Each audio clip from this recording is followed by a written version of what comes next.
Hi. Welcome back. Why can't I alt tab? There we go. Good. Oh my god, I have too many things open again. Why does this keep happening? That one, and that one, and oh dear, that one. Oh, I'm really good at this. Hey, let's start a battle so that you guys can like start placing units. Oh, it's a skin chest. Fantastic. Good. Oh lord, what the hell just happened there? Keyboard shortcuts are great, but like also have problems.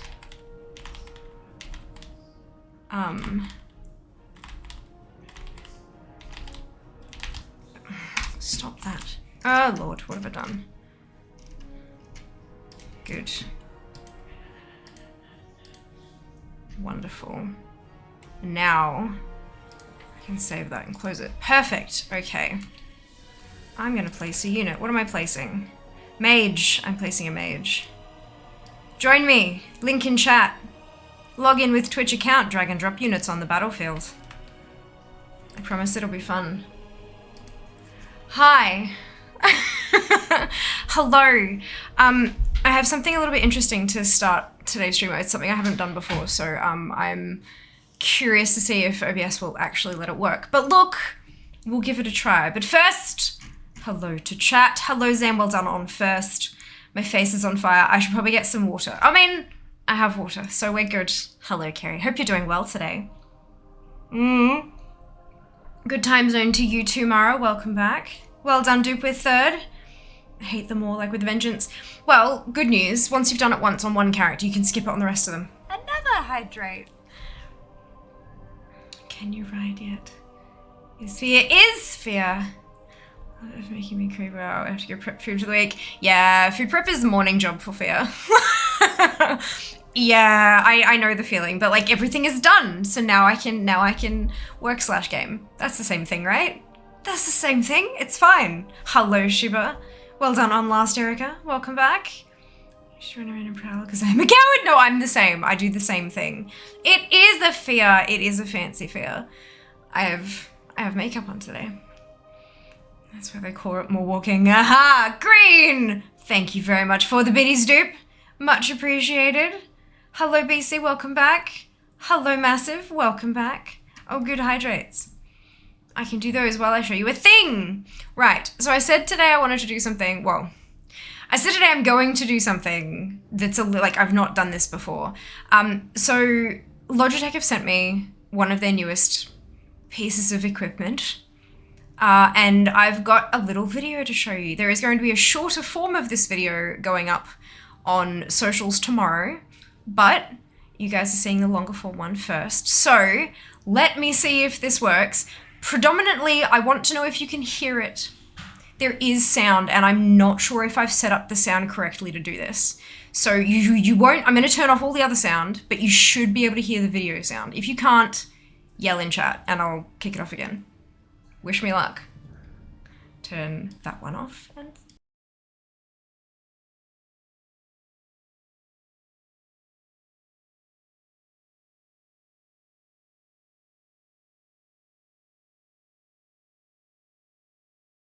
God damn it. Okay, fine. How do I work this then? Frustration. I can hear it, but you guys can't, obviously. So give me just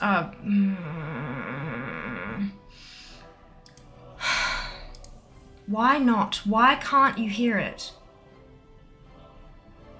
Why can't you hear it? Okay, give me... Maybe this will help.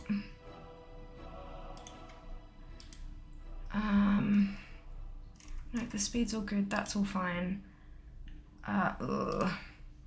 Can I can't edit it from here. Gosh darn it. No, not active. Okay, perfect. I found the checkbox to turn that on. All right, let's do that one and see if that works. Okay, turn studio mode off, turn these off. Let's try again. Hello, I'm Faya. I'm a streamer from Brisbane, Australia. I'm a Logitech G affiliate, and I am the proud owner of a new G502X Plus mouse.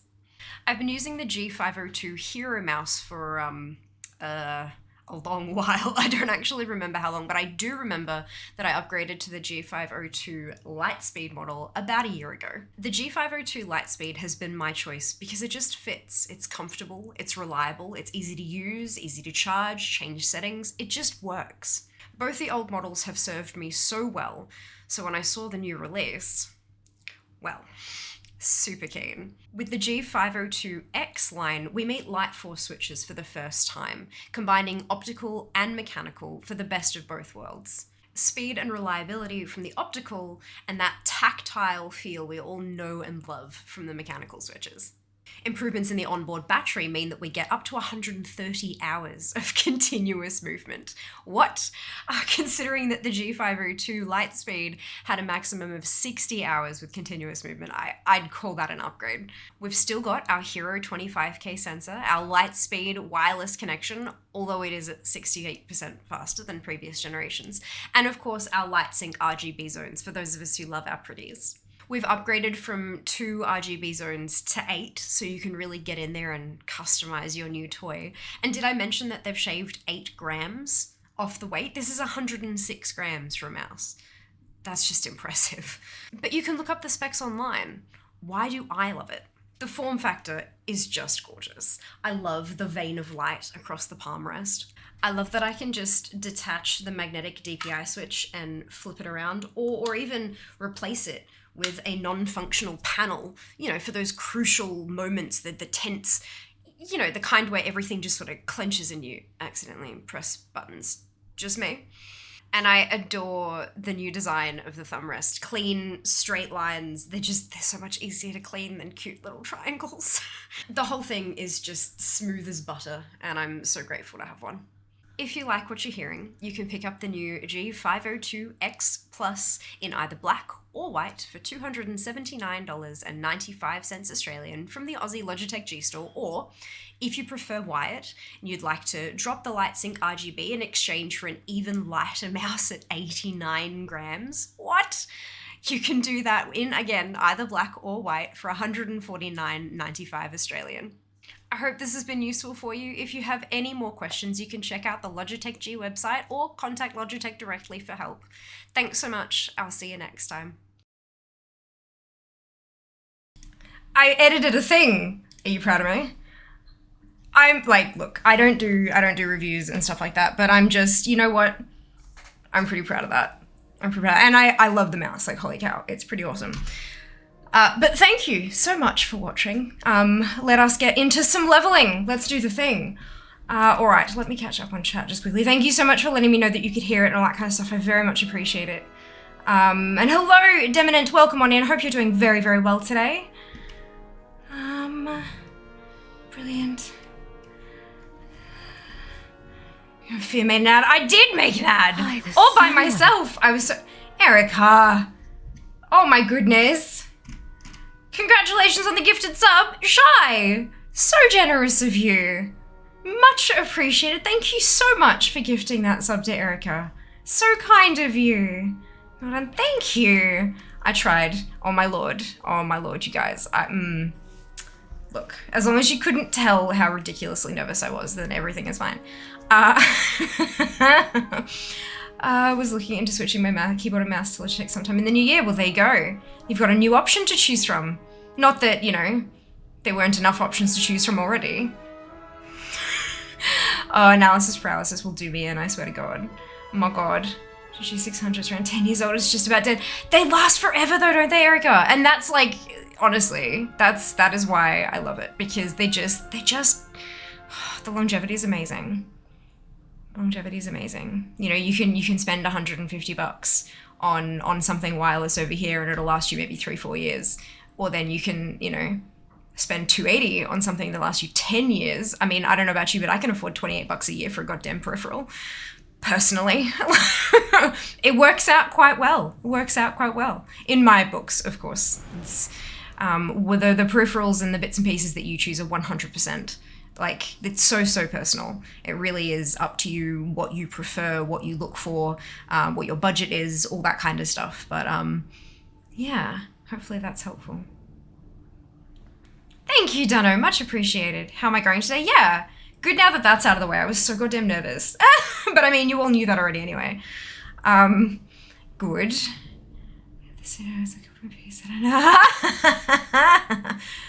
Oh dear. All right, so now that we're on to our regularly scheduled programming, we have the Mount Makeup. We have very, very dark purple. We have quite a dark teal sort of thing. We have some super, super bright blue.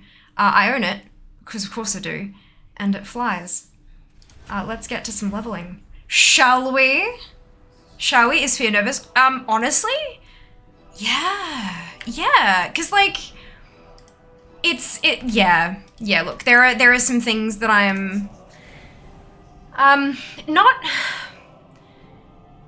there are some things that I have plans around in the next kind of quarter, you know, like next 3 months.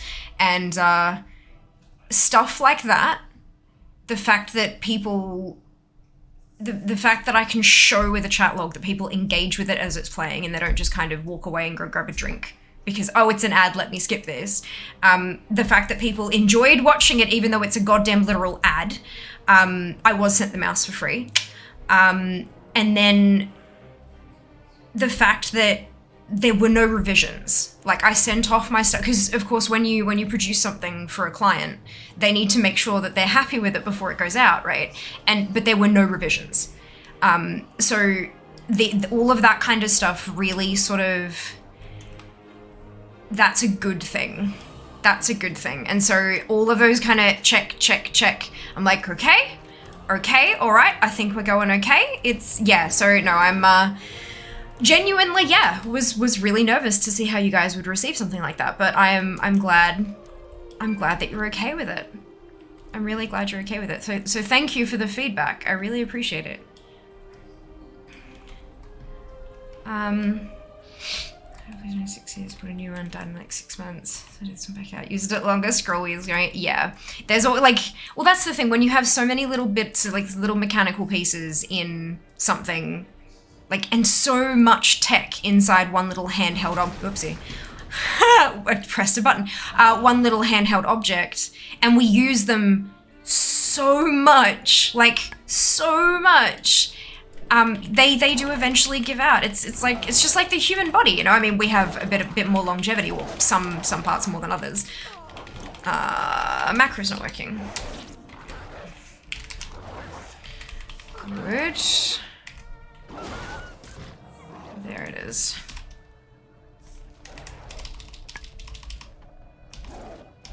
And then that bit. No. Why? What just... That reset, didn't it? Save. Maybe it's because I was in combat. That wouldn't surprise me. But yeah, so bits do start going after a while. That nothing, unfortunately, nothing in this world lasts entirely and completely forever. But the longer it can last at, and not like degrading over time, it's like it lasts really, really well, and then something starts not working properly. Yeah, I'm pretty happy with that. Yeah. Oh, that's new. Yeah, the lower third thing. I'm pretty happy with that too. I learned how to make GIFs. So this way, people will hopefully stop asking about drops. And then I can also not have to continuously talk about Subfest, because it's something I feel quite awkward talking about. Like, hey, there's a 10-day window in your future where we should have lots of subs. Like, it's an awkward thing to talk about. So having it there as like a reminder every roughly 30 seconds or so is yeah. But do let me know what you think about its intrusiveness and stuff. I tried to put it in a place that wouldn't affect much, because I mean it covers, you know, like the bars, the action bars, and that's about it, which I'm pretty happy with. But it is really important information, and it's not something I just kind of want to, I don't know, I feel like if it just sat there, people would ignore it. But if it's something that pops up and people go, oh, like their eyes get drawn to it because something has changed, I figured that might be more effective at getting those messages across. But look, we'll see how we go. If we truly, truly hate it, then I can come up with something different. But I'm pretty proud of learning a new thing, to be honest. Fear owns it, narrows it down so much. Look, I mean, it narrows it down a little bit. When I was looking the other day, you said you had news. Subfest would have been that news. Subfest would have been that news. It is happening right over launch. Subs and bits, gifted subs and resubs all contribute EXP to a leveling bar. And the higher level we get, the more fun stuff we unlock, including, potentially, Fear going to France for TwitchCon EU next year, which would be ridiculous. I'd actually get that TwitchCon ticket get achievement on Twitch, which I never thought I'd ever get because, like, I can't afford to do that kind of stuff. So, but yeah, there's a bunch of really, really interesting rewards on there. A handful of them that I'll be able to use as like giveaway stuff for the 7-year streamiversary in February. And yeah, no, it's I'm very much looking forward to it. And plus lots of ridiculous incentives and milestones and you know, return of Fear eating a lemon and all that kind of fun stuff. So hopefully it's enough to keep y'all entertained. Drops and Subfest thingy, yes. But also, yeah, the reminder of the dates. And those dates are in AEST for it does note there, you know, Brisbane time. But the drop things, because our dates are a little bit different because time zones. So I figured that would also be helpful information because I figured we're probably going to get a bunch of Australians and New Zealanders swinging by and being like, it's the 15th of November, why aren't I getting my drops? It's like, because they haven't started yet.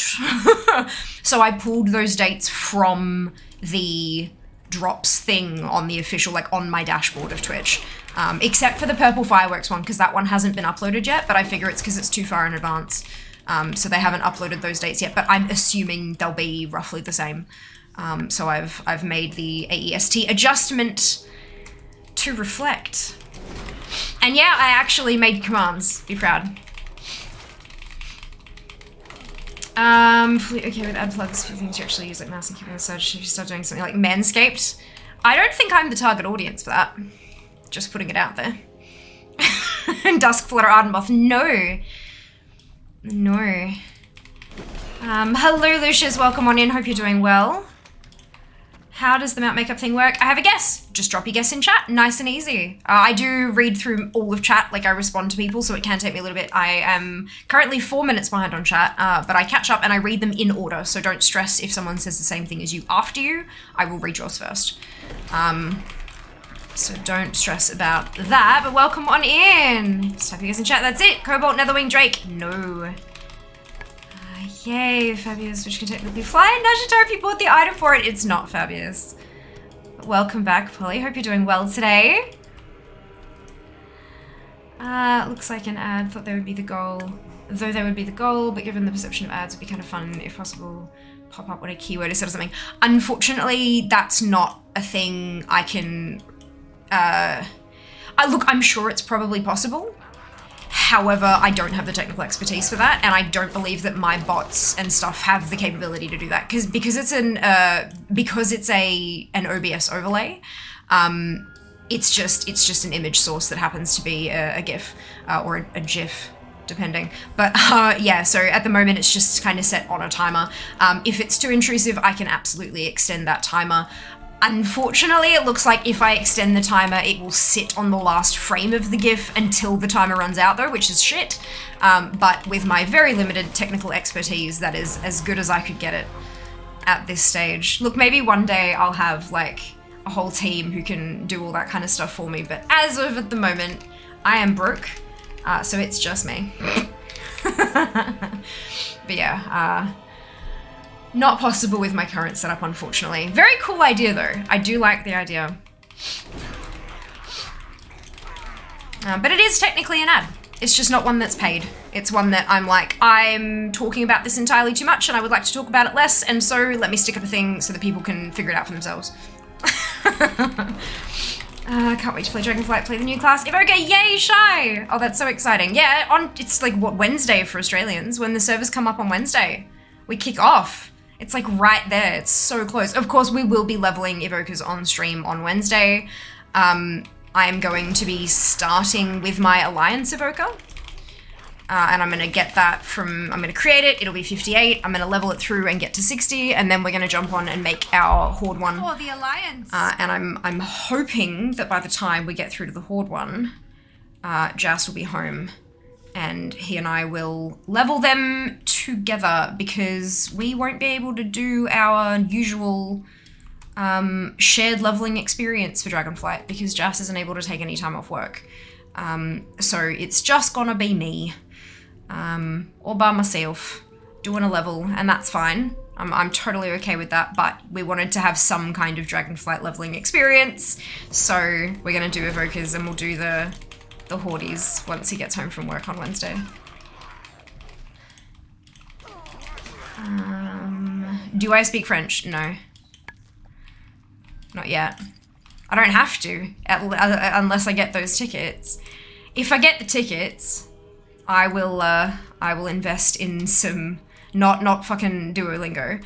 If I get the tickets, I'll actually go and do a class, because I feel like that's the thing to do.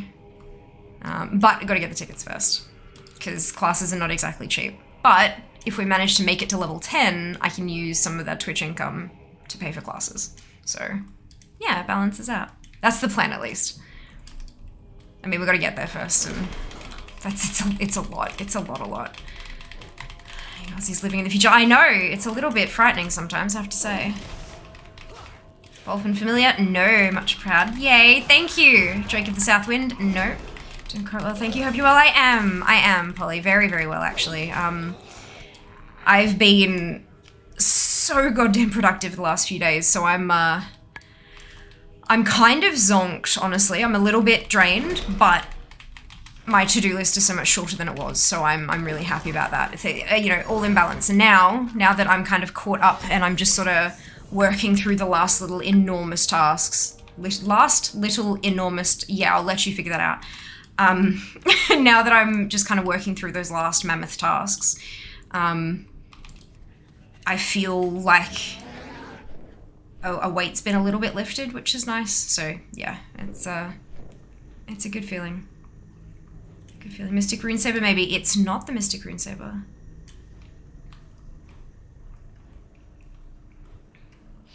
Labor over flying carpet? No.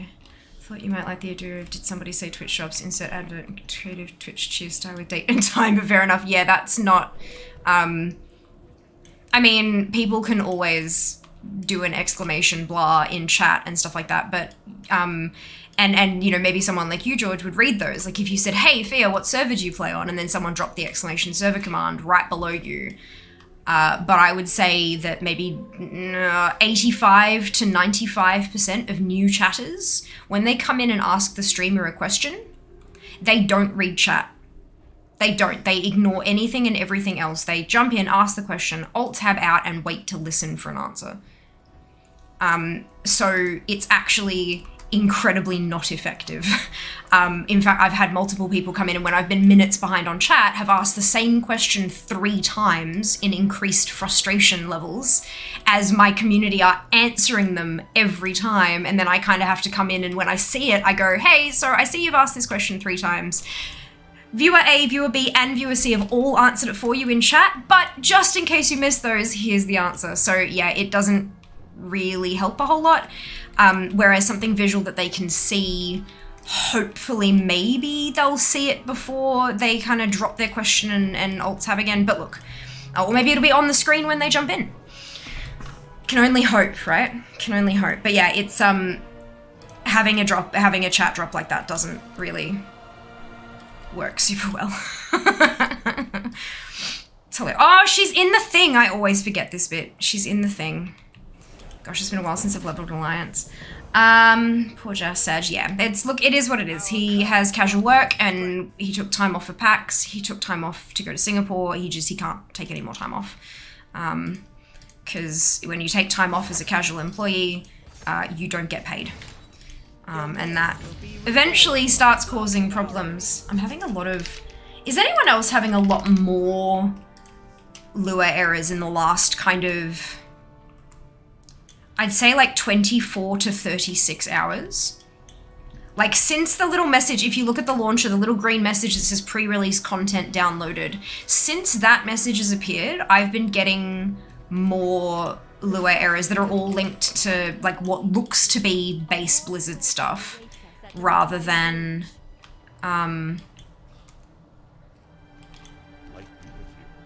like, add-ons. I'm not getting any errors for add-ons, I'm just getting them for, like, base stuff. Almost died since it doesn't mix well with diabetes. Oh my god, Polly.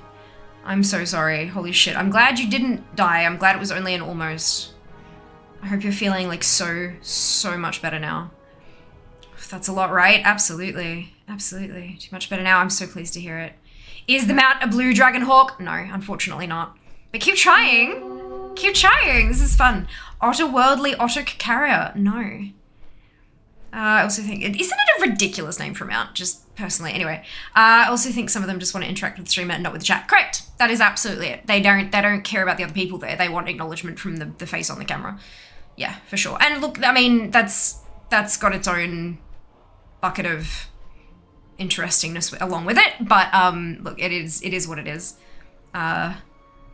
I like to think that most people who come in here with that kind of attitude realize very, very quickly that this chat, this community here is freaking awesome and that they should want to be part of it, but not everyone. Some people, if the streamer doesn't immediately acknowledge them and answer their question directly, then they just leave. And that's fine. That's fine. Because we are not the kind of community for them. Did you update LVI to the latest version? Possibly. I think so. Yes, I have. Hello, Jack. Welcome back. Like version 13, I believe, updated after getting a lot of the errors. The errors were gone. No, I'm pretty sure I updated this morning. Let me just double check. LVI. Where is my list? LVI, up to date, updated at yesterday, released at 2 days ago, 13.01. So yeah, let me just hit the check updates button again, but I'm fairly sure I have the most. That was this morning that I updated that. Yeah. Yep, that's none of my add-ons have got updates available. I saw there was an update for LVO, I never got around to it. Getting so many add-on errors, constantly having to reload. I'm not having to reload, I just have to like close them out because they're not actually affecting anything. It's just that it's like, oh, something went wrong here, but we can still show you the stuff. So hey, have fun, go off.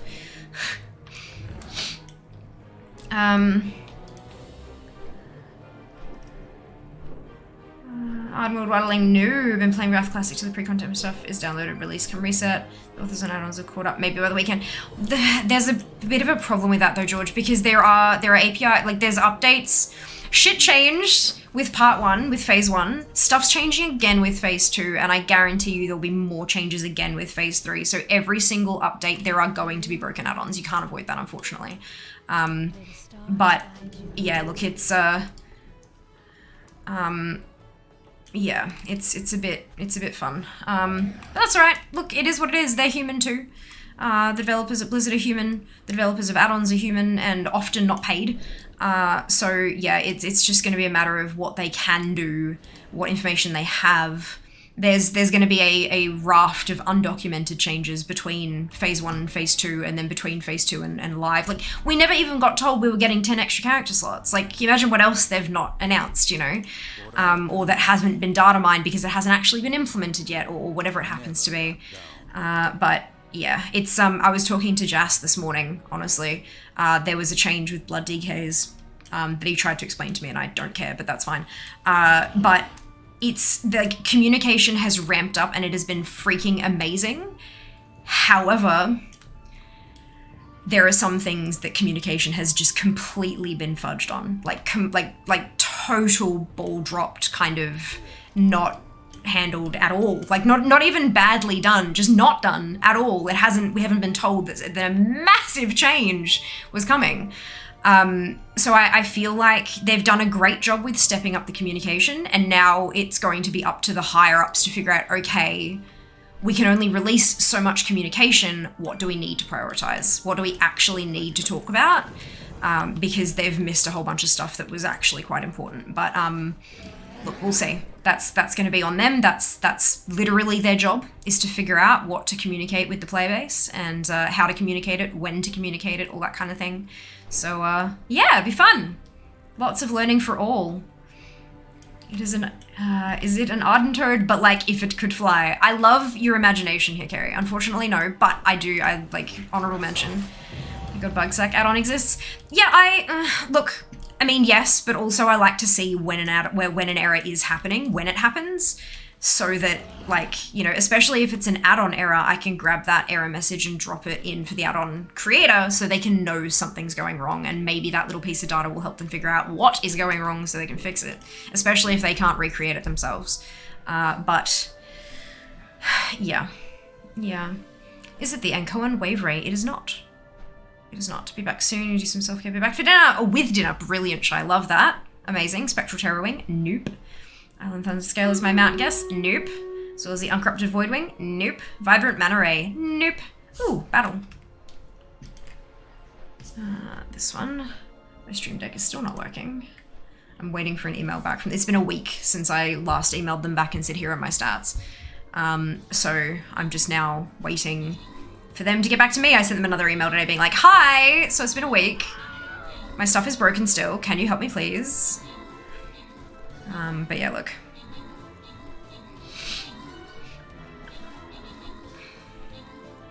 Spirit of Echo, new. Sort of want to jump on back into the game thinking of leveling an Evoker, so waiting. Fair. Faye, don't have to wait much longer, hey, Lack. Not much longer now. Violet Spellwing, no. Arcanist's Mana Saber, no. Do-do. Do-do-do. Do-do-do. Do-do-do. Nearly there. Nearly there. Only a couple days now.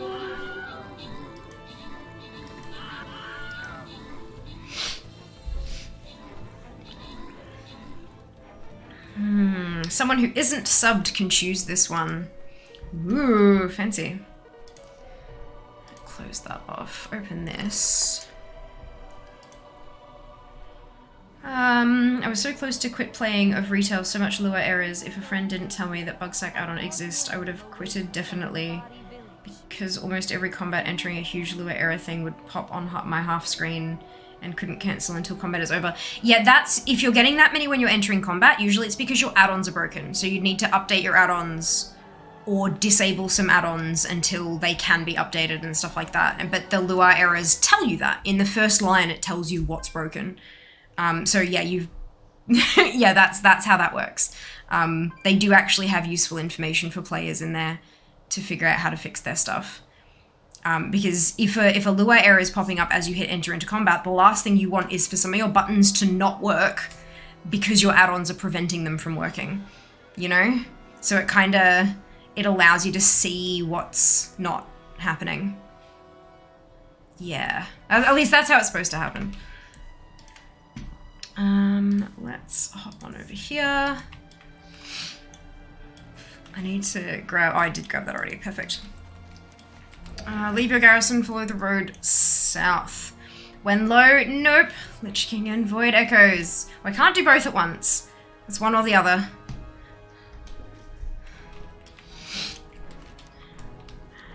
Swift Gloomhound, no. Leaf of the Hippogriff, no. I want my buttons to work. Who knew? I know, me too, right? Me too.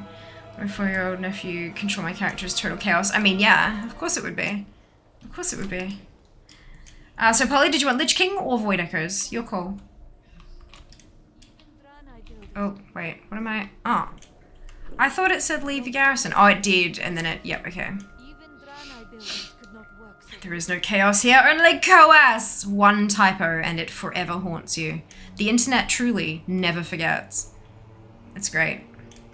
Wonderful. Looks like I'm needed. Lich King, perfect.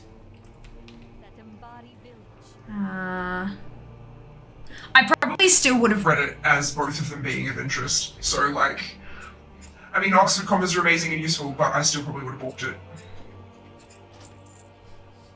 Is that actually working? There it is. Good, good. Good, good. Twilight Drake? No. Hello, Fire. Welcome back. Hope you're doing well. Excellent choice in before. Heck yeah, what's wrong with your mic? Yep. That's it. Or alternatively, I thought my headphones were broken. Good fun, good fun.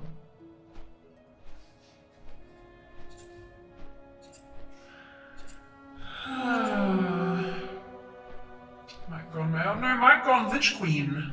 Just a little deeper. Warped with a pitch shift. We're all good. Little, just a touch of reverb. Almost like I've got the Jailer whispering in my head. Lights bleeding?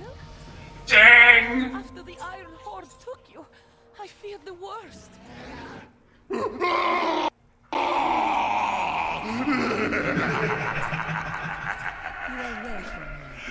Alright, volume, how'd we go? On my end it sounded pretty much in line, but how is that? In terms of volume? Shapes. Volume's good? Perfect. It's down to half volume. I thought that'd be roughly where it'd need to be, but I thought, let's check. Let's ask. Celestial Steed, no. Sapphire Skyblazer, no. Sound like that Red Eagle villain from the Powerpuff Girls. Red Eagle villain.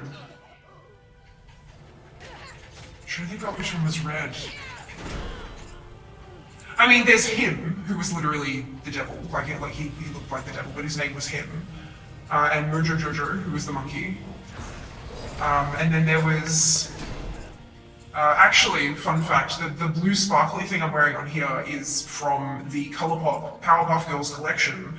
And they had these like eyeshadow sticks, like cream eyeshadow sticks, one each for the villain. So there was a pink one for him, a green one for Mojo, and this blue one, which is called Princess Morbucks. And if you don't know who Princess Morbucks is, she was also a villain in the Powerpuff Girls. She was the same age as the girls, but she wanted what they had. She wanted their special powers, and so got Daddy to make them. But of course it didn't quite work out so well, because she wanted them for selfish gain, etc, etc, etc. So yeah, she, at least that's what my memory is telling me, and now I feel like I'm wrong, and that's not a good feeling. But anyway, so yeah, Princess Morbucks was like the slightly blue-tinged villain. Or demonic? Yeah, well, yeah, Lich King is what the effect is called. Let's jump out of that one. There we go. Done.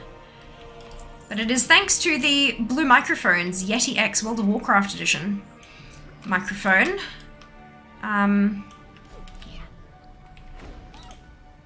It comes because it is the WoW edition mic. It comes with a bunch of voice effects. The Yeti X comes with voice effects as well, but the WoW edition comes with extra voice effects that are modeled after characters, creatures, and that kind of thing from the Warcraft universe, and I think it is quite cool, quite fun. Good to play with. Good to play with. Sorry, I saw Lich King Void Echoes at the end and just thought it was all in one. My bad. Oh, right. Okay, my bad.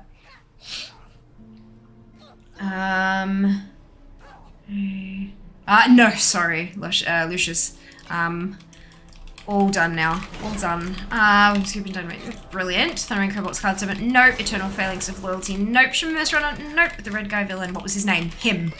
Literally him. H-I-M was his name. Him. He was a demon, the devil, and his name was him. Capital H, lowercase I and M. His name was him. Yeah.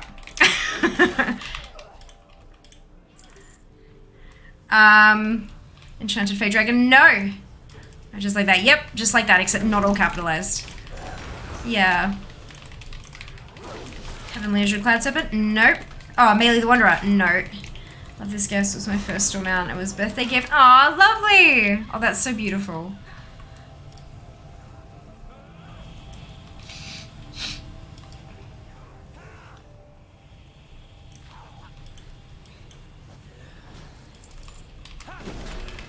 Astral Cloud Serpent? No. Astral Cloud Serpent is far more bright and glowy.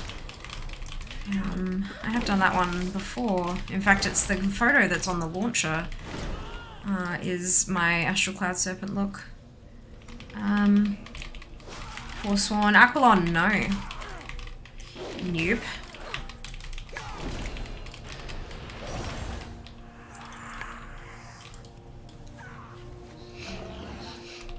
I keep forgetting I can't fly. Grr. It's alright. Soon! What are we, 23? We'll get there. This tune is probably going to hit 41 today. And then I'm just going to have to just level stuff beyond level 41 because I don't have anything else to do and I can't really, I mean I do, but I can't justify spending time doing other stuff when I haven't got my stretch goal yet. So look, it's gonna be fine. Totally fine. Frosty Flying Carpet, no. Azure Drake, no. Sapphire Skyblazer, no.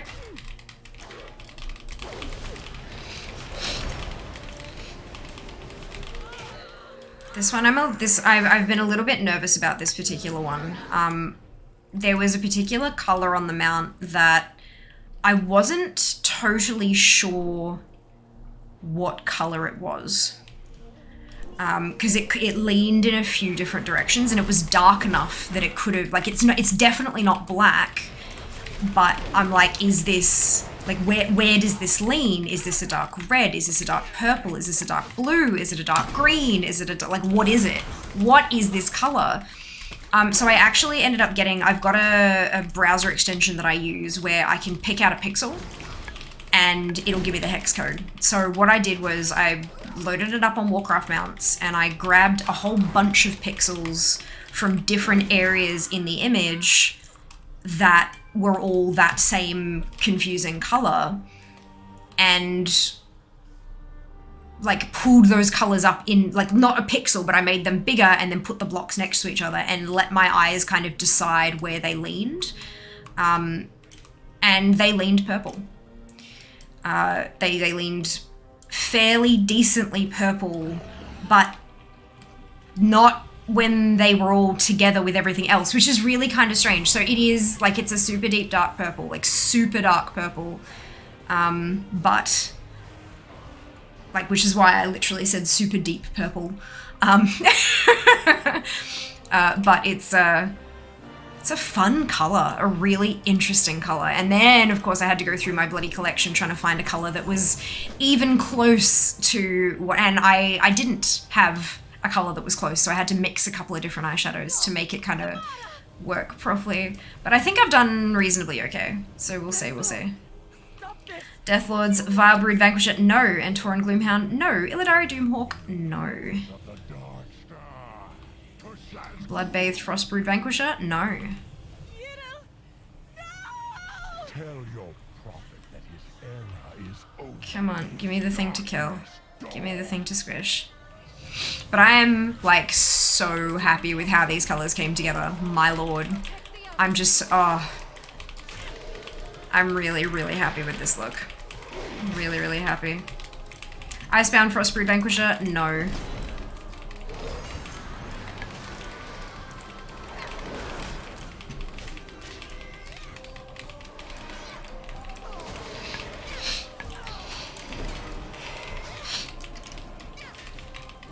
Dusk Flutter Ardenmoth, no.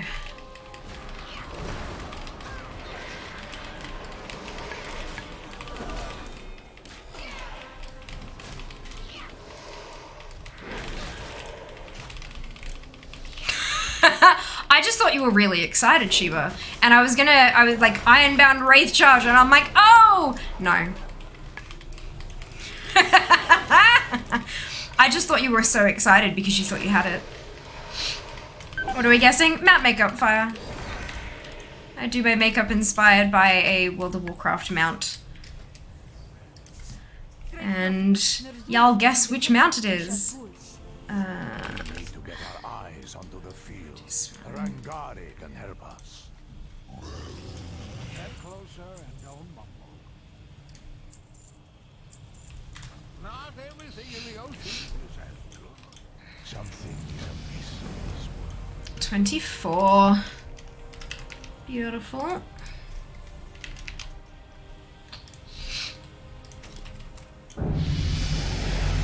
Ironbound Protodrake then? Yeah.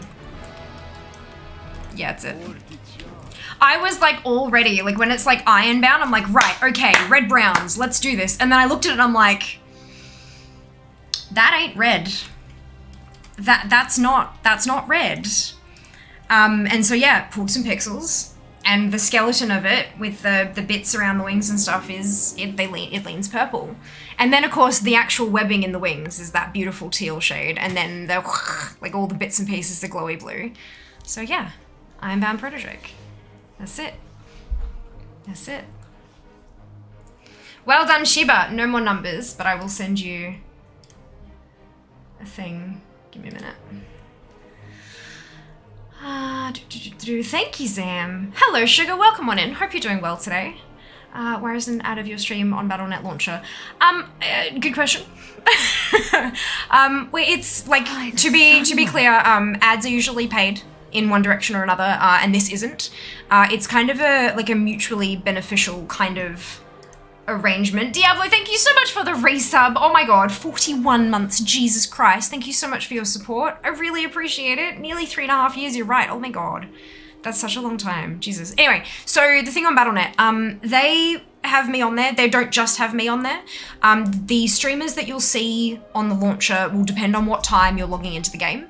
Because I stream very consistently on very specific days at the same time, if you're logging on at the same time each day, likely chances you're probably going to see me more than you'll see other people. But there are other streamers that are up there I know that Nick Beckwith is on there on Wednesdays. I've seen Logan on there a few times lately. I know Dark Mech and Haughty Chicken were up there, but I'm not sure if they are more recently. And they also do it with other games as well. So they'll have Hearthstone creators up there for Hearthstone, Diablo creators for Diablo, Overwatch, etc., etc. Which is awesome. Like that's really great that they're able to work with creators in that way. So they put us on there. We get some more exposure. We get a funnel of potential new viewers who may or may not click and come say hi.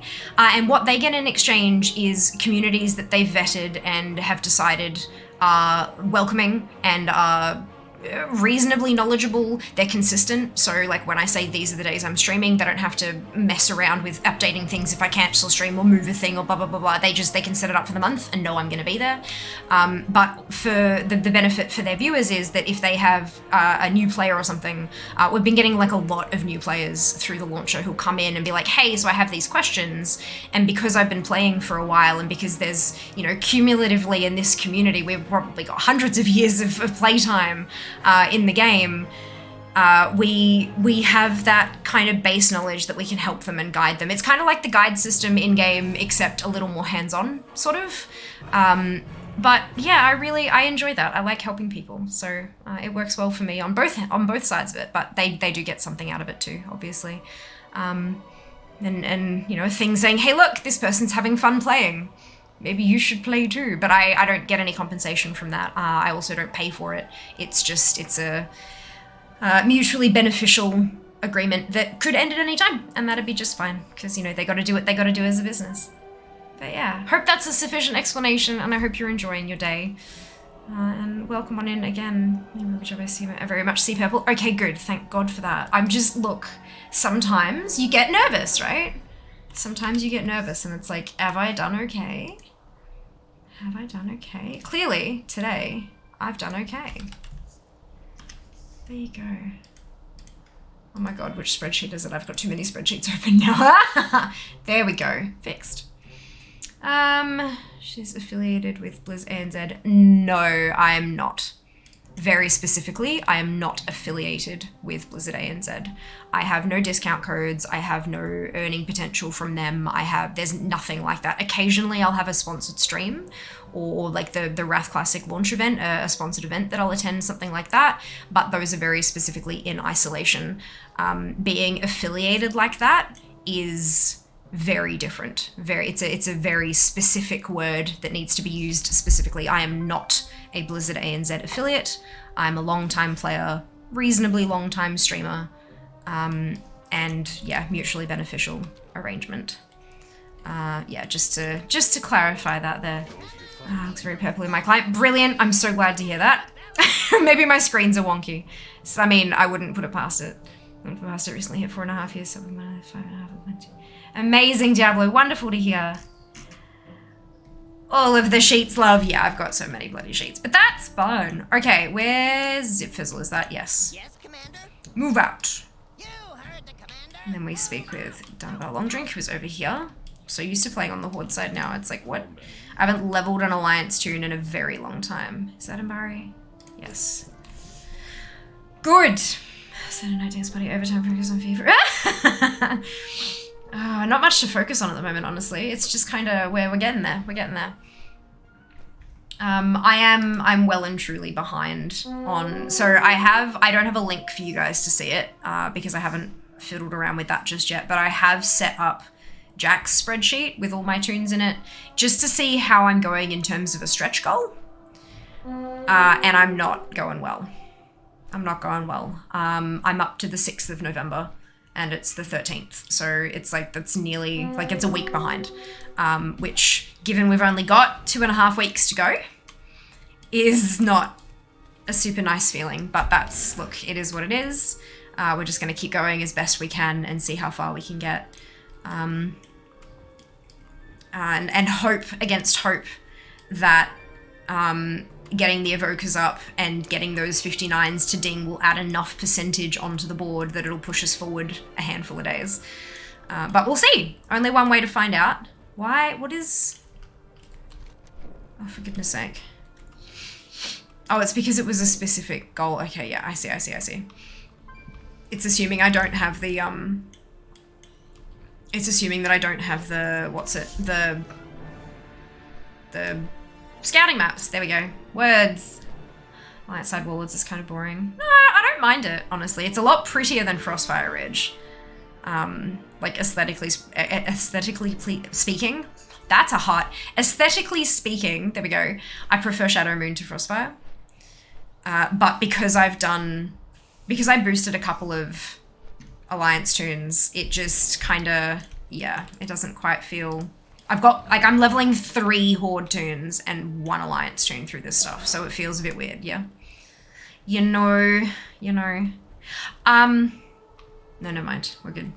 I pretty much nailed your main goal. Oh yeah, main goal done. Main goal's finished, we're good. It's 48 out of 50 currently on mere technicality. It's because those last 2 are my evokers, and my evokers aren't 60 yet, so it's a technicality. Main goal's totally smashed.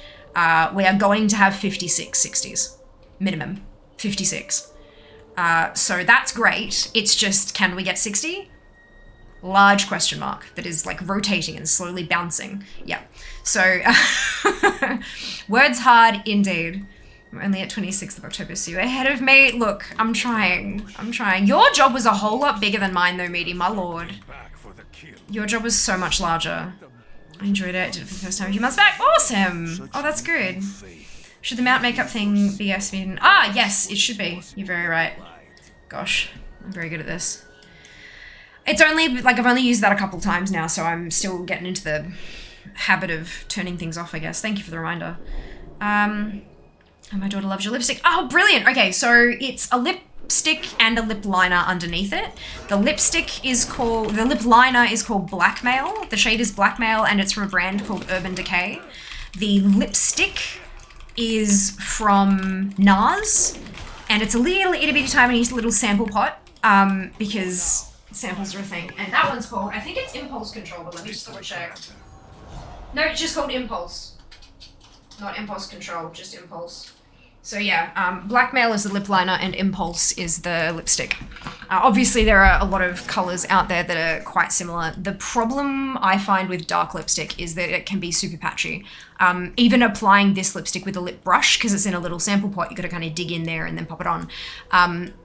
Even though this is a good quality lipstick, NARS is a fairly decent brand, because I'm applying it with a lip brush, words hard, I still find it to be quite patchy at times, which is why I use the lip liner underneath. Oh, I broke it, didn't I? I think I broke it because I didn't actually escort the labourers. Where do they stop? I always forget this bit. Can I find them maybe? Or I'm gonna have to abandon and restart. Yep, I have to. That's okay.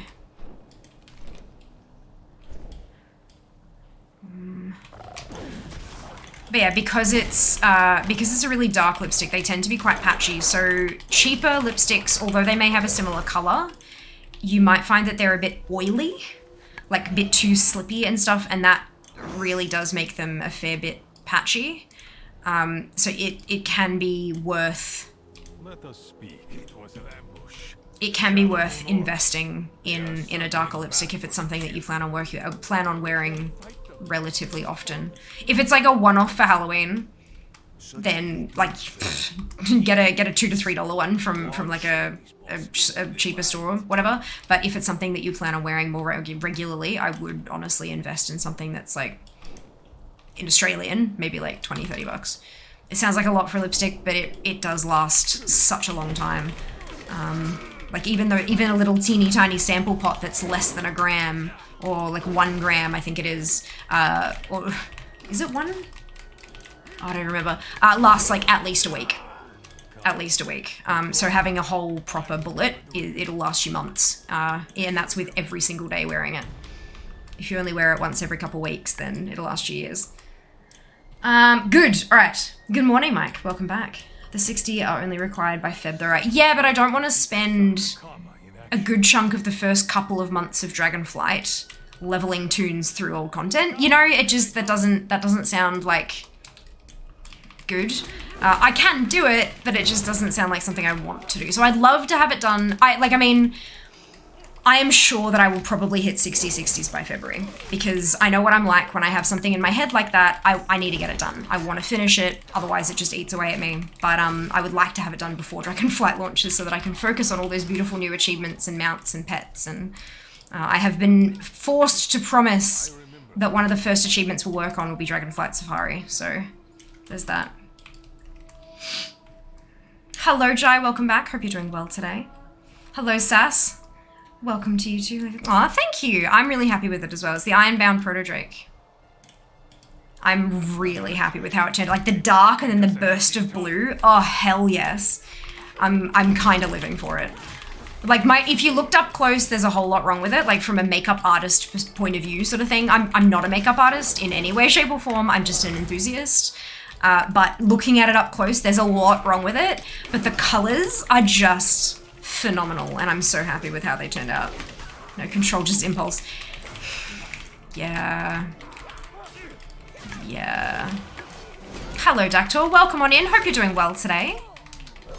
I remember back in WoD you could get from 90 to 150 minutes. Yeah, you'd go and you'd do all of the Gorgron stuff, but you'd have 1 kill left in each bonus area, and then you'd pop your bonus XP potion and just go like kill, and you just, yeah, levels on levels.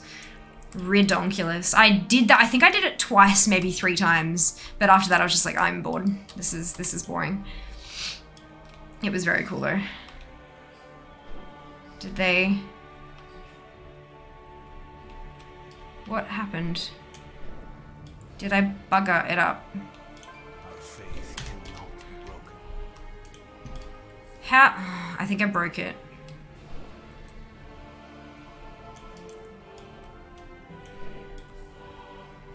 What did I do wrong? Did I run ahead of them too quickly or something? Oh, for God's sake.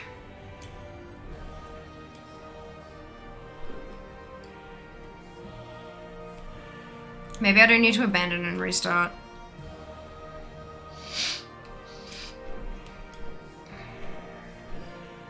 Yeah, it's got the thing up here again. This is fine. This is fine. If they're back here again, I'm gonna be so sad. Alright, let's abandon this. It was an ambush. Shadow Moon Orcs. They are circling back for the kill. We can't fight them. It's just farmers. I need to go accept it again from the other place because I think it's just busted. Wait, that's where accepted. Okay, we'll go accept it over there. That's right. Look, it happens sometimes. I broke it the first time round and then I did it again, but I hadn't abandoned it first, so I think it's me. I think I just broke it. I want to finally hit renown 44 main tune. 5 for lands. Also want to power my other tunes as far as I can. Valid. Valid. Those are both good choices. Both good choices. Okay, let's try this again as the devs intended. You know it. Brilliant. I do, yes. It was a lot of fun. A lot of fun. Doing well. Got Shadowlands fight last night. I've smashed through Chains of Domination questline today. Noticed Cycle doesn't seem to have Secret of the First Ones guide yet. Secret of the First Ones. Which one is that? Is that achievement? Secrets of the first ones.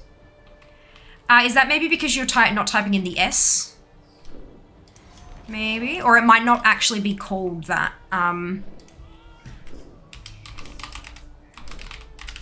So you've got Zereth Mortis, assist you in completing the Zereth Mortis zone quests and storyline, and then Zereth Mortis flying unlock, assist you in unlocking flying. Is that what you were after?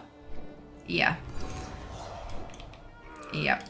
If you're looking for stuff that is like core storyline, you'll usually find it under the leveling folders. Our walls are impervious. Usually. You ran ahead too far. I know, right? It is so finicky, but that's fine. I'm still not like locate the missing wagon. So this is fine. I'm just gonna wait. Search the forum for it. I was just confused by the names. Yeah. Yeah. Your best bet, yeah, for like core storyline stuff, always like start with the, if you can't figure out what it should be called, start with the leveling folders. Because getting through there, like, you know it's in Shadowlands, and then you know it's part of the Eternity's End patch, and then you've got all your stuff there that's useful to you, you know? So yeah, it's the Zygote guides, I mean, yes, the search is obviously fantastic, but not all of the guides are named super intuitively. I definitely recommend navigating through the folders like you would, because they are very well organized, very, very well organized, especially for leveling and dailies and stuff like that.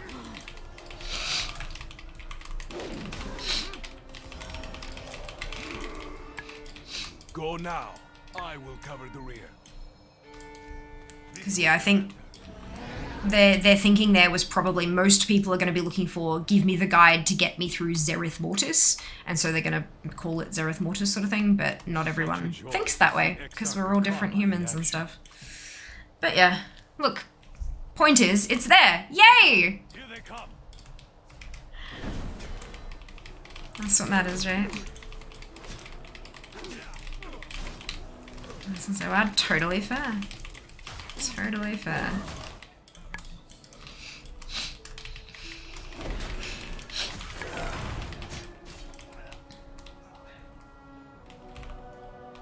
This way. I remember these. I refuse to mount up. I'm gonna run along with them and hope that that's gonna be what it needs to just sort of not break it.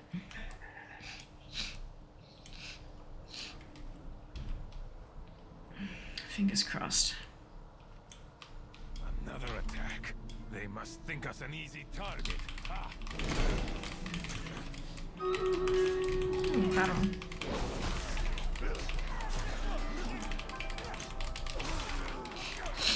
Okay, I should take to bed, friends. Maybe tomorrow. Very nice. Excited. Yay! Best of luck. Rest well. We'll see you next time.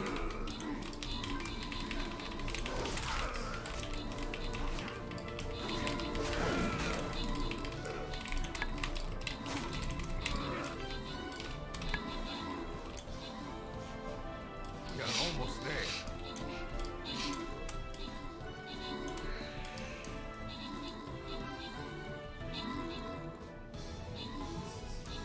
Hello, X.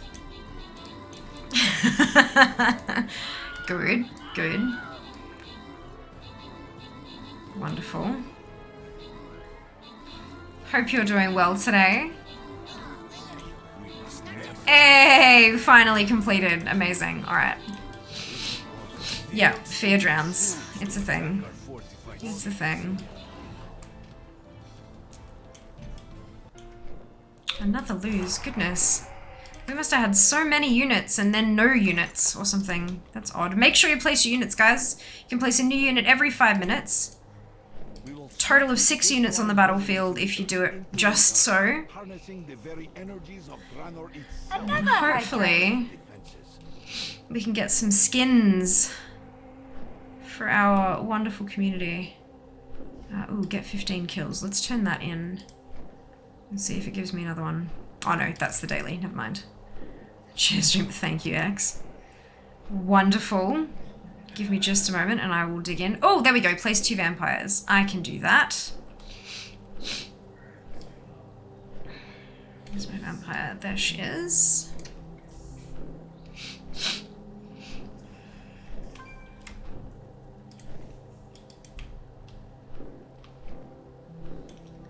Carry the crystal.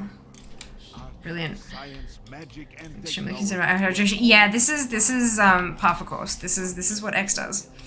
It's a thing. Now we have spare parts and Why can't I click? Oh, it's because it's not the right thing. I always do this. I think that the lamp there is one of the thingamajigs. I hope you're doing well. I am. I've been really productive, so I'm pretty happy with that. I just gotta keep it up. That's the tricky bit, right? Doing it once is fine. Doing it twice, like 2 days in a row, is great. Keeping that as a habit is bullshit. But if she doesn't like crusty lips, I don't. It makes lipstick so much more difficult to put on. So much more difficult. Oh, good lord. Alright, so, posture check. My posture was actually pretty okay to start with, to be honest. We have a stretch. Crunch, go to the shoulders. Hydrates.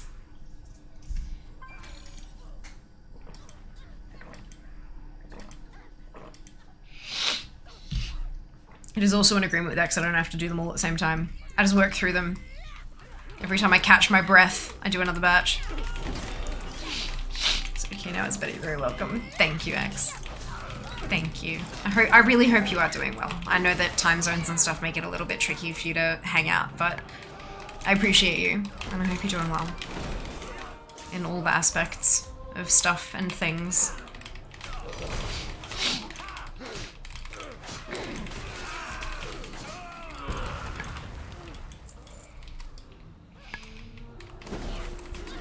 Hello, Timo. Welcome on in. Hope you're doing well today. Busy work and life to come and look when I can. I'm so glad to hear that. But look, hey, sometimes busy's a good thing, but I hope you've got time for you as well. Hope you've got time to decompress and all the good things.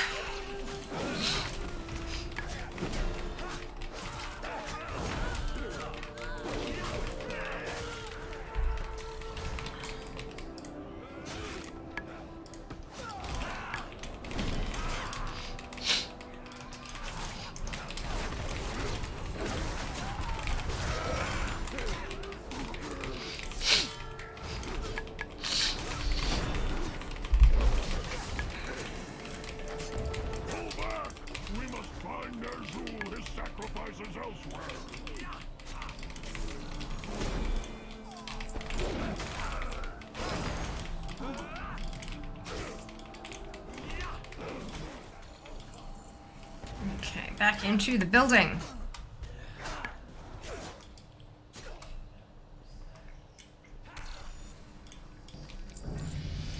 Oh, 25. Almost time to fly. Beautiful. Oh, right, talents are a thing, aren't they? Interesting.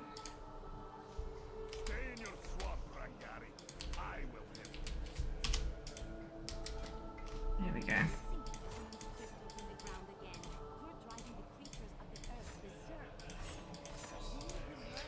Clearly I had done no talents because I'm very talented. Good. Forward. You've seen the anniversary buff? Oh, I do seem to be, don't I? Shit, okay, let me see. That's odd. Alright, I could have sworn I picked that. I went through and picked that all up on all the tunes. That's really odd. But you're right, I am. Give me a minute, let me find a... I'm pretty sure there's one around here somewhere. Mailbox. That doesn't seem to work anymore.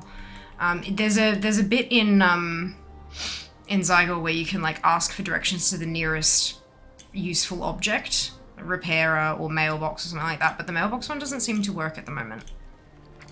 That's super strange. Why did that not? Oh well. Better late than never. Can I just decline that? No? Okay, sure. Whatever.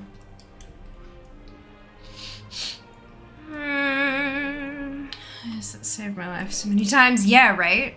But no, it doesn't seem to be, maybe it's just the particular ones I'm on or something, but it's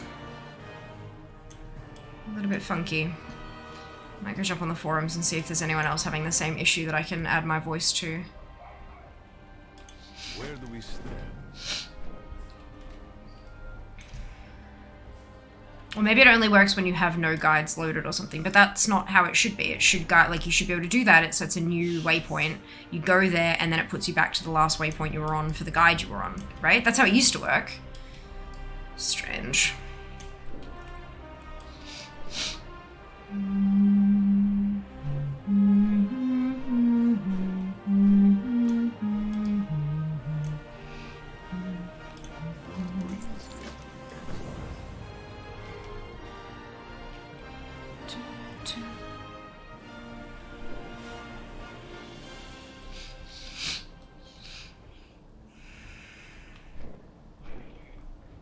Which me and Orvos the other day just fine. Maybe it's the area. Maybe. Maybe. Or maybe it's a confliction with a different add-on I've got as well. That's always a possibility. That's right, I'll have a squiz on the forums. Actually, I might add that to the to-do list before I forget about it. Because I will, and I won't remember until it happens again. Because I'm very good at this. Cycle... Mailbox, waypointing.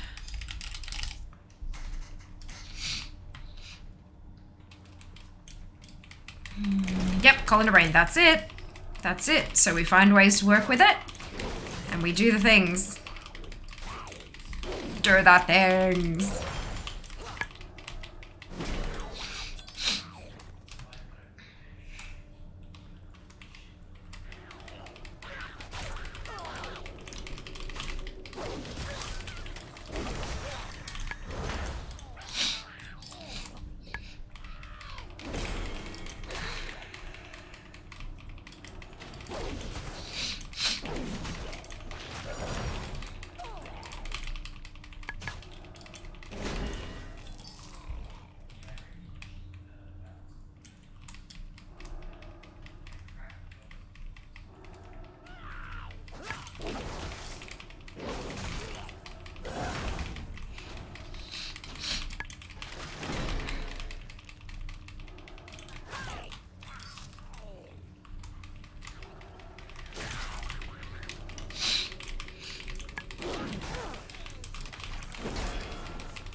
Hello, Fort. Hope you're doing well today. Welcome on in.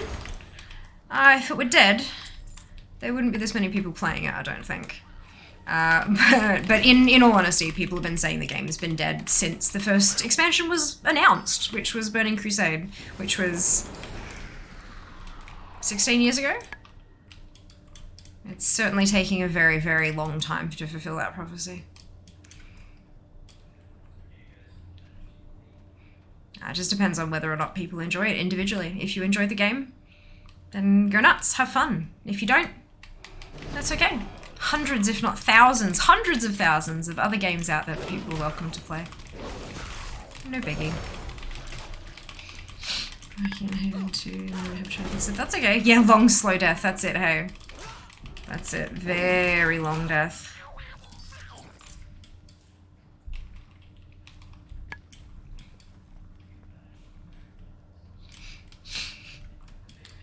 Just with stream and Battle.net being advertised. Wonderful. Well, I'm glad it brought you here.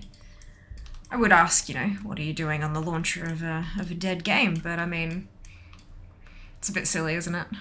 Like, why does it matter? I don't get why it matters to people. Hey, if you don't like it, don't play it. If you do, have fun. Life's too short to worry about that bullshit, I think. Personally. What does everyone use for their talent setups? Can't get a good quest setup. I've been using the starter build. Whenever I get a new level, it's like, here, click me, and so I click it.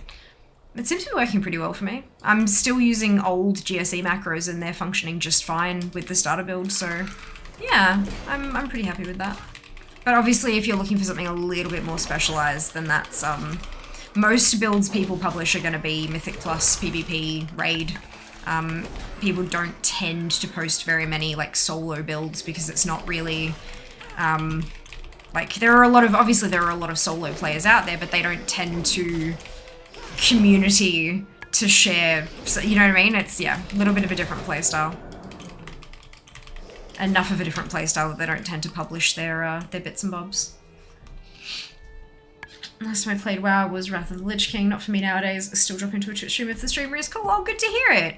Good to hear it. And I hope you found some other stuff that fills that, you know, scratches the itch that is gaming.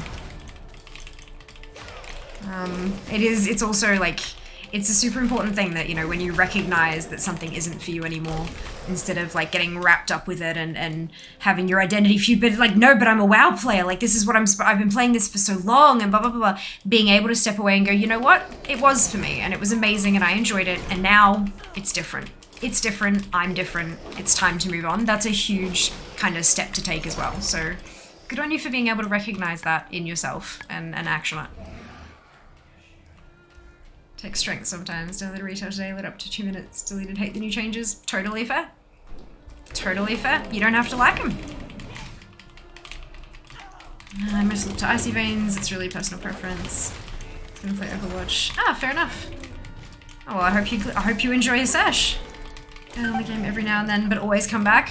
Yeah, I had a 6-month break and an 8-month break many moons ago, for a whole bunch of different reasons. This hurts. And then I've also there have been times, Sen! Thank you so much for the resub. 9 months, oh my goodness. Holy cow. Much appreciated. Hope you're doing well today. There have also been times where, although I've considered myself to be a consistent player, I've logged on like once a week. You know, like I'd log in on a Sunday to do social stuff with the community, like with the stream community. But then there are other times where I log in every single day, like 7 days a week. And then there are, again, other times that fall somewhere between that spectrum. Maybe I log on twice a week or so, or maybe 4 or 5, but like, it's all like, it just, you do what feels right for you, right? You do what feels right for you and what fits in with your schedule and what you're enjoying. If you're logging in once a week and that's enough for you and you're happy with that, then there is absolutely nothing wrong with that. If you log in and you're not having fun anymore, finding something else is in your best interest. And that, like, all these companies, hundreds of different gaming companies put out thousands of different games. It's up to you as the consumer to find one that works for you. They all want you to spend money on their products. Of course they do. That's how they work. That's how companies work and survive and stuff. But it's on you to make your choice that's right for you. No one else can tell you what's going to be the game for you. They can give you recommendations. That doesn't mean they can make the decision for you. I wasn't being toxic, generally didn't know people still stream this game. Oh yeah, there's a ton of us. Give me a second. Let me... Back to Twitch. How many people are in the category at the moment? 16.4k viewers at the moment. But it's also not our, like, peak time tends to be a bit later and not on the weekends. 9.9 million followers. It doesn't tell you how many streamers are live, does it?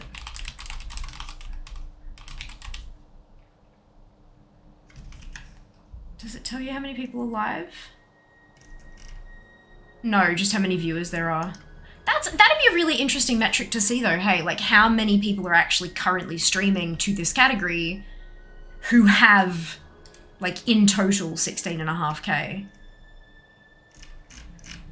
I'm not gonna count them all because that's ridiculous, but there's a bit of scrolling. Yeah, there's a fair few of us, which is cool. Good to see. But no, it'll certainly pick up Wednesday or Tuesday for Americans, Wednesday for Australians. It'll pick up when phase 2 of the pre-patch launches. We'll have a fair few more viewers because people will be like, do I want to come back to the game or do I want to log in, or that kind of, you know, those sort of questions. And then of course when Dragonflight launches, there'll be a bit of a jump. As well with the drops and stuff too, because there are a lot of people who play who don't watch streams. I've had so many people who have found us through the launcher, in fact, because they're like, wait, what is this thing? Who is this bitch? And they've clicked it and they've come through and they're like, I can't, people are talking, but I can't talk. I need to make an account. And they've created an account to ask what the hell's going on. And that's the way that they've discovered Twitch, is via the launcher sort of thing. So now that they're doing Twitch drops, I have a feeling that those numbers will, at least for a short while, they'll spike.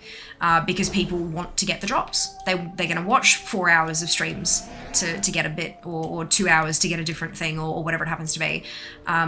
But yeah, it's interesting. I love, like, stats and things like that just fascinate me. How things work, how you can capitalize on it as a content creator, all that kind of fun stuff. It's good fun. Good fun. But no, I didn't think you were being toxic. I do get a lot of people coming in here with the "isn't this game dead?" question, who are absolutely toxic, like 100%. But you can't tell just by the question. So I tend to try to treat everyone with respect, and then see how they respond. Like yourself, you've responded with respect. We've had genuine conversations. We're all good. If I had said, "No, it doesn't feel like a dead game to me, I'm enjoying myself," and you've gone, "Haha, fucking loser," I would have banned you. Because I don't need that negativity in my life. But no, it's all about mutual respect. That's it. It's taken longer than a pitch drop, more than once, since it's taken 8 years for one to drop, and then another one about to... Huh? Hello Crow, welcome on in. Hope you're doing well today. Also saw you advertise on the launcher. Hey, do you have any add-ons you recommend for leveling? I do. However, I also, when it comes to add-ons, I tend to only recommend add-ons that fill a need that you feel is missing. So if you're playing along and you go, huh, this seems to work okay, but I really wish it did this. Find an add-on that does this. Because add-ons, oh my god, there are hundreds of thousands of them, and they all, like, a lot of them have overlapping bits and pieces, and some of them will contradict with each other and throw errors, and just, it's all a mess. So, especially as a brand new player, I tend to recommend going in and playing just as the game is, and then finding add-ons that fill holes that you feel need to be addressed, if that makes sense. If once you're on, like, your second, your fifth, your 12th, your 60th character, there are a lot of things that can really help with leveling. But if you're on your, so that'd probably be my first question: are you a brand new player? Is this your first character, or is this what we call an alt, a second, third, fourth additional character, alternate character, if you will? Bro, I play Taki and it's the funnest and worst game at the same time, so I don't hate on your game. Of course. I'd never hate on, like, this is my deal, right? As long as what you love isn't hurting anybody, you're good. If someone has fun going and, you know, physically harming other people, not great. If someone has fun playing a video game that literally doesn't hurt anybody, then we're good. Obviously, there are some video games out there that are problematic and have hurt individuals through different means and all that kind of stuff, and maybe those video games aren't so great. But if you're not hurting anybody, I don't see the problem. Just because, you know, I'm not gonna, what does it say? I'm not gonna yuck your yum, right? Like, I hate capsicum, bell peppers, depending. Other people love them. Why would I love lychees. Lychees are they're just amazing and delicious, and but then I have friends, actual friends, who say they are gross because they're too sweet. I'm like, how dare? Also, give me your lychees. Like, I will gladly take them off your hands. You know, there's no point getting into it over that kind of stuff. There's enough hate in this world that, like, there's no point putting any extra out there. Hey, it's just not worth it. Not worth the time and energy. Love Classic. Good! I'm so glad. Classic is wonderful. So much fun. So many memories, good lord. Good lord.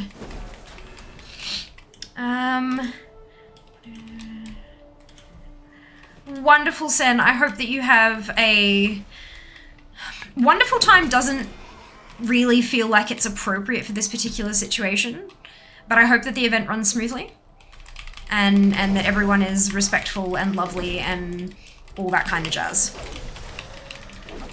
Hello, Seeker. Welcome back. Hope you're doing well. Hope you're doing well. One of them, to be honest. Not my exact words. Huh? And this bitch launcher. I know, right? It's, yeah, look. There's a few of us, quite a few of the family who are here by way of launcher, and I am so thankful for that. So thankful. 4 hours of stream, I can do that in half an hour. Yeah. Oh no. Respect on the internet. I'm shook. I know, right? I know. It's tough to imagine sometimes, but like, we can try. We can try. 89,861 critters killed. Stats, all things best add-on for the collector. Look, best is a matter of opinion.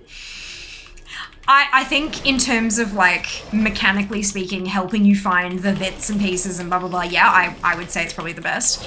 In terms of consuming your life and making you regret the download because every single time you achieve something, there's a million more things you've got left to achieve. Yeah, also the best. But that can make you feel like the worst.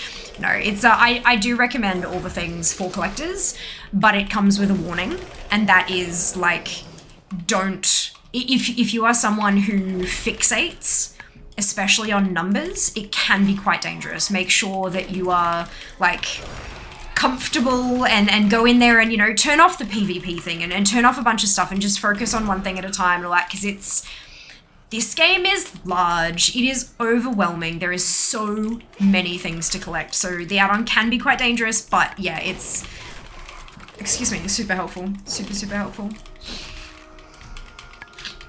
Try to find a Saturday whatever every year, don't enjoy content. Remember what I say, enjoy. Doesn't work right. Totally fine. Totally fair, Fire. Oh, it's good that you gave it a crack and, you know, you learned that something wasn't for you, and that's a positive in my book. Crossing something off the list is always good. Narrows down what you've got to choose from, hey. No. What do you think you're doing?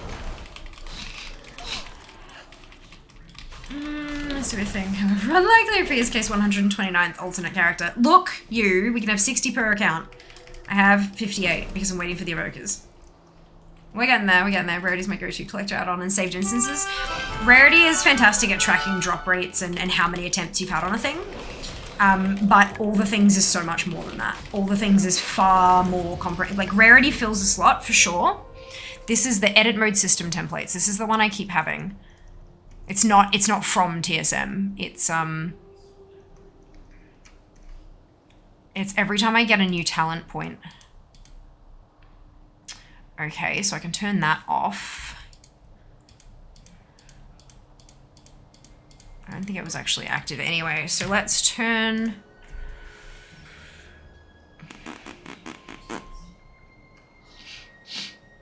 that off. And then hopefully it'll just be the one I get, or two. So yeah, Rarity is like fantastic at tracking how many attempts you've had across all of your characters. Really super good at that. Also pointing out when you're in a zone, these are things you could get here, stuff like that. All the things is far more comprehensive than that. Like not even next level, like so many levels beyond that. Yeah, they are not the same by a long shot. Saved instances is very useful for anything that involves dungeons and raids in terms of like lockouts and trying to track how many times you can enter a dungeon before it's going to boot you out, and, you know, your 10 saved instances, that kind of thing. It's, that's not what I wanted you to do. Why is LVI not turned on in my... It is, it just doesn't have the other bits. Okay. Why did I turn those? Oh, I must, yep, okay. I know what I've done. It's fine. Totally fine.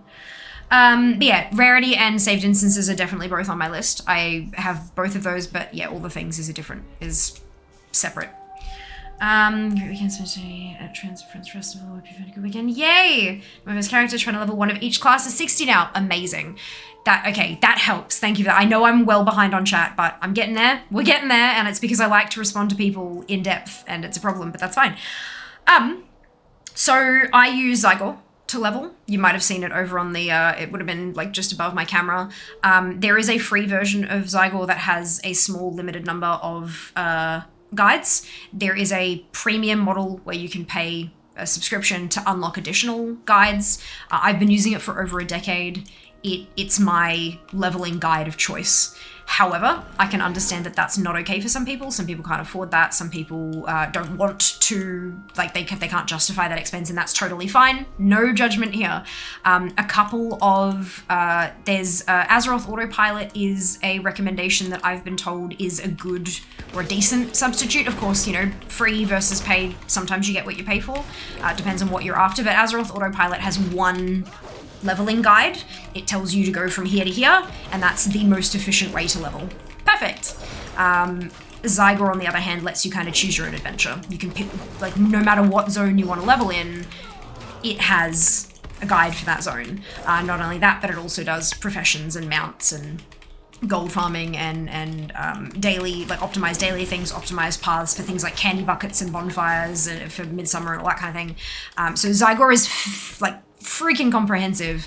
Azeroth Autopilot is much narrower, just leveling one singular course. I tried to say course and path, and it came out as course, so enjoy. And I think there was another one someone was talking about, it was like WoW Pro or something, but I've not actually heard of that one, so I have no idea. I haven't used Azeroth Autopilot, sometimes referred to as AAP. I've never used it before, so I can't, all I can tell you is the facts that I've been given by others.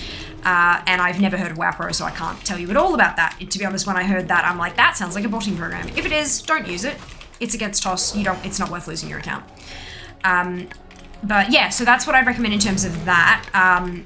I would definitely, like, add-ons aside. Actually, no. Back to the add-ons. Altaholic. Altaholic is beautiful and wonderful and amazing. This is my Altaholic window. These are all my alts. That's my full account. Well, not full yet, but there's 58 characters across 2 realms. And those are all my tunes. So it's really, really helpful. Like, you can see all of this information down the side here that gives you just like so much that you could imagine that you would want to actually access for all of your tunes. It's a lot. It's a lot, but it can definitely be worth it, especially as your army grows. It's a thing. Outside of that, heirlooms.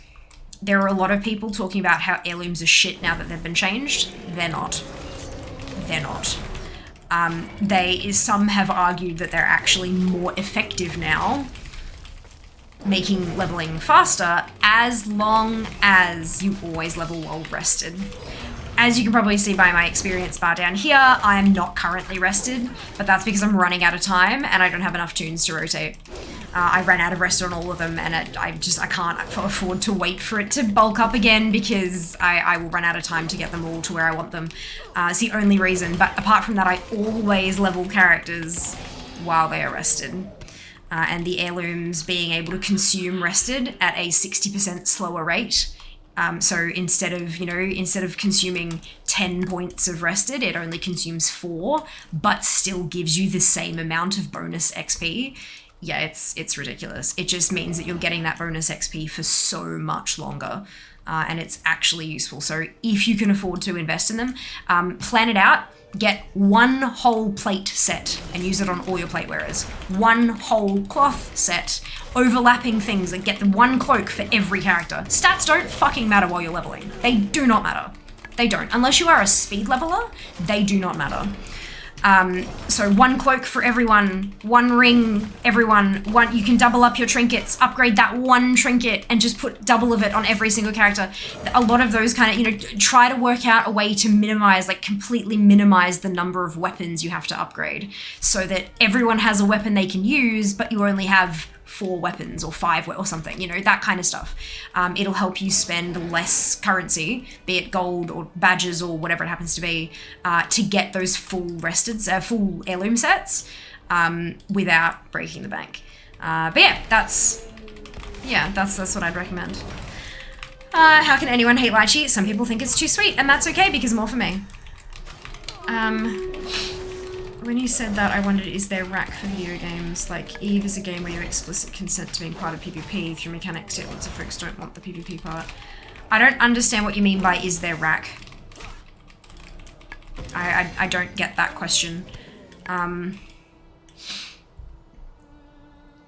Part of PvP. Well, I mean, like WoW is also one where you explicitly consented to being a part of PvP. If you rolled on it back when we had PvP and PvE servers, if you chose one that was that, you explicitly consented to being a part of PvP because you chose to roll on that server.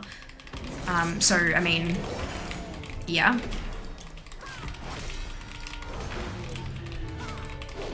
But yeah, I'm not sure about the rest of that statement there. Sorry, Nano, I don't understand.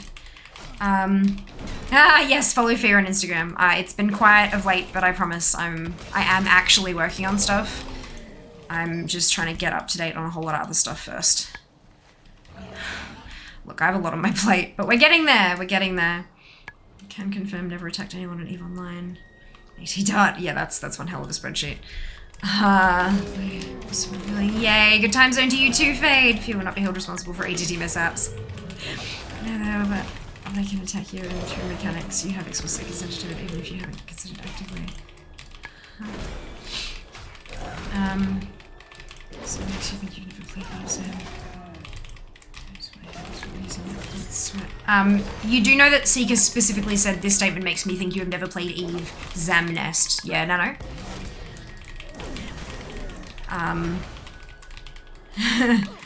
You're crazy if I use all the things in my focus player. Yeah, remember that if you install an add-on, you can delete it as well, but sometimes it's not worth taking a glance through the mirror because you can never forget what you saw on the other side. I was never attacked anyone EVE Online by virtue of never having played it. Me too! Me too. Did anyone actually turn that emote only on? I don't know. I can't see. It can be quite overwhelming when you want all the things. It shows you how many of the things you still don't have. Yes. Yes.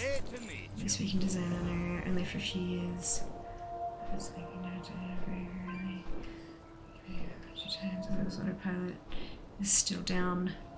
You mean it hasn't been updated for the latest patch? Yeah, I mean, that doesn't surprise me. It sounds like it's an add-on that needs like a hell of a lot of work, and especially if people aren't being paid for their work, they may have other higher priority tasks that they need to complete. That makes sense. Add-ons. Hello, Ismi Ada. Thank you so much for asking. Zam has dropped an add-ons command just below your chat there with a link to all of my add-ons conveniently linked towards, I think they're CurseForge links, because I think I put that together a while ago. But it's got links for all the add-ons that I currently use. I am going to update that soon, but I think it's mostly going to be taking things off the list, not adding things to it. But all the things that are on that list, I do still currently use. I'm just planning on doing a clean out soon to see if there's anything I can afford to lose. But yes, enjoy. Welcome on in. Hope you're doing very well today. Glad to have you here.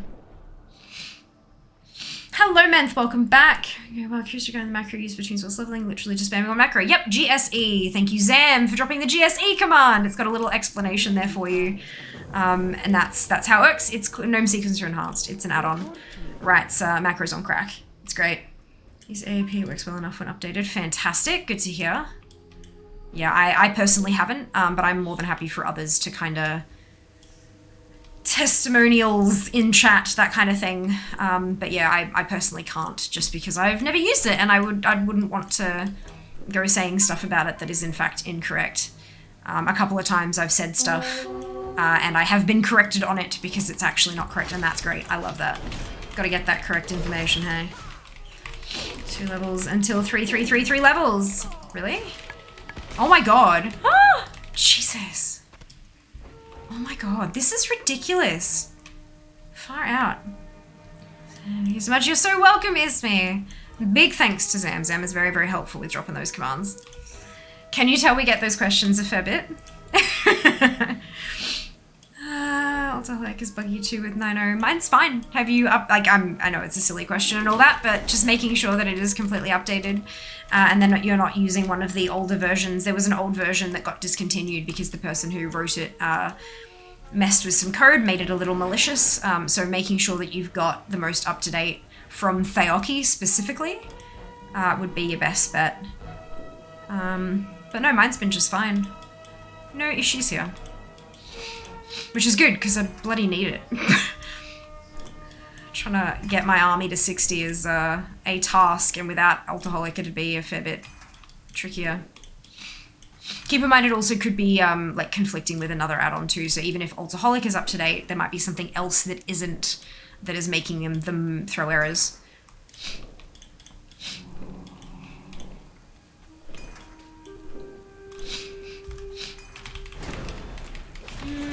to WoW CS, please explain about the heirlooms, please.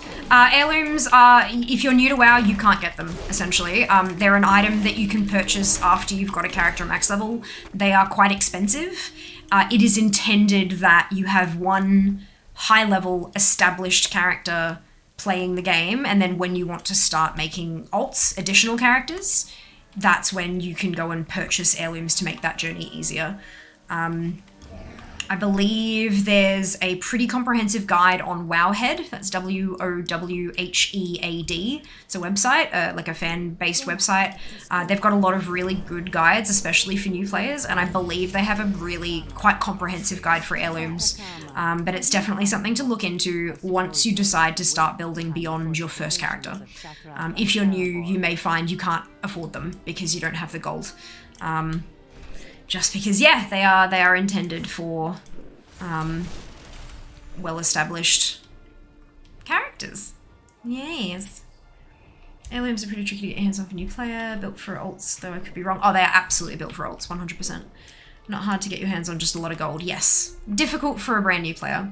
Because my friend gave me 10k, told me to get heirlooms, but he's gone to bed and I'm lost. You cannot purchase them until you have a first character at max, I believe. You have to get one character to 60 before you can start buying heirlooms, unless that has changed, in which case, please do correct me, someone, but as far as I was aware, you cannot buy heirlooms until you have your first character at max level. Risk aware consensual kink. Yeah, I don't think bringing kink into player versus player in a game is appropriate. Unless it's literally a kink-based game. Like, yeah, no, inappropriate. Remember the RP servers? Yes. You can also upgrade heirlooms with various different currencies. Yeah, but for a new player, Jeff, that's just entirely too much information, and they've already stated that they're lost, so I don't want to information overload anybody. Best to stick with super basic stuff until, like, they are able to explore themselves and kind of understand the way the system works a little better. And then you can, like, then start building upon that established knowledge. To build on mobile, it takes a person to create the chain or thread. Yeah, well, I think, like, we know that when you've got a chat thread, in Twitch, it has the one that it says you're replying to is the very first message in the chain. It's been like that since replies existed. Which is why, and like Seeker knew that, which is why Seeker intentionally tagged Zam in the conversation. It's just a matter of reading the whole message before reacting, I think. What are you looking for there, Floundering? If you're looking for koala coins to be used in raids and stuff, it's coins with a K. K-O-I-N-S. Am I supposed to go around the back? I think I am. Oops. Oops. Just careful there, Seeker. Channel points and the bot currency are two different things, unfortunately. Look, it's a fucking mess, isn't it? Too many things. Too much to manage. Getting 2 hours new player is IMO worst experience you can get. I disagree. I really disagree, Nitram, like, quite vehemently, actually. I think that, especially with stuff like Exile's Reach, it has very much simplified how that all works. So going through Exile's Reach teaches you a lot about how the game functions and how your class functions. Going from there into Chromie Time, where you can pick one expansion and play through it, rather than having to like go here and then here and then here and then here and then here. I think that's vastly improved the new player experience.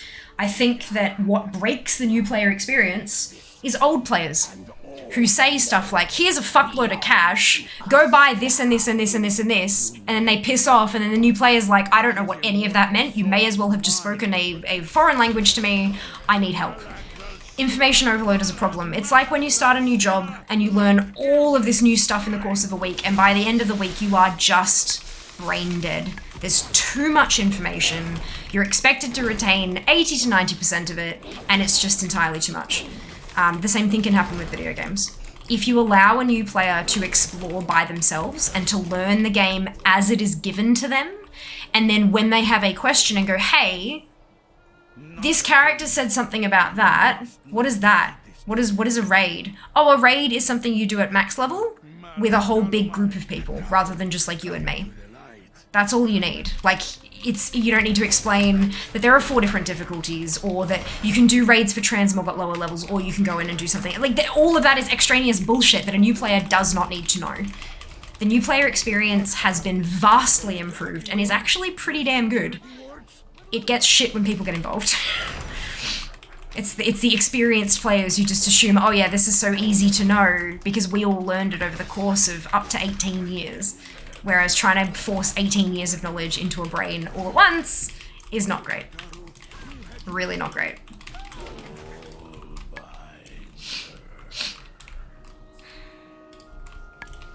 Yes, trying to put should be used push from little in chat. Thanks, yeah. Sorry, Seeker. I know it's a pain in the butt. I agree with this at start, but when this ends, you can easily feel overwhelmed. There is so much stuff. Not if you're just following, like if you follow from quest to next quest to next quest to getting a breadcrumb to go somewhere else to that to the next to the next. It's if you just follow the in-game path through questing, it doesn't overwhelm you. That's the thing. It's actually even with the new talent system, you've got a starter build. That might be behind the camera. There's a starter build there. So when I get a new level, it literally glows. It flashes one saying, choose me. I am the appropriate next choice. So like it handholds you right the way through until you personally are ready to start experimenting with new stuff. It's, yeah. I genuinely think the new player experience is quite good as long as a player is let to experience it themselves. New player experience has improved exponentially over the past 3x packs. Hello Current, welcome on in. Hope you're doing well today. Don't new players just boost nowadays anyway? Not usually. Sometimes they do, but I've had a lot of players who have boosted a first toon who've said, I just don't understand what's going on. And so, because they, like, with boosts you have the character trial as well, but boosts aren't, like, I would never recommend that a new player boost their first toon. Some do, and that's fine. And when they come in here and they're lost, I recommend that they start fresh. Keep the boosted toon. You can have more than one account, let's try that again. More than one character on your account, but start from level 1. Start a new character, go through, learn the game, and then go back to your boosted toon once you feel like you understand a bit more. Like it's, yeah. That's what I recommend because I just think that's the better way to do it. But of course, you know, not everyone's going to listen to me with that. Some people just want to jump right in and play with their friends. And that's all well and great as long as their friends are patient with them and can explain stuff slowly, gently, as it needs to be known, you know?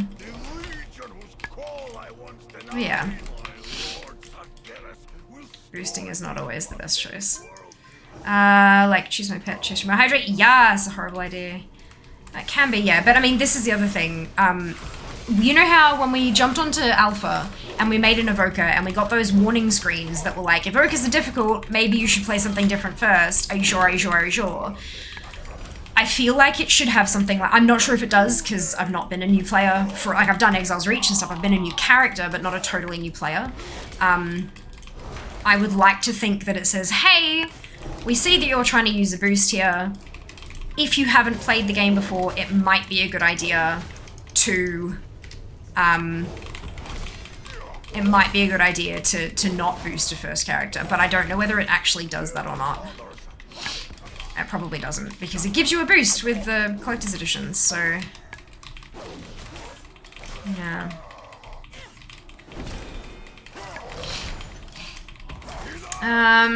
So welcome in.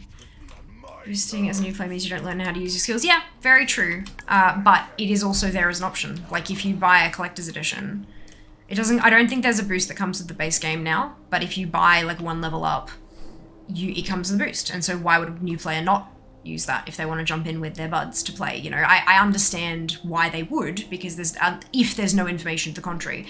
But if it does come up with a pop-up that says, are you sure we recommend doing this so you can learn the game first? That would be good, but I don't know if it does that. Better reminder. Oh yeah, that's a thing. This one. I can hear the souls of the dead. This is such a puzzling world. Greetings, friend. Dionys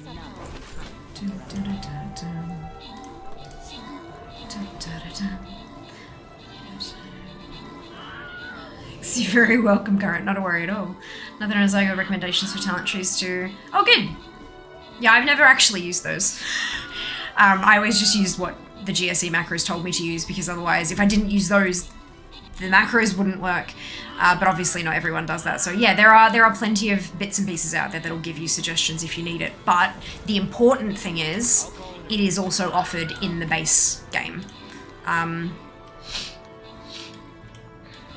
Like the actual game without any add-ons can tell you what to take for talents, which is useful. Problem trying to show expose all the information to new players sounds similar to those TV remotes that try to show all choices with the buttons that overloads people who hadn't trained to understand all the options or didn't read the manual. So, oh, Barry, look at you. Hello, how are you going? Welcome back. So glad to have you here. Oh, the free. Oh, I can jump in too. Watch as I take all of your coins. I'm kidding. I got a skin! I got the classic artillery. I'm very happy about that. Erica, Mike, and V, congratulations to all of you on your bonus ship. Well done! Well done. We're gonna go this way. Yay for skins. Who else got a skin from the Stream Raiders battle? What did you get? Tell me. I want to know. I want to know. Where's... I can't place my mage yet. I can place my buster though, so let's do that.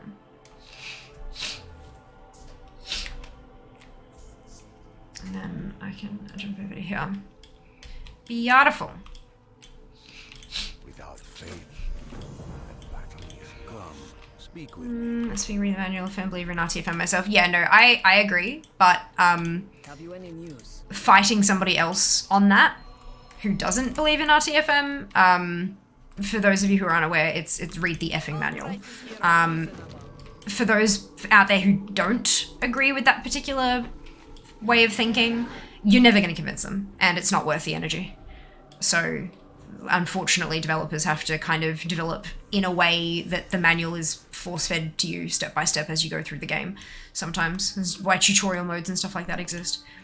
I can only imagine like the number of developers who go through their negative reviews and say, you know, it never taught me how to do this thing, and then they reply, it's like, did you do the tutorial? No, I skipped that. Why would I do the tutorial? You know, it's like, yeah. We are our own worst enemy sometimes. Stream Raiders battle. Yes, that's it. There's a link just a couple messages above you. You can click the link, log in with your Twitch account, and then drag and drop your units to the battlefield to join us in the next one. It's a little side game that we pop off every half hour with units you can level and drag and drop and place them and do a little fight and stuff. It's good fun. I enjoy it. I enjoy it. A good chunk of chat does as well, but not everyone partakes, and you don't have to. It's definitely not compulsory, but it's a little fun side thing. And it can help you discover new streamers as well, because there are so many captains. Like, I'm a Stream Raiders captain, right? So the streamers are the captains and the viewers are the battle participants, and there are so many different captains from all over the world, from so many different games. You stream at different times, and as a viewer, you can have up to 3 captains in, like, at once. Or if you have a battle pass, you can have a fourth captain slot. So you can place with all those captains at once, and it can help discover maybe a new game you never even realized existed before, because you find a captain who happens to be streaming it and stuff like that. New personalities who you really vibe with that you never would have found if it weren't for stream. Like, we've got so many people here who have found me through Stream Raiders and have stuck around because either they enjoy the content or they enjoy the game. It's cute, it's fun, I like it. It's all about that discovery. I remember my grandma having to ask me what does all the buttons do because you couldn't read the manual. Letters too small, I didn't want to. Yeah.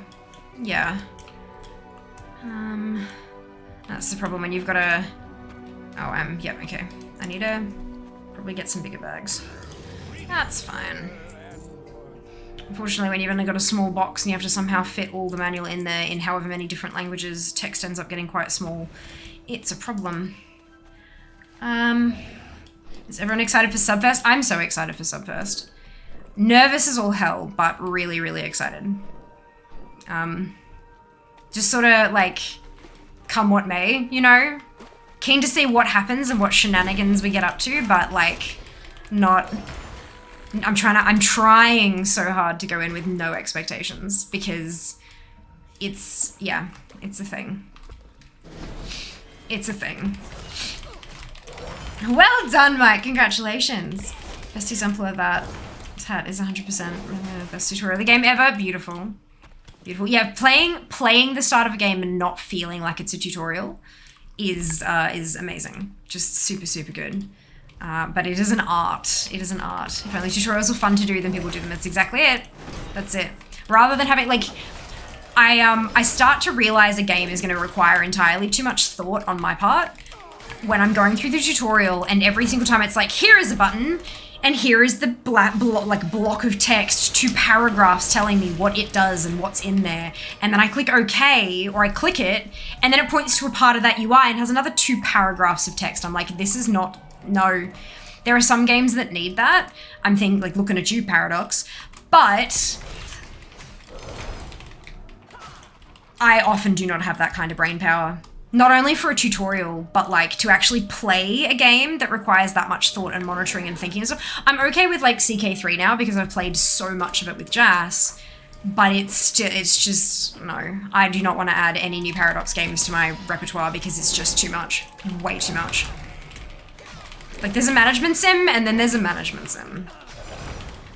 Like, Toasting on 200th anniversary button. Yes. Ooh. Pretty. Pretty. That's so exciting, dude. So exciting. I'm so glad resubs count this time around. Like, it's, oh, amazing. But we will see. We will see. We will see. The mods have had a sneaky peeky of what's going to be happening with the whole like milestones and all that kind of stuff. I did up the graphic and I've shown them. It'll be going live on Twitter next week, this week sometime. Like, this is the weekend, and then we've got Monday. It'll be this week sometime that'll go up. So keep an eye there. I'll probably put it up on Instagram as well, actually, because I might as well, right? Maybe people don't realize I do the Twitch thing. Who reads captions these days? I will. Awesome, Current. Join us on the battlefield. Join the Fee army. Look, fear is so, like, wordable. It's great. Join the Fee army on the battlefield. Hello, Josh. Welcome back. I've been hearing Des talking about how shoots are like the things that have to be there for players who want them and available players who don't initially want them but want help later. Yeah. Yeah, there is a way to make them fun, but it's, not too many people seem to be super good at them. So it's kind of like, oof. I just realized I was supposed to be squeezing toads this whole time.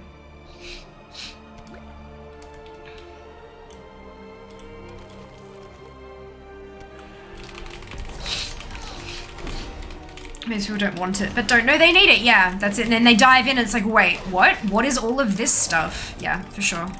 For sure. Do most shoots in a square like that? Oh, no, I do too. I absolutely, every time I do a tutorial, 100, but that goes into the whole RTFM, you know? So yeah, no, I'm definitely a tutorial player right here. I don't Crusader use that, I'm not sure. Yeah, Paradox is just terrible. Like, their tutorials are... I mean, their tutorials are super heavy because the games are super heavy. And that's great if that's what you want, but my lord. My lord. It's like doing a whole ass bloody TAFE course to learn how to play a game.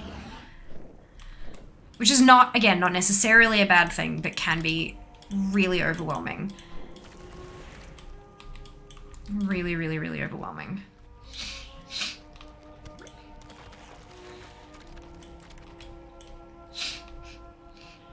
I like when games have an optional tutorial. I like to get in and learn hands-on. If I don't understand something, check tutorial. Yeah, Or like an in-game guide, like like the steps of the tutorial, but in like a referenceable guide of some kind.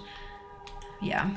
I don't mind helping those who can't read the manual for whatever reason. My comment was more towards people who just expect handouts because they're too lazy or unwilling to look into it themselves. Oh no, for sure, for sure.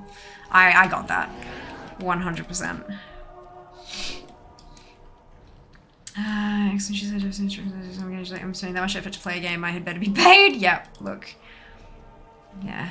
But some people like that complexity. Some people like being able to dig in and really get to know something on that level. And that's why we have so many different types of games, ranging from Candy Crush right the way through to some of Paradox's titles. Like, there are all of these different types of games out there because there are all these different types of gamers out there, and that's cool. Like, really cool. Greetings. And it means that we can be a Candy Crush gamer sometimes, or we can be a Paradox gamer sometimes, or we can be anything in between, because no matter what we want to be that day, there is something available for us. And I ain't gonna say no to that. This game is pretty much sandboxes. Anyway, you'll learn. Oh, but like, it's like, why is everything dying? And then Jazz is like, oh, you didn't click this button once, like 20 years ago. And I'm like, but why did I need to? Is like, you just had to. Why did you restart Monster Hunter World a while back? It's got this massive force tutorial with unskippable cutscenes that turned me away from wanting to play it again. Yeah, having like, I understand forcing you to watch stuff the very first time, but having some kind of trigger in the game, like the game files, that this game has been played through before. Even if you've wiped progress, it's not a complete reset. There's still that flag for has done tutorial, you know, that'd be nice. That'd be nice. You'll do 100%. You'll 100% do amazing. Look, maybe, but the thing is, it doesn't like... This is the problem with stuff like Subfest, is that it doesn't rely on me. I can offer milestones and I can offer incentives and I can be like, if you do this, I'll do that. But in the end, it comes down to actions of my followers. And that's, yeah, which is why I don't want to, and it's not just actions of my followers. It's not asking my followers to do something that's free. It's financial contributions, it's bits, it's subs. So, and I know that, like, you know, there are some communities out there who are full of people who have massive amounts of disposable income, but my community is not like that. And I know that. So I'll be thankful for whatever I can get, obviously. And so I'm just trying to have no expectations so that whatever happens, I will be overwhelmed and cry. But we'll see how we go. I am looking forward to Subfest. I keep going to call it Bitfest because it's been Bitfest for a while now, but I'm looking forward to it. And looking forward to what other creators come up with too. It'll be great. Hello, Cav. Welcome in. Hope you're doing well today. Makeup is amazing. Thank you. I'm really happy with it. I'm super, super happy with how it turned out. Oh, Stretch Redemption. I should do that. Okay, this hurts. Luckily, I res here. You know, one shoot I didn't like.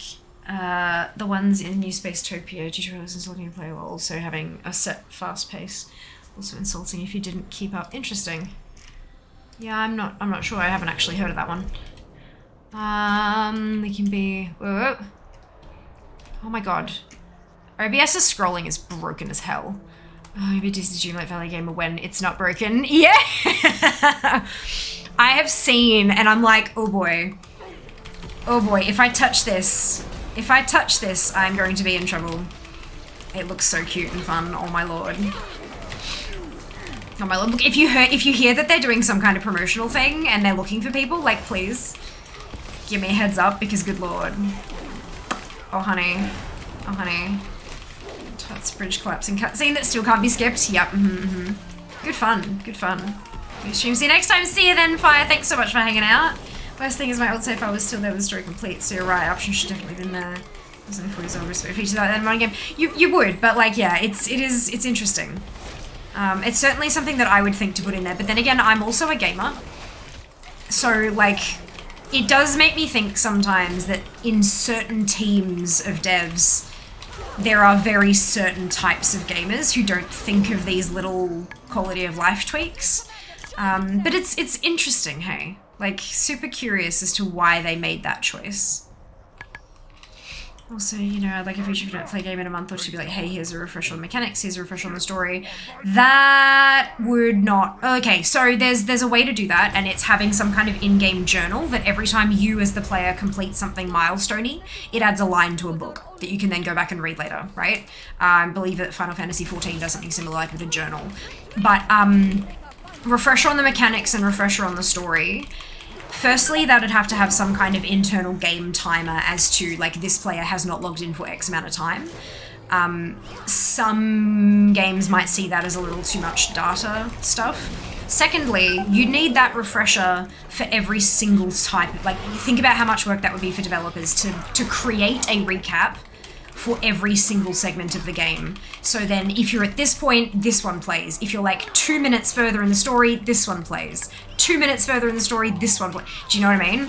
Too much. Journal thing, much better, because then you can just go and read through. Maybe there are some times where it doesn't add a whole new line. It just updates the most recent line because you've learned one tiny piece of new information that adds to it, sort of thing. Journal works well. Refresher on mechanics is a little trickier. There are some games that have tutorial type things that you can go back manually and visit every time, but it's not going to force you to when you jump in the game. You've got to go seek them out. And then there's always the controls page. Like, you can have a read of that, and that obviously will help a bit too, trying to get your bearings back as to where your fingers need to be. But yeah, look, there are definitely some ways that can for sure be implemented, but it's one of those kind of measured expectations type deals as well, because there's... I'm supposed to talk to Velen, good. Yeah. It may be less worth the devs putting in that much work and instead focusing on making a banger story. McDonald's is doing socks, I don't know how I feel about that. Some of the money from the socks goes towards the charity thing. I saw that the other day. They're kind of cute designs, honestly. Hey Millie, welcome back. Hope you're doing well. Be so great, especially with RPG games. No, I didn't finish many RPGs because of that. And Space-Based Startopia with new version. Like Pull of GLaDOS and stuff like that. What is the game I can't remember? I was in the fast food chain. They're making underwear. No, it's a charity sales piece. It's McDonald's designs on literally socks. No underpants or anything like that. Just socks. Yeah. I understand that a lot of people consider socks to be underwear because you wear them under shoes and stuff like that, but it's literally, there's 4 designs of socks and you can buy them, and if you buy them, money goes to charity. Like, not a big deal. Kind of a thing that a lot of different places tend to do a lot. This game is the devs. Yeah. It's like, I don't remember any of this. Especially since it's Capcom, they've done it in most of the other games. Yes and no, it's just sucks at the moment. Updated my journal. Yeah, that's it. Players don't need this. Players, what the fuck is this, dev? They just don't get it. It's fine. They don't get it because you haven't spoken to us. You haven't told us. We can't know the information until you give it. We know that you have all the information. You wrote the bloody game. But we don't have it yet because you haven't introduced that information to the player yet. Yeah, it's I did a playtest for a live. They asked me to stream a game, you know, back when I was starting out. Free game, do a stream, fantastic. And they asked me to go through and do it like a test run and do bug reports and stuff like that. And I went through and I played it, and it was really hard. Really, really hard. And I was like, what is, like, this is, I managed to get there. I got through it, but I had to massively adjust my playstyle, and it was like, this is tricky. This is super tricky. And so I sent them the link to the thing, and they basically came back and was like, oh, yeah, it was hard because you were doing it wrong. Like, why didn't you play it like a regular RPG? RPGs, you're supposed to talk to, like, all the NPCs, and I'm like, not in modern day RPGs, you don't. Like, sure, if you're in, like, an older game from, like, the 90s or early 2000s, you might go through and speak to literally every NPC you come across. But you didn't tell me that there was a trainer to get. It turned out that I had done like 10 to 15 levels of the game with nothing but my level 1 abilities because I didn't know there was a trainer. Because nowhere in the game anywhere did it tell me that there was a trainer. I had the gear that I started the game with because I didn't know that I could purchase more gear from vendors because I didn't know where any of them were, but there was no breadcrumb anything anywhere. Zero breadcrumbs. I was expected to find all of that by talking to all the NPCs. So they basically told me I played the game wrong. And I was like, nah, honey. Nah, honey. Warcraft, you think you do, but you don't. 2 days later, yeah, that's it. Hello, Abeb, welcome on in. Hope you're doing well today. Just thinking in Final Fantasy 14, like, this thing means run, this thing means stack, this thing means watch the arm for swing, this thing means, and it goes quickly beyond. I mean, it does, but there's also, like, a lot of those kind of things, if you are, the skill sets are transferable. Like, when I jumped into Final Fantasy XIV after having played World of Warcraft for such a long time, when it had this stuff under the ground, I'm like, huh, that's orange. Orange to red tends to mean bad. So I'm going to stand out of that thing on the ground that is orange to red. Because I feel like that means bad. So if you are playing games at all, like, a lot of those mechanics are fairly straightforward. If you are taking a break from gaming in general for a very long time, to the extent that you lose the knowledge that red equals bad, I'm not sure how they could reintroduce that to you in-game. But also, Final Fantasy XIV is the one that has the tutorials you can go back to. The novice guides, I can't remember what it is, but they have like the little shield with the sprout on it, and you can go through and step through basic tutorials, like 1 through 8 for each class, each job. So like that's literally, yeah, that's like the only way I can think of to do it. They can't force you to go there. They can't pick your character up from wherever it was and drop it there when you log in for the first time after 6 months. But there is a way for you to go and find it. And that does have things like, hey, that's danger, get out of that. Literally, like he yells it at you and the text box appears on screen. So I'm not sure how much, like, beyond that you could, minutes giving out time for reroll. I did socks last year. I think we got some nice. Hello, Zaren. Welcome back. Hope you're doing well. I am. Thank you very much for hoping. I thought a charity by the Macca's makes enough off me already. I don't think it's all to charity. It's usually some kind of a profit margin or like X number of dollars from each sale or something like that. If it all went, then they'd make a massive loss. But yeah, always worth checking out. I'm sure they'll probably have it on the website there, on somewhere, rather not there, somewhere, to tell you like what the breakdown and stuff is. I'm supposed to be wearing a thingy, aren't I? I can't do that yet. Oh, it's already on me. Good. Good. Outdated thought line. Yeah. Yeah. I mean, this was a few years back. Granted, I was still very much a new streamer, so it was maybe 5 years ago or something. But it's still, that was still only 2017. And look. When someone is beta testing your game after you've given them a key, like putting all the blame on them and saying you're doing it wrong, and then there was one like half line at the end of the email that was basically, I guess we could add some pointers, and I'm like, it's elitism a little bit. I think I certainly felt like it. I felt like I was being told I wasn't good enough for their game. I didn't play it right, and therefore I don't deserve to succeed in their game because I didn't do it the way they wanted me to, kind of. Do you know what I mean? But that's just not how games work these days. That's not how games have worked for quite a while, but... so to all the NPCs, I'd rather kill them all, no thanks. Yeah, that's it. And it's not like there was only 2 NPCs in each town, of course. So many of them had nothing to say. And so I did actually end up going back once they released the next build. I did another test stream and I went through and I talked to every single NPC, and 80% of them had nothing to say. And so I got 1/3 as far in the storyline, even though I had all these fancy new spells and gear and all this kind of stuff. I got 1/3 as far in the storyline because I spent entirely too much time talking to literal children NPCs running around that said, "Who are you? You look funny." Because of course, you know, I woke up with amnesia in a town or something. And I'm like, nah, I'm good. Nah, I'm good. Did this dev used to work at Sega in like 1985? Good question. Good question. I have a feeling they wouldn't welcome the inquiry from me.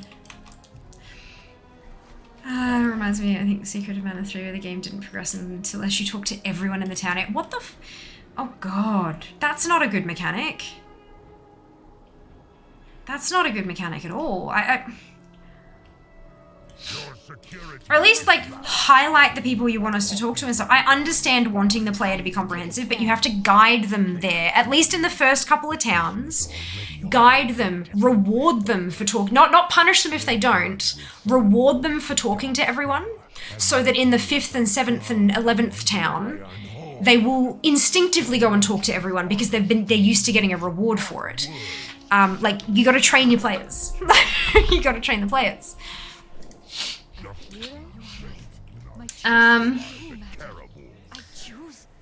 So she's 72 ring drop from Lord Kazak. Well done! Congratulations! So excited for Wednesday. Yay, Millie! Amazing. Green means good. It usually does. Unless it's poison. That's it, Zam. Unless it's poison. There's poison. Poison is also green. Definitely not good to stand in. Or acid. Yup. It took me a while to figure out that blue was okay to stand in. Or one type of blue. Can I get both pairs of socks? Brilliant! Brilliant. Can't remember what it was playing, but heals radius for green. It looked bubbly. I kept running out of the heal radius because I thought it was poison.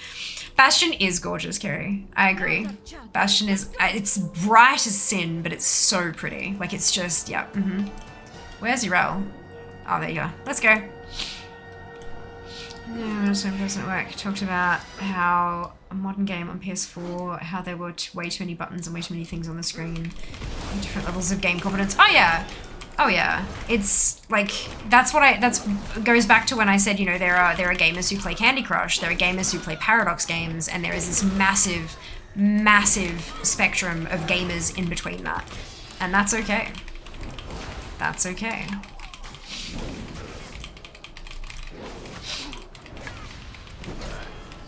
And it's not necessarily like a skill thing either. Like sometimes it's just that if there are that many things on the screen, a brain can't focus. It gets distracted by all these different bits and pieces and has this urge to push everything, but nothing can be pushed at the moment. It's sitting there grayed out. It's like, why do you even exist? Like, yeah, no, it's, simplicity is sometimes a really, really good thing. A really good thing. Dwarf Fortress. I have no idea what Dwarf Fortress is. 100% if the profits for the silly socks goes to the RMHC. Apparently good. So 100% of the profits. So if it costs them $5, they're selling the socks for $5 and it costs them 50 cents to make, $4.50 should go to Ronald McDonald House charities. That's good. That's good. Keeping in mind, of course, that they then use that, because you buy the thing, you are not making a charitable donation, you are purchasing an object. They are then making the charitable donation and can write that off on their taxes. But you get something out of it. It's like the donating to charity at the checkout at like Woolworths. Would you like to round up and donate 55 cents to charity? It's like, I would love to, but I would prefer to donate directly and donate more than $2 so that it's tax deductible and so that I'm not helping you write off shit on your taxes, Woolworths, because no thank you. But it is better to give through that kind of stuff than to not give at all, if you are able to, of course. You gotta take care of yourself first. No one else is gonna put you first, you have to.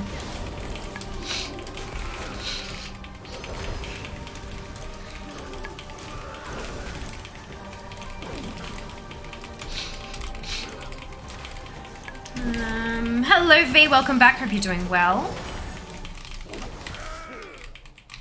If it's poison or acid, it'll be baby poo colored!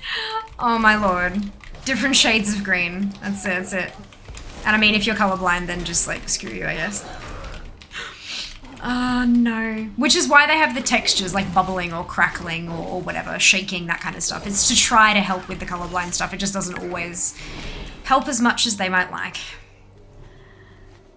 Nope, no guide, just you're in this town, have fun, me, okay, I've been here for an hour, how do I progress? Google's guide, have to talk to everyone, oh god. Ugh, gross. Has anyone else found with LUI that pet summoning skills call pet hunters and they're not popping out? Any fly out menu breaks, anything. Mage portals, summon demon, choose pet, all that, none of the fly outs are working. They work in your spellbook though. You can do it from your spellbook, and then what you can also do is if you have enough bar space, you can get the fly out and then go drag from that fly out onto your bars, and that will work, but the fly outs don't work. And that's a base UI issue, that's not an LUI thing. I've had people tell me that they're using base UI and the fly outs still don't work. So unless they've fixed that in the last 3 or 4 days, since that was reported to me, that's a base UI error at the moment. I wonder if people genuinely think playing Candy Crush isn't as hardcore as playing Marble Snap just because Rainbow Candy versus superheroes. Look, probably. The human condition is one of all sorts of fuckery. God. Good, good. There's a good job of taking it seriously. Mamorpaga mechanics, have a look if you haven't. Fair, fair. It's funny, Paradox has their full game CK Advance series, and then there's City Skylines. I mean, City Skylines is just as intense as the other ones. It's just a different kind of management. Does the same with my pet utility stuff, my hunter. Is there any fix? No, it's all base UI stuff. We're waiting on Blizzard for a fix. It's not LVI. When the error actually happens, you'll be able to see it says frame XML, which is not LVI. Unless you have some kind of bug catcher add-on, which doesn't show you the actual errors, in which case you won't see it. I will meet you back at twilight. Unfortunately, the game is not based Minecraft on. That still means nothing to me. I do not play Minecraft. Have never played Minecraft, have no interest in playing Minecraft, so... What is happening to this world? Don't know, don't care. But that's fine. It was more just, yeah, like this game? Nope, no idea. Maybe, possibly. That'll be your call to make. Yeah, don't do that. Leave as post and Tokyo forum, Completionist news version fix. I haven't tried it yet. No, I've got the newest button installed and I'm pretty sure it's still causing issues on my hunter. From what I understood, it's a base UI issue, not LVI. Again. Although I think I'm a little bit behind. Okay. When the total comes up to X9, I ask you want to round up, like, I'm like, sure, About to say they're all green to me. So look, there wasn't a proper fix for it, there's not. Dwarf Fortress is a game that came out in 2002. Yep, don't care. That's alright. I do not have space in my brain for additional information that doesn't really mean a whole lot to me, so thanks but no thanks. Hello,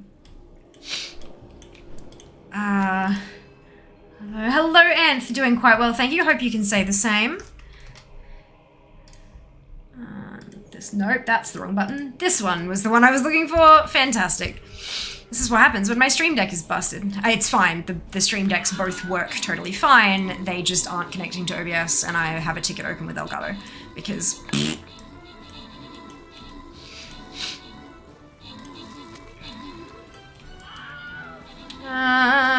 GPU UI managed to figure out how to get flyouts to work. Put them on an action bar, now they work. Basically, I think not linking properly. Yeah. Yeah. It's not any add-ons issue, it's a Blizzard issue. Space, correct. Security's been happening for a week. Yeah. It's been happening for more than a week. It's been happening since phase 1 started. Betch, DK, Paul, Boer, Lice, Zam, Fade, Current, and V. Congratulations to all of you on your ownership. Well done. Like day 1 of the patch, I tried to port somewhere and it wouldn't let me. On my mage. Yeah, it's been a thing. But there you go. So the issue is that it's not on your main bar, like bar 1, rather than action bar 4 or action bar 2. It has to be on action bar 1 for them to function correctly. If that's a fix, then fantastic. Temporary as it may be. I can't place a mage, can't place a buster. Can I place a vampire? Yes. Wonderful. Amazing. Drag out, pull out though. Yeah, you can drag out of the pull out, you just have to do it from the spellbook specifically. Even if you manage to get it to the fly out to work from your main action bar, I believe if you want to put individual ones on your bar, you still have to do it from the spellbook. But that could have changed, I could be wrong. Give it a try. Thoughts, the replica Lich King Frostmourne sword from Blizzard.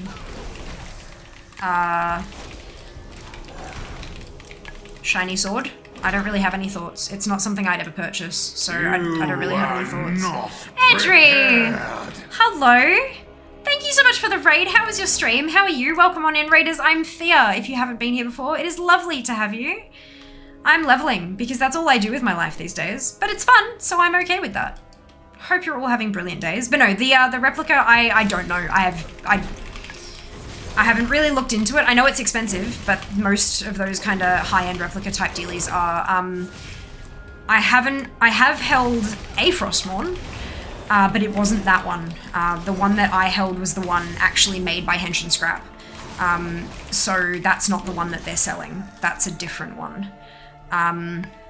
So yeah, I can't comment on it at all because I've never seen the thing. I've only seen the photos everyone else has seen. Yeah, I have no thoughts. I'm very much a, like, for me, indicators of hobbies need to be useful to me. So let me explain.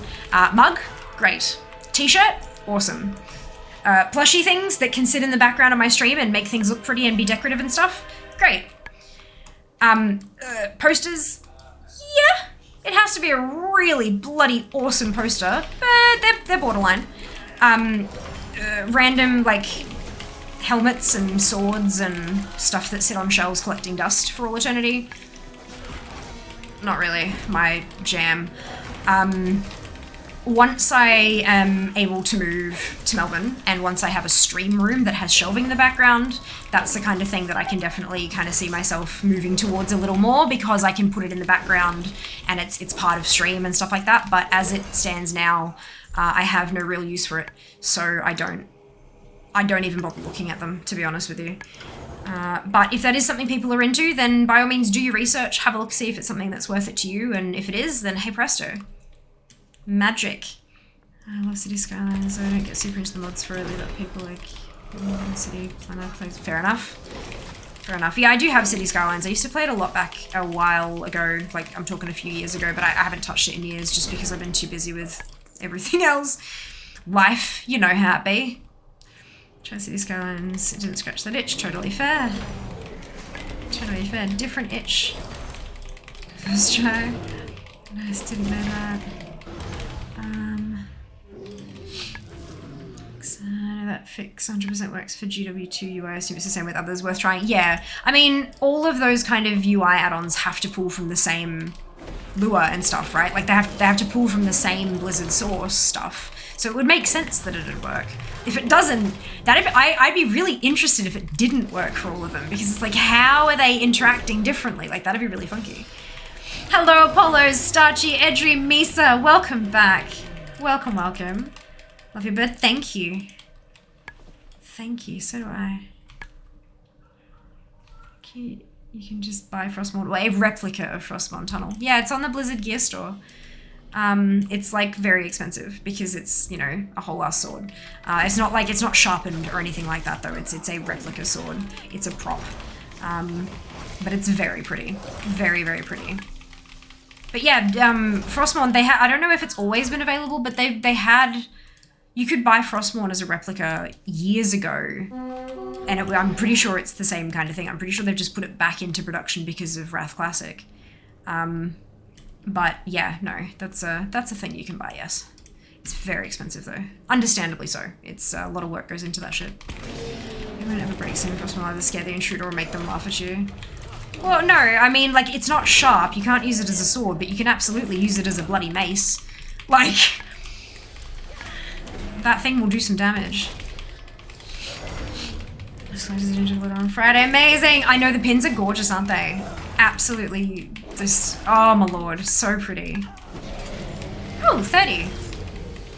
Awesome.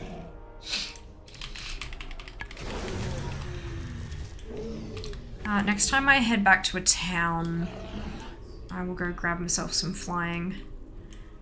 Alright, not in- No, Tunnel, no, not in game. Like an actual physical, like, I have a sword. Yeah, no, like, yes, real world. Yeah, sorry. Yeah, no, you can't just buy Frostmourne. Oh, wow, yeah, no, I can totally understand where that misinterpretation. I'm so sorry. No, we're talking about a physical, real world item. Yes. Oh, that's hilarious. That's really funny. How goes leveling? Yeah, we're getting there. I just hit 30 on this Dark Iron Paladin. So we're going alright. What am I up to? I'm up to still the 6th of November, so I'm a week behind on the stretch goal, but I'm good for my original goal. So we gotta fly to a new place, but I'm not gonna do that. I'm gonna Hearth to Storm Shield and go get myself flying.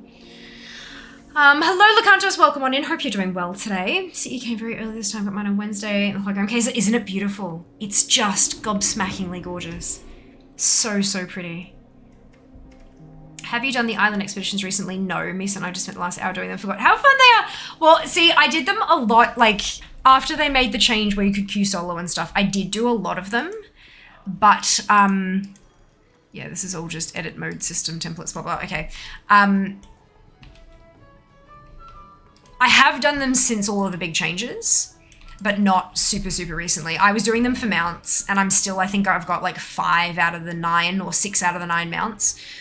We'll get there eventually. We'll get back to them one day, but yeah, it's, Unfortunately, I have higher priorities at this point in time. Flying Ding, thank you. Thank you for the grats. Yeah, level 30 on this toon. So I've got 48 at 60. I have 5 at 59. 2 technically at 58 because they're the evokers, though they don't exist yet. 1 at 47, 2 at 41. This one's now at 30. And then I have my level 1 priest that's I've got a level 60 boost I'm gonna use on her once my evoker's done. So I'm getting there.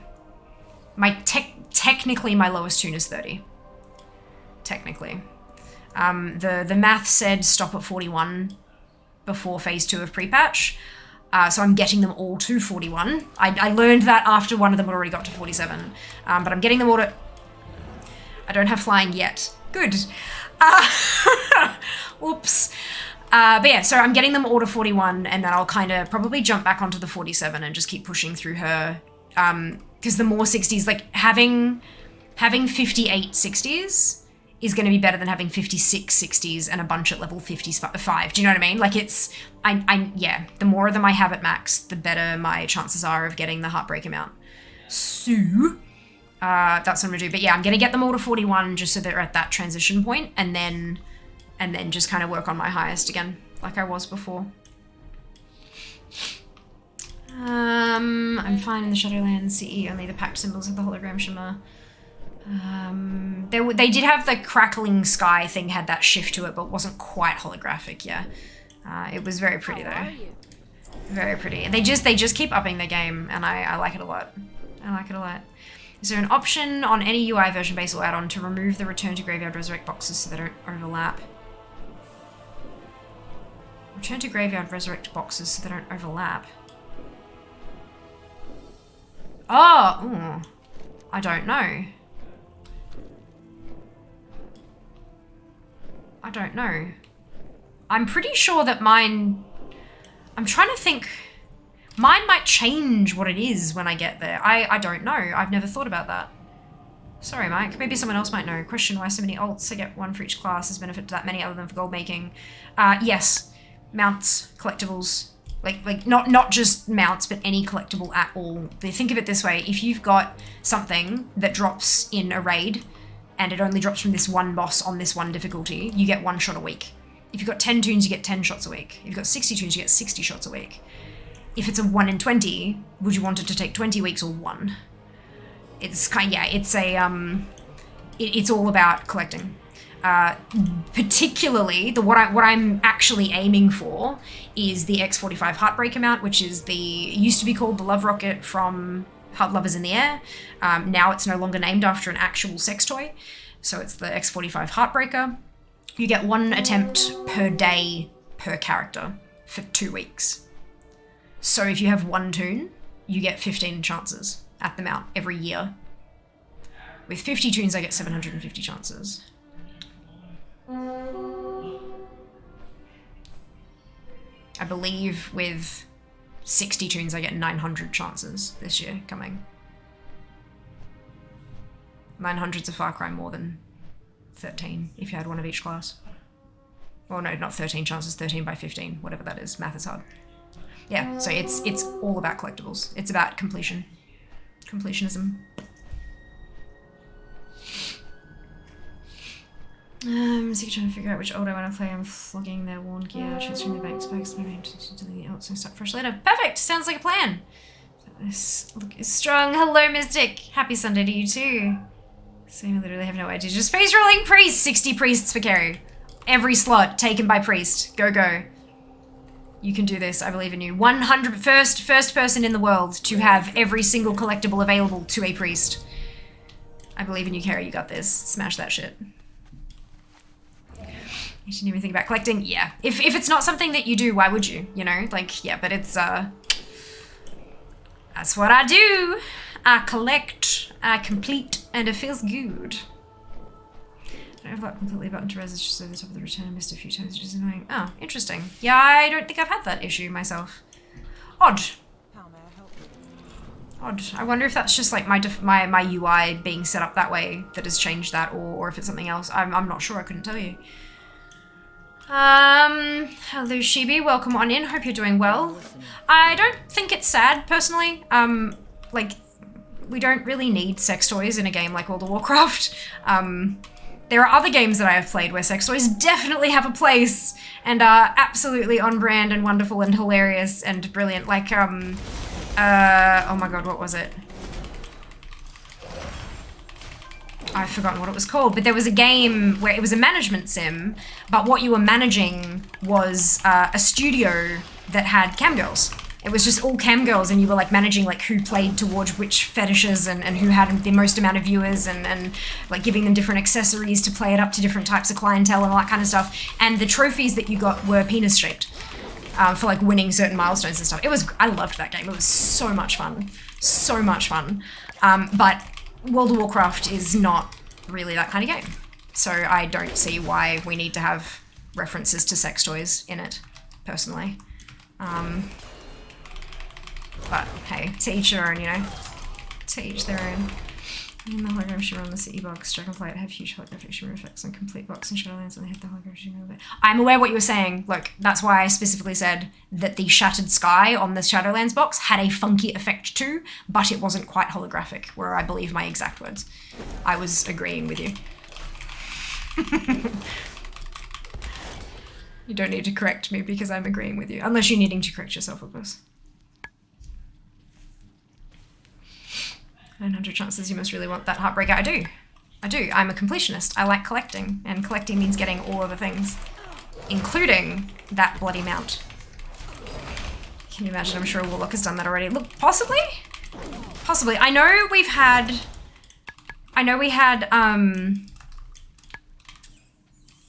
oh my god, brain, why you do this? Des. I've forgotten the second half of his name, but he did Warriors. He had a full account full of Warriors, and he was the first person to get every transmog appearance available to a Warrior. But I think that was the only, but that's just transmog, not all collectibles. But yeah, how cool is that? How cool is that? It's one epic goal. Honeypop. Yes, Honeypop Studio, that's the one. Honeypop Studio. Honeycam Studio, yeah. Honeypop is the series of games, and then Honeycam was the spin-off that was the management sim instead of a dating sim. So much fun. I enjoyed it a lot. 25 chickens every day, every year, 16 years, still no Headless Horseman. Oh, Sherry, I'm so sorry. Oh, that sucks. I have faith. Next year, I believe.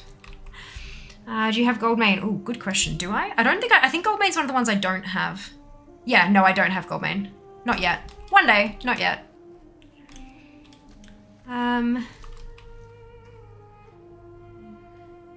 What's the funny name here with a few funny names that chance to go? Yeah, it is. Ah, fair enough. Yeah, but it's, yeah. Yeah. It kind of adds to it when, like, the icon of the mount looked nothing like the actual mount. However, it was practically a photographic representation of the vibrator. So it's like, you know, it's a bit much. Subtle little jokes here and there is one thing. You know how like they do, you know when they have kids movies and there are those jokes that are snuck in there for the parents of the children that they have to take. You know, they're like, oh, I don't want to go see this bloody kids movie, I'm going to go insane. But they take their kids anyway, and then there's the little chuckly moments in there that are put in there for the adults as like yeah. Those are fine, great, very subtle, very kind of, you know, you got to be in the know to be in the know, but like literally a picture of a vibrator with a mount that's named after said vibrator, it like, I don't know, it felt a bit classless. But again, just my opinion, and that's alright. Not everyone has, no one has to agree with me. Totally fine. Sounds like a very stream-friendly game. Oh, it was not. No. I played that on Discord. Actually, I don't even think it was before we couldn't share it. I'm pretty sure it was back when we couldn't even share screens on Discord. So I think I had it through Steam sharing that I was streaming it to people, and then we were all sitting in Discord having a laugh. But no, it was good fun. I get way too, like, management sims are one of my, like, genres.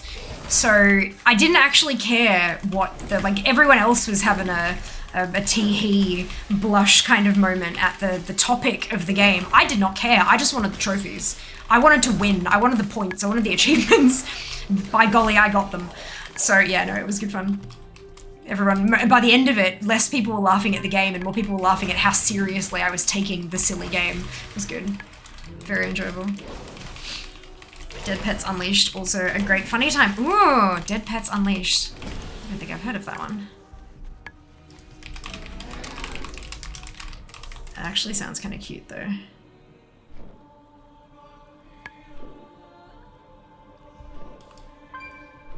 Oh. Oh, that sounds really interesting. Okay, noted. Noted. Interesting. Maybe looking at this again. Totally. I got it in the second year. That's right. It's okay. Look, not a worry.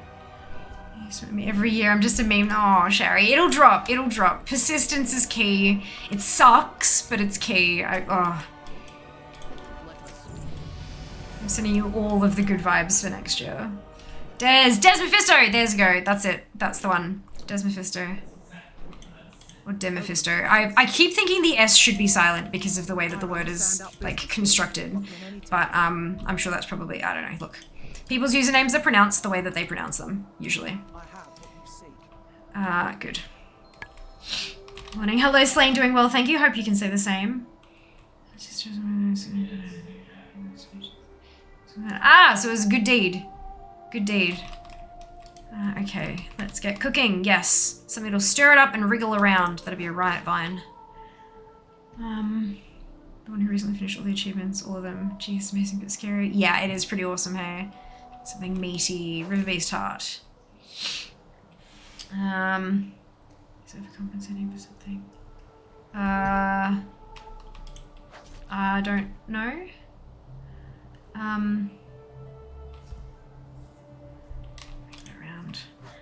How do you feel about the horrid quest chain names being changed? Okay, firstly, I don't know what that is, but if it's something from Dragonflight, I don't want to know. I'm avoiding spoilers on every level. It is the first rule of chat here that no spoilers.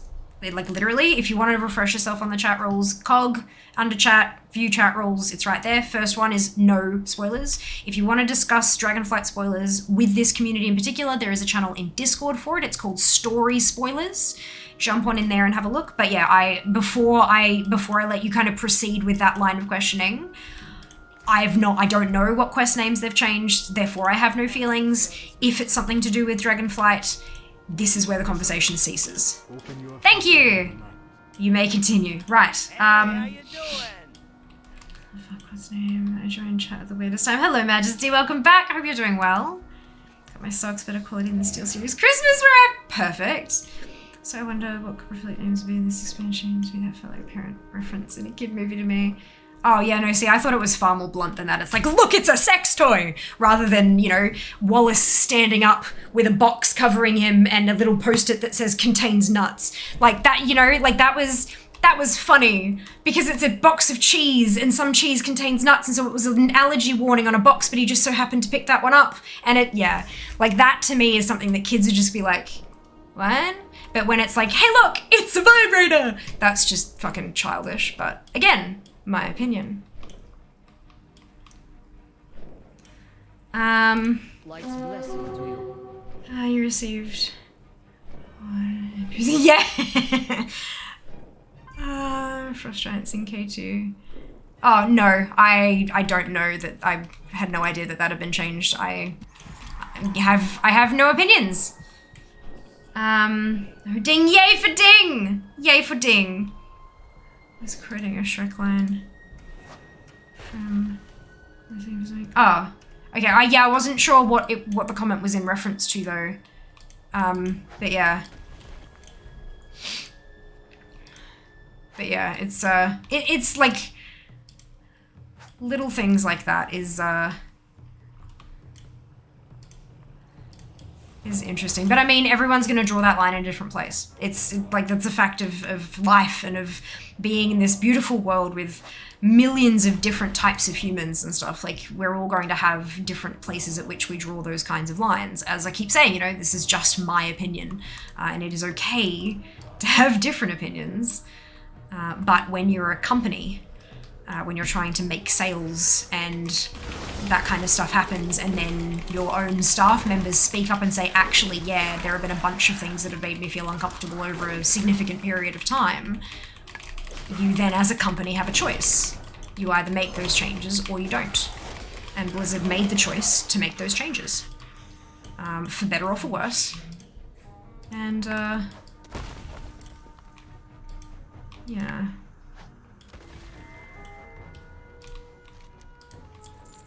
Alright, let's cure Rimblat. So Team News was fantastic. Also my comment about the parent references about the quest name, agree about mount name change. Oh, okay. Gotcha. Yeah, yeah. Because I didn't know what you were talking about with the quest name, then I just assumed it was what we had been discussing already. More AoEs as an S-Priest. Yay, Carrie! Feel good for quest though. So what level are you now? What level have you done? More clear next time. Question never talk spoilers in here in general. Perfect. And that's okay. And keep in mind that when I say that kind of stuff, it is also not. It's not usually directed at the specific person I'm talking to at that moment. I'm kind of like, okay, so here's the thing. Everyone listen up. Like, it's very much a broad thing, because what you sometimes have is someone makes a mention like that, and then someone who's lurking kind of goes, oh, that's something I can contribute to, and then proceeds to do spoilery shit. And that's, look, sure, but that's why I kind of stand up and sort of say, no, just everyone hold your horses for half a second. Here's a rule I'd like to remind you of. Let us now proceed with this discussion, just to make sure that everyone's on the same page. Because, you know, the number of times where someone breaks a rule, I ban them, and then I and all of my moderators get abusive DMs saying, I didn't even know that was a rule. It's like, well, you did click the okay, got it button when you joined, so I like to give people a warning, just in case they did just randomly click it and not bother reading. Hey, look, RTFM, but I know people don't, so...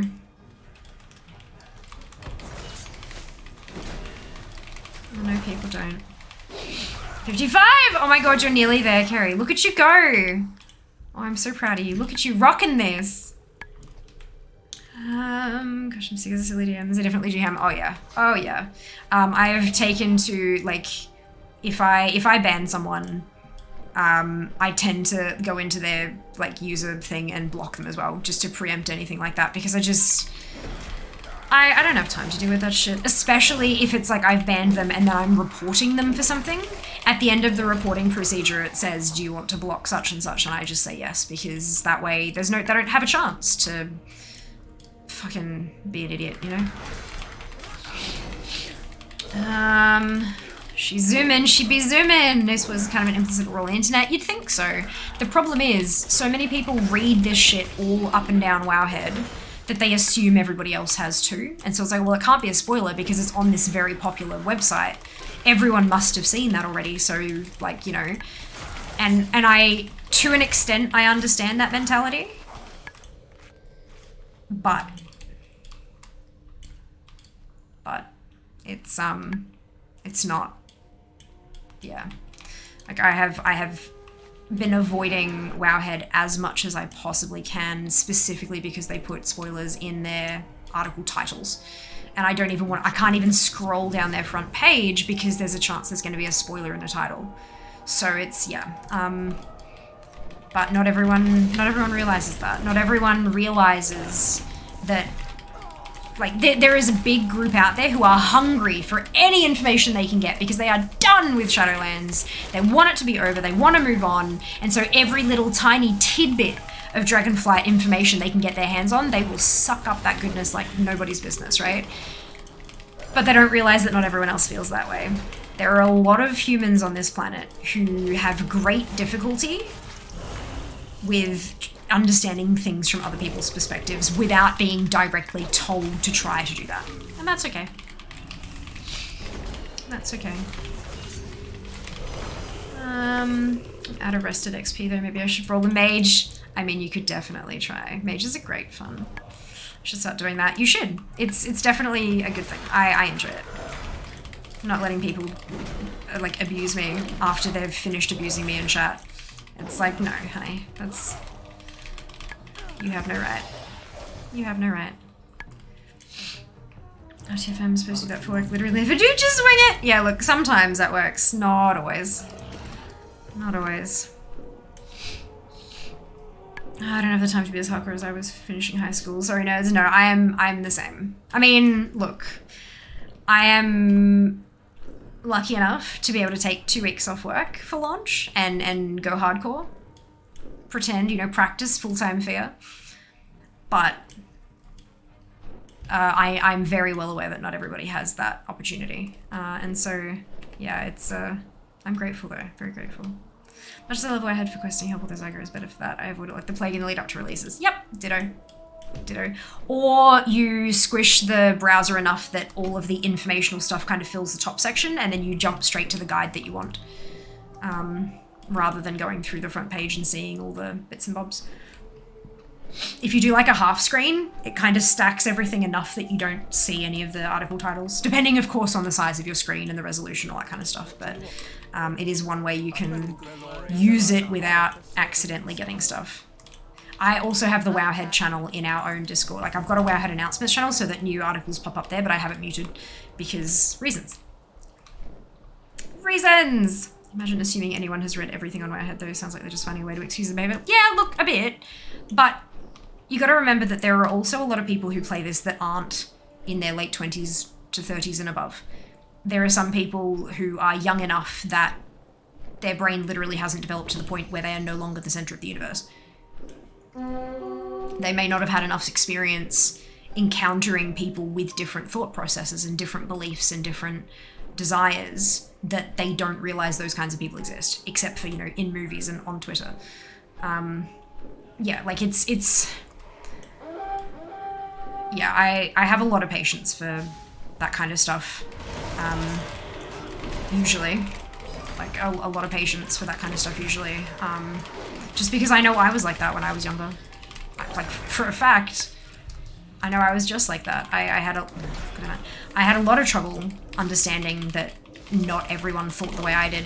And so when someone presented a problem and I kind of responded with, well, why didn't you just do this? And they went, oh, I didn't even think of that. And I immediately go, well, immediately in my brain would say, that person's an idiot. Like, how could they not have thought of that very simple solution?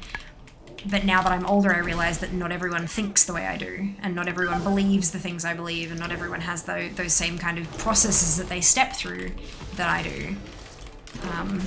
And that's part of what makes the world magical. Also part of what makes the world shit, but like, look, one step at a time. God, I hate this little area. It sucks so bad. Especially when you don't have an interrupt! Rebuke is in the talent tree and it didn't tell me to take it and I'm so sad. So sad. We will do the battle in a second. I know it went off. I just want to not die.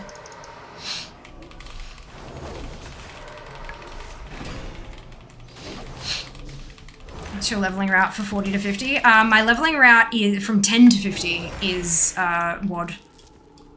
Per Zygor. WOD per the Zygor guide. Nice and easy.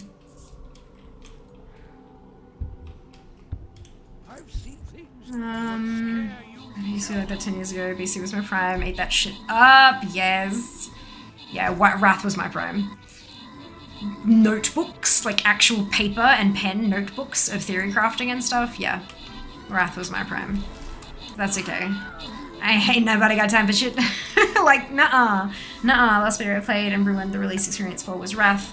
I swore not to have anything spoiled. Never play beta. So I was kind of... I've never been in a beta before, for WoW particularly. I was in the Overwatch beta, like the original Overwatch beta all those moons ago. And I was like, you know, people were, oh, you know, if you get beta access, what are you going to do? And I was like, oh God, I don't even know. You know what? I'll answer that question when I get there. I'll deal with the problem when it arises. And then I get an email, hey, do you want alpha access? And I'm like, that's got to be a typo. Nope, it was alpha access. I got access on day 2 of the alpha, and I was like, good, brilliant. Jeff, Meaty, Thurling, Current, Gem, Gar, Floundering, and Locantos. Congratulations to all of you on your bonus ship. Well done. Well done. And so then I had to make the decision, do I do this? Do I play this? So what I did was I jumped on the patch notes. There was an alpha forum specifically, and it said, in this build we have access to this. And I read through and I'm like, well, I don't want to do dungeons, because dungeons will have NPC names, it'll have quests maybe, it'll have all this kind of stuff which will potentially spoil me. So I don't want to do dungeons. I can do professions. Professions isn't going to give away too much about the story. And so I went in and I tested professions. I went through and we looked at every single evoker customization option. That took about half this first stream. And then I did professions. And so every week when there was a new build, I jumped onto the Blue Post and I read about what this build had, and then made a decision, is there anything here I can access or not? And I did that every week of alpha. Some weeks there was, some weeks there wasn't. The weeks we wasn't, we just didn't play it. I probably sacrificed some views there, but I don't care, because that's like, I had higher priorities, you know? It happens sometimes. And then beta hit. The biggest difference between alpha and beta is that alpha has a place where you can just like buy access to a thing if you need it. Actually, do I have I should have my barbarian skin on. Do I? Oh my god, I don't! Oh, that's embarrassing. It's the Fiamma one still, okay. Barbarian. Wait. Why? Was it not a barbarian? No, it was the Berserker! That's why. It's because it's the Berserker. It's my Murloc Berserker. Barbarian Berserker, look.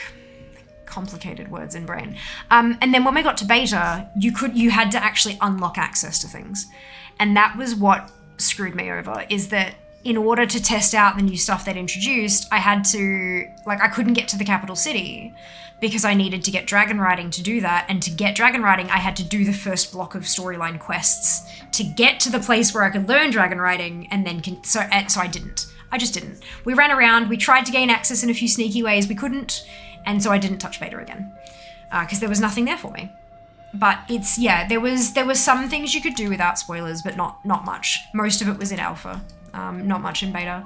But it's such a personal choice, hey? And I really do value that day one launch experience, seeing everything for the first time with you guys, reading every quest and exploring a new continent. I mean, I've seen bits and pieces of the continent, obviously, but exploring it from a leveling perspective, having those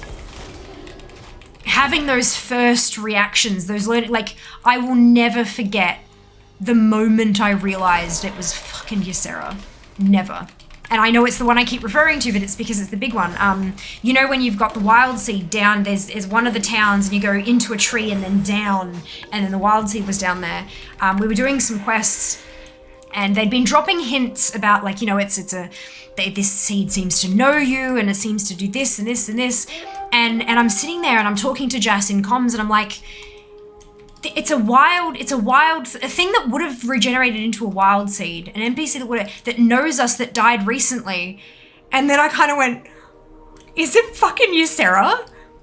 And Jas just kind of froze and he's gone, it could be. And I'm like, don't you dare mess with me.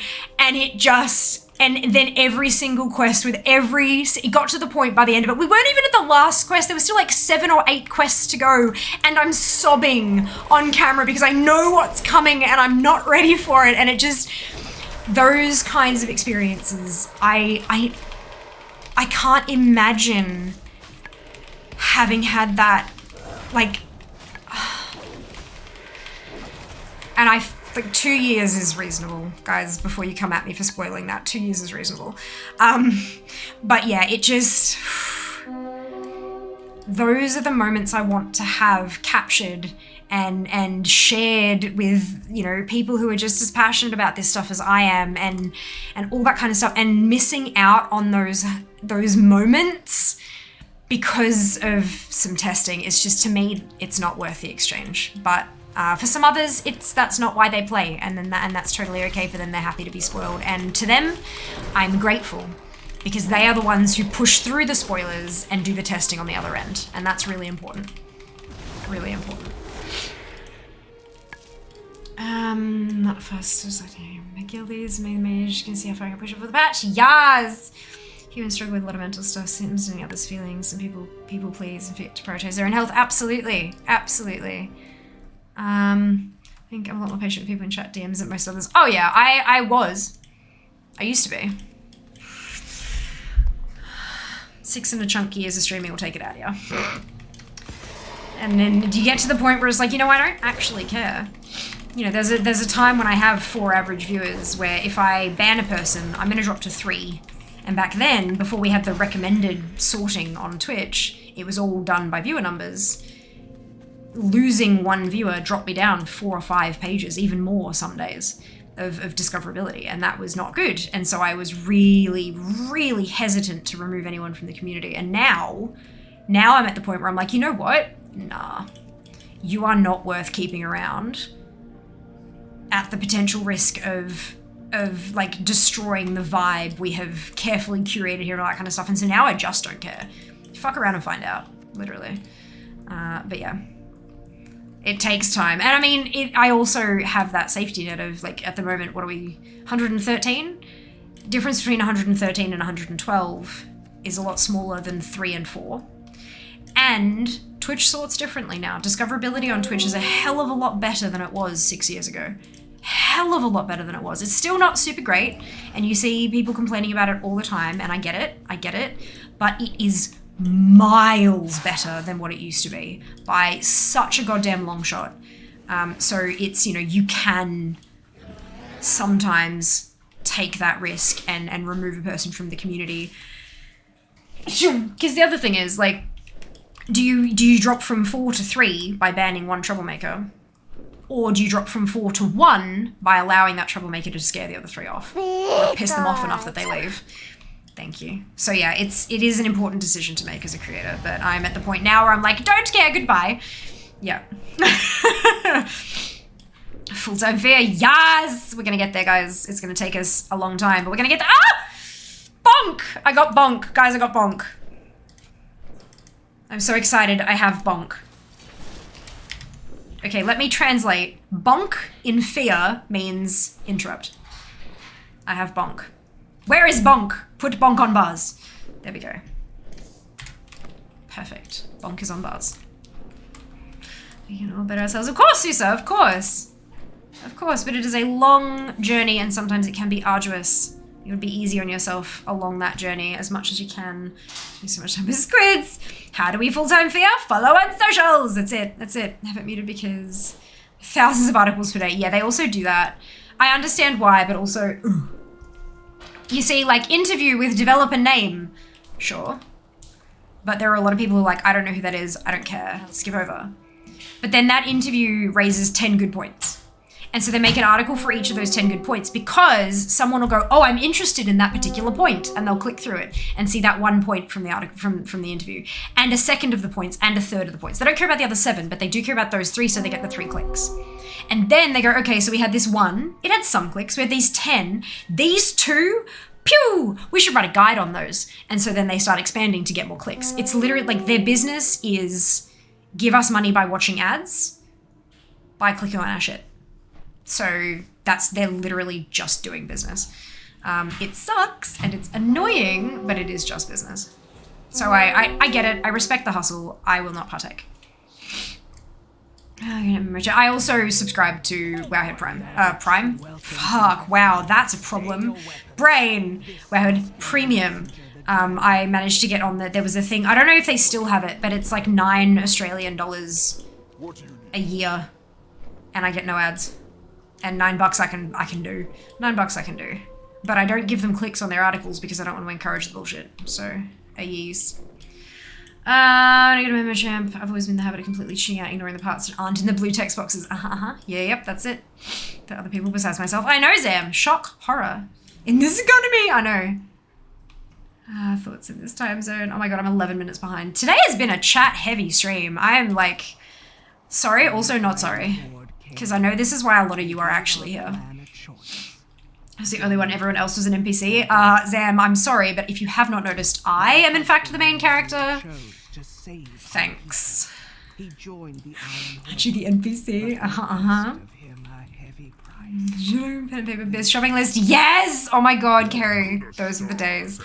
Challenges in between, time having add-ons up to date, make things slow AF, turn them off, deal without the things, have good speed. Ah, I know, Zika. It's that all about that balance, eh? All about the balance. It's my phone, everything. I poke holes in paper trying to write on it. Try not to get beta stuff because it makes me burned out before it actually comes out. Fair. Another really good perspective. Yeah, fair. Totally fair. This was before phones. Yeah, this is back when I did have a mobile phone, but it was a Panasonic. And it didn't even have Snake because it was literally like a cordless phone that didn't have a dock. That was it. Yeah, we did not have phones. Cutscenes! Playable character for the right price. Zam is unlockable content. There was a server that had that in beta 2 NPCs are just sold off at everything installment. Yeah, sounds like private servers which are not good. Toss. Follow it. Okay, thanks. Follow the path. Let's go. Sam, I want to be a fan. Thanks. I'm not a theory crafter or journal looking for a scoop. Yeah, exactly. That's it. That's it. And I mean, these are people who make their living doing that, and that's great and wonderful, and I respect that because, you know, we need those kind of people to get that kind of, like, to distill that sort of information and deliver it to us. Good. But, yeah. Yeah, there's every one of us has a limit, and those limits are all going to be different and individual, just as individual as we are ourselves. But yeah, no, I'm good. First expansion, I've really not taken in much of the gameplay content. Interesting. Well, I'm curious to see how your experience goes with it then. That'll be really exciting. Really exciting. Someone said today they recommended Now Sorts by whoever has a hype train going. It's mostly high viewer streams anyway. Is that on front page or is that in the individual category streams, Carrie? That's interesting. I know there's a shelf of like current hype trains in progress, but for me they're all shit recommendations because they're all games I don't watch anyway. Like games I've like either never heard of or actually dislike actively. So it's bad. It's bad. I wonder what mine looks like. All about the vibe. Okay, good. So that's what we're up to in chat. Understood. There's hate your life. He's a troublemaker, makes you cringe every time you see them in the chat. Yeah. Bonk! Yeah, that's it. Wait a minute. Full-time fear. Follow the thing. Yes. So with full-time fear, does it also mean more if around and find out fear? I don't know. That depends. Probably not. I think I'm at a pretty good balance at the moment of like, when people come in spouting shit and stupid things and stuff, I treat them with respect because, hey, look, maybe they're just struggling. Maybe they just need a moment to get it out of the system and then they're a decent human. And so I respond with respect and give them a chance. And if they carry on with it, if they continue to be a dick, then it's like, yeah, look, I don't have time for your bullshit. Have a nice day. I hope you find a streamer that you enjoy for the sake of their actual content rather than enjoy harassing. Goodbye. But yeah, it's, I do my best to be respectful off the bat. Unless, like, there are some messages that get dropped where it's very clearly like, no, there is no way that could be interpreted as just being, you know, because, I mean, you know, we've all had those, like, best mates or whatever where you approach them for the first time in a day and you're like, hey, how you going? And they just snap and bite your head off and you're like, whoa. Are you good? What's going on? You know, like, are you okay? There are some people, of course, who snap back, and that doesn't always work so well. But we've all had those, and not only have we all had those friends, we've all had those days where someone just asks the wrong question at the wrong time, and you bite, you snap, you go off. But it's not because you're a shit person. It's because you're struggling. And so I try to approach every conversation with that kind of like, maybe this isn't who they are. Maybe they're just struggling with something at the moment. But if they continue to do it, it's like, nah, you're just a troll. Goodbye. But yeah, and then there are some people who come in and say something incredibly grotesque or just designed very specifically to be really insulting or to try to make me embarrassed or to get angry with them or to give them a reaction. And so I don't. I decline the auto mod and I ban them. And they get zero interaction. Because that's what they want, and why would I give them that? But no, so I think I'm at a good balance at the moment of fuck around and find out fear. But who knows? Maybe that'll shift in future. Maybe human behavior will shift in future. Ha! But look, I think we're at a good place with that at the moment. Stop that! Yeah, that's it. I need to spellcast. Stop it. A mode only, amazing. Trust an NPC to think they're the main character. Look, if he's the main character, that will certainly explain all the challenges she's experiencing overall. I mean, yeah, like, hello. I just to be very clear here, I absolutely have main character syndrome. Like, I am an ENFJ. I am like my type is nicknamed the protagonist. I am aware of this. I do my absolute best to mitigate that at all opportunities to not kind of take over the situation as my reflexes tend to encourage me to do. But sometimes it happens, and sometimes it's a good thing. Like when I'm sitting here literally talking for 6 hours straight, sometimes it's a good thing to be able to handle that kind of attention and discussion constantly. But yeah, look, I certainly picked the career for it because I don't want to be a politician, so there's that.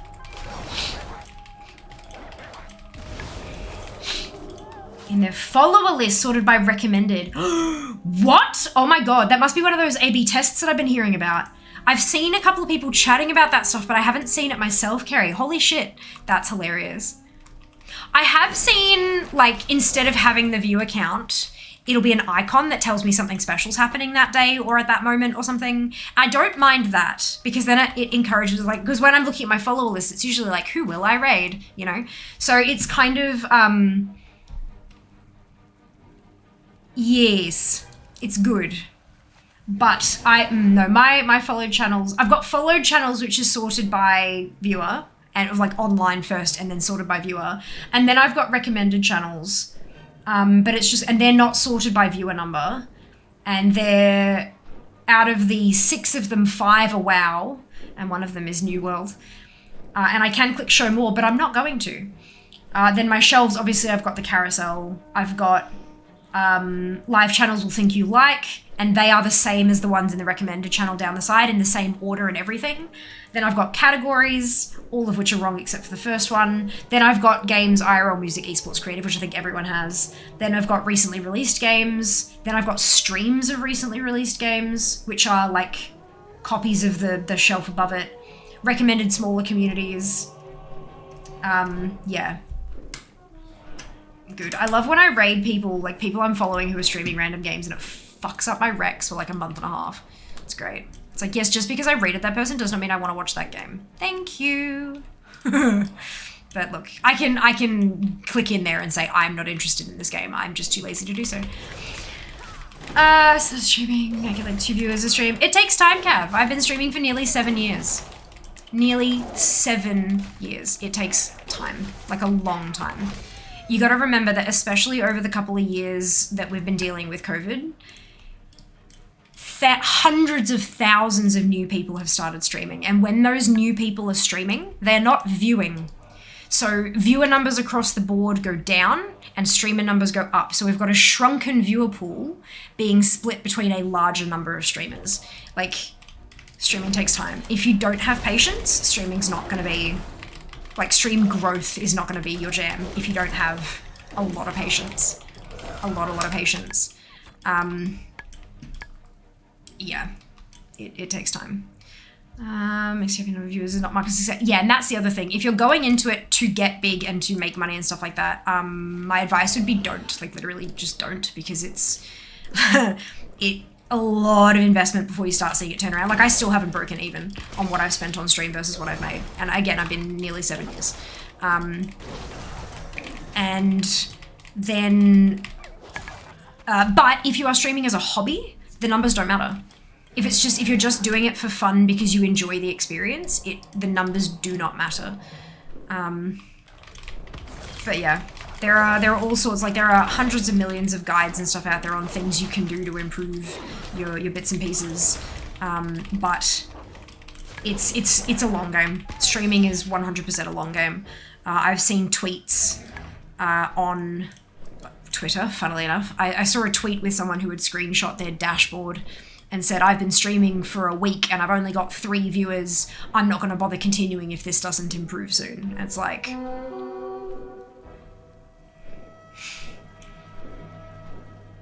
That's not how that works. But yeah, you got to do it for the fun first. It's got to be fun first. If it's not fun, nothing else is worth it. Nothing else is worth it. It took me, I think it was 2 years before I realized this is actually something I want to do. Actually, when was the affiliate program? Twitch affiliate program released.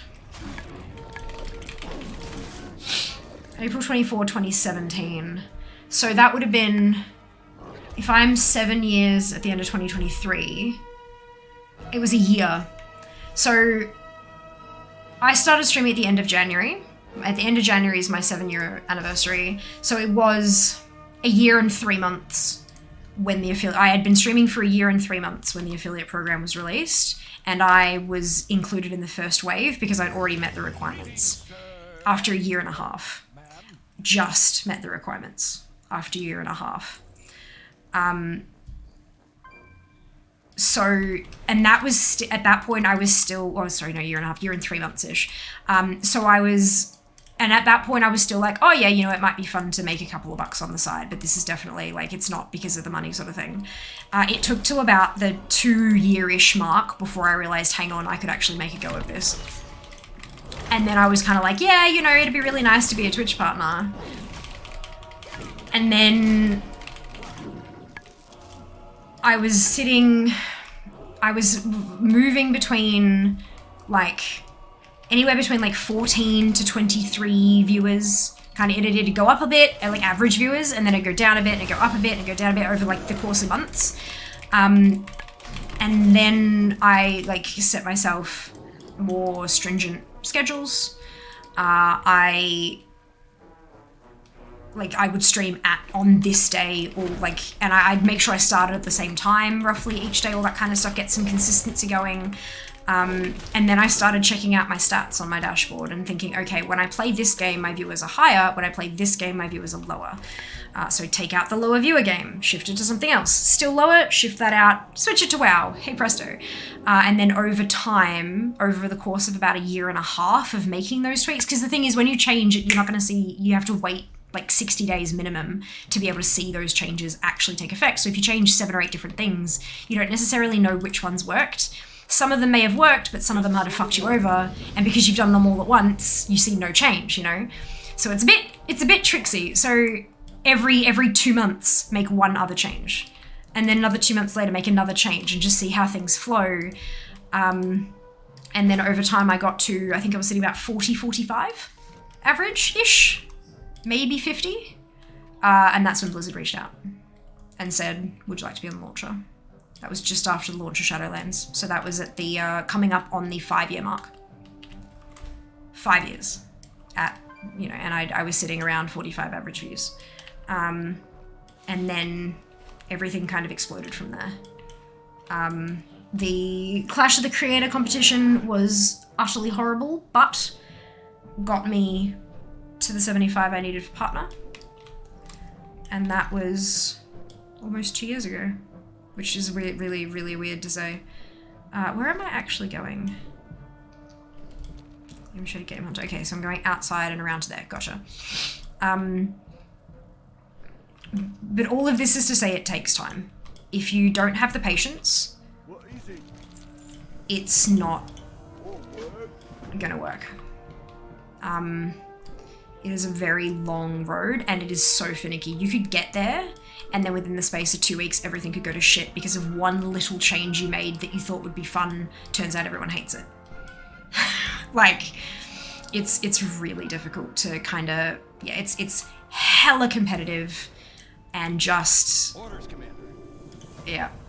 To me, it's worth it because when I go live, it feels like everything else sort of melts away a bit for a little while at least. It's not necessarily like an escapist thing, but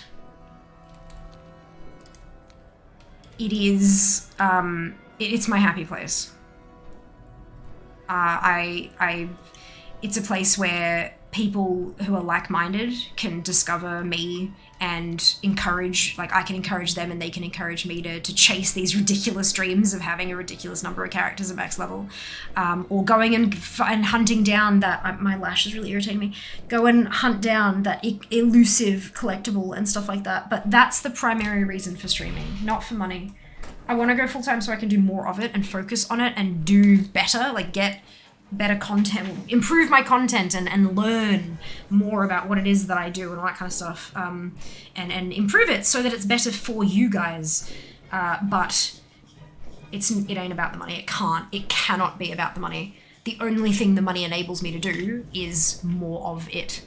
But yeah, it's what is poking me? I can't see. It's just itchy. I don't know, I can't see it, it's fine. But yeah, streaming is the ultimate game. The ultimate game. Yay for coins! Well done, Seeker. Well done. I've noticed an increased number of people trolling lately. I feel like end of the year people being a bit testy rude, maybe having a bad time. Yeah, but they also know that there's a big thing coming out. People like that tend to be attracted to the hot new thing. And currently WoW is the up and coming hot new thing. That's right, it happens like, it's like clockwork. It happens when something new is coming out, like right before a new patch, and then about 2 months after that new patch has hit because people are bored of it and want to go find something new, but can't quite figure out what they want to do next, so they just be dicks about it. Yeah, it's like clockwork. It's great. I've cleared my list across my characters. Yeah, fantastic, Diablo, well done. Go you. That was quick. This on the horror story gets caught in the water. Oh yeah, oh yeah. Automod is a tool. I highly recommend using the tool. It's actually good. Yeah, there's a reason that Twitch gets you to use Automod. For like they request that you use it for certain events and things like that because it actually does good. Sometimes it's hilarious, but it usually actually does a pretty good job. I'm pretty hideous, it's truly disgusting, and many people checking out because the drops, etc. Some of them are not good. ENFJ, I am streaming with main character syndrome. How will that work? Yeah, it kind of helps. It kind of helps. Cult leader, when I have my followers, so I recommend I'm like, who are these people? Good night, Diak. We'll see you next time. Didn't know people were still playing New World. I mean, not in a critical way. It was a bit all people casually watch. Oh yeah, when at first, like, it's the hot new thing. It's what Twitch does. That's why there's a whole recently released games section now, which is, you know, a thing. Yeah, it's cool, hey? Thinking about it for a while. Yeah, there was a whole bunch of this is not good because of reasons. Like a lot of people didn't enjoy it for a lot of different reasons, and some of them were very valid. So it kind of, the hype died off because it didn't live up to the hype, basically. Pop those emotes, yes! Sphere catches up on chat. Top kick, not really. 12 minutes behind still, good. Keen to have a chance to stream again. Life definitely gets in the way, for sure, for sure. Oh my god, I cannot progress in this quest line because there's so many people last week. Oh no! It was in America, I think. Ooh, there you go. 5 years ago. I know, like what the heck, how has that gone? Far out, pick those flowers. I think it was streaming for a few years before Affiliate got released. It was in the third wave, applying for partner, meeting those Rex. You got so lucky. I got in a couple of applications for partner before they introduced Path to Partner, but I was tiny. I was like, you know, I was of the mindset the worst they can do is say no, right? And they did. Every time they said no. The first time I applied for partner, once I got Path to Partner, they said no. They said apply again in 2 months.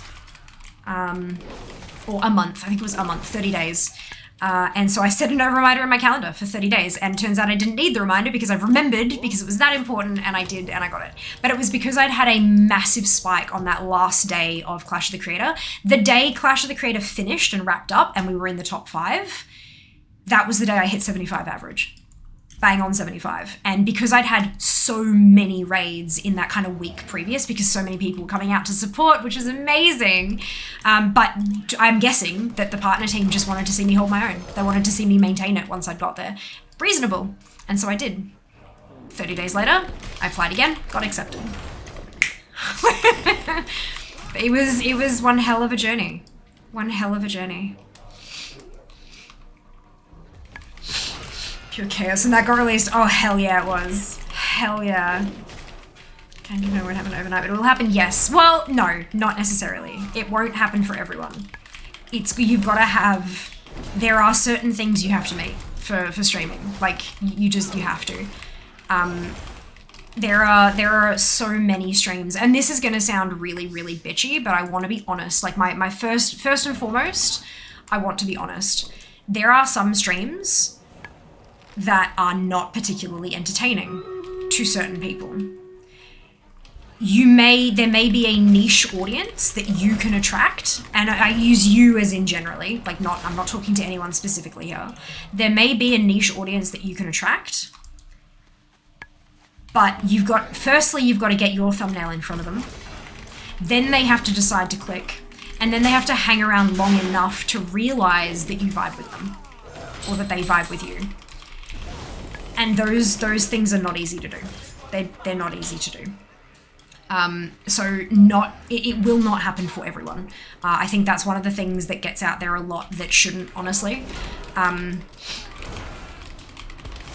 it can be quite damaging to people, especially when they put so much work into their stuff, but they're just missing those key ingredients that will not draw people in. One of the big things is talkie. Get used to narrating your bullshit, narrate what you're doing, just constantly talking, because you got to remember when somebody actually when you convince someone to click on your thumbnail, you've got like 5 seconds. If you've got pre-rolls on, you're fucked. They're clicked out. Like, more than half of people, as soon as they get a pre-roll, they leave. They don't care, especially if it's like a single, and whether it's right or wrong, when it's a single digit viewer streamer, if they get like, use your ad manager, turn it on, get rid of those pre-rolls, get those ads rolling, and get rid of those pre-rolls so that when people click in, they can immediately start engaging with you. And you don't know when a new person has joined, which is why you got to keep going, keep on chatting, keep going. When someone grabs something, what's your favorite Overwatch character? Oh, Diva. No, fuck off. My favorite character is Diva. I love, oh my god, when you get that moment where you max out her, it's not an ultimate anymore. What do they call?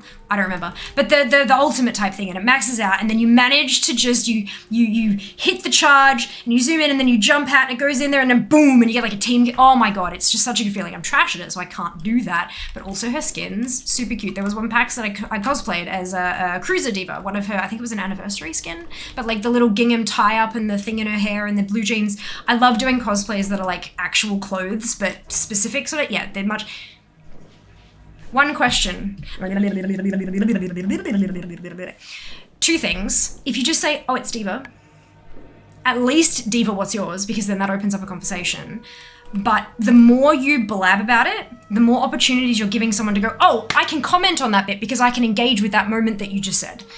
And then you get more chat rolling, and then when people come in, they see an active chat and an active chatting streamer, and like, you've got to be engaging. If you are not engaging, you will lose. Like, people come in, and then they sit there for you get 5 seconds. Watch this.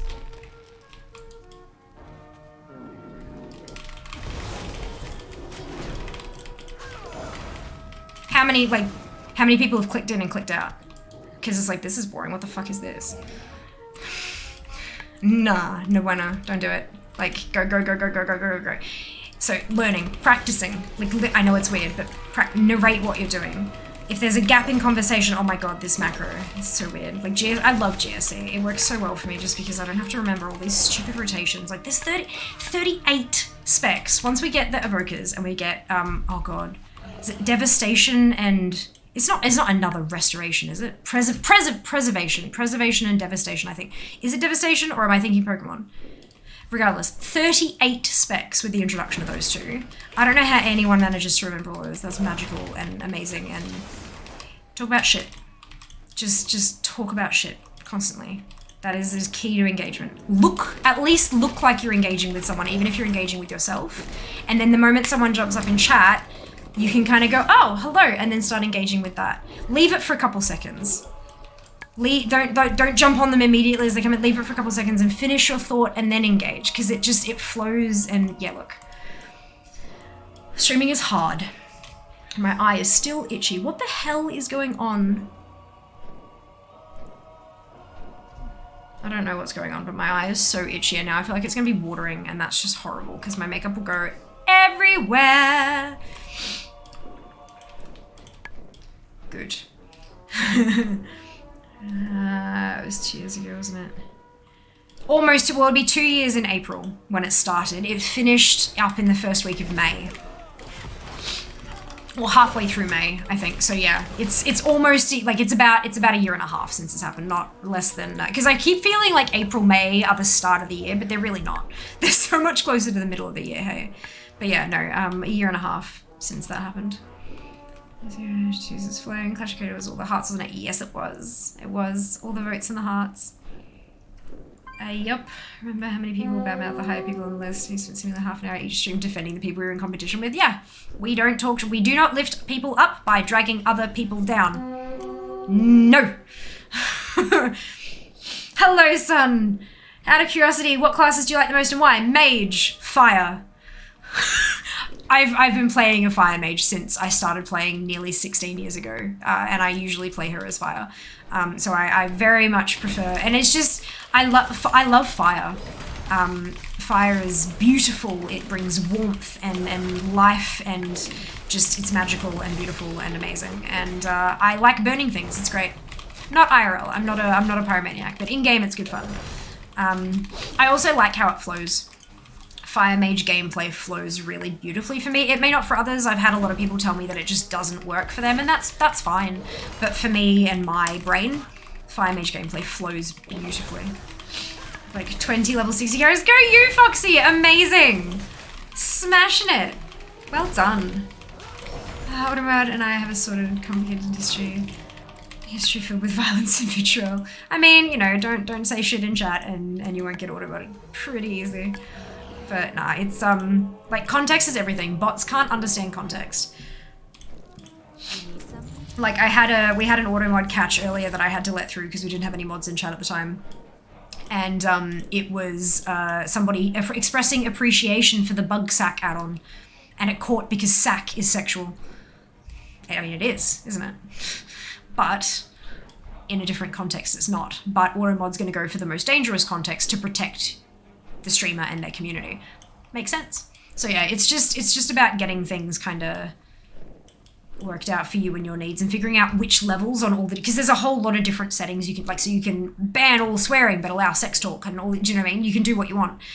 You can customize it quite extensively. It's just about finding what works for your community. Panic! All the panic. Free for all. Yes! Free for all. Too many comments. Apply again when you can keep that retention. Yeah, that's it. That's it. That's all it took. Oopsie. It's like, yeah, honey, you got those raids, but can you do it by yourself? What if we take the training wheels off? Are you going to maintain? Or crash and burn? Yeah, it's like YouTube, except instead of setting and forgetting, you have to be actively active and alive every second for hours on end, every single time. Yeah. I honestly, though, have to say, so much prefer. I used to do YouTube stuff. I used to do, not gaming, I used to do makeup, beauty, skincare, pretty things. Because I am a human who is multifaceted and has multiple hobbies and stuff. And so I had YouTube for beauty and Twitch for gaming.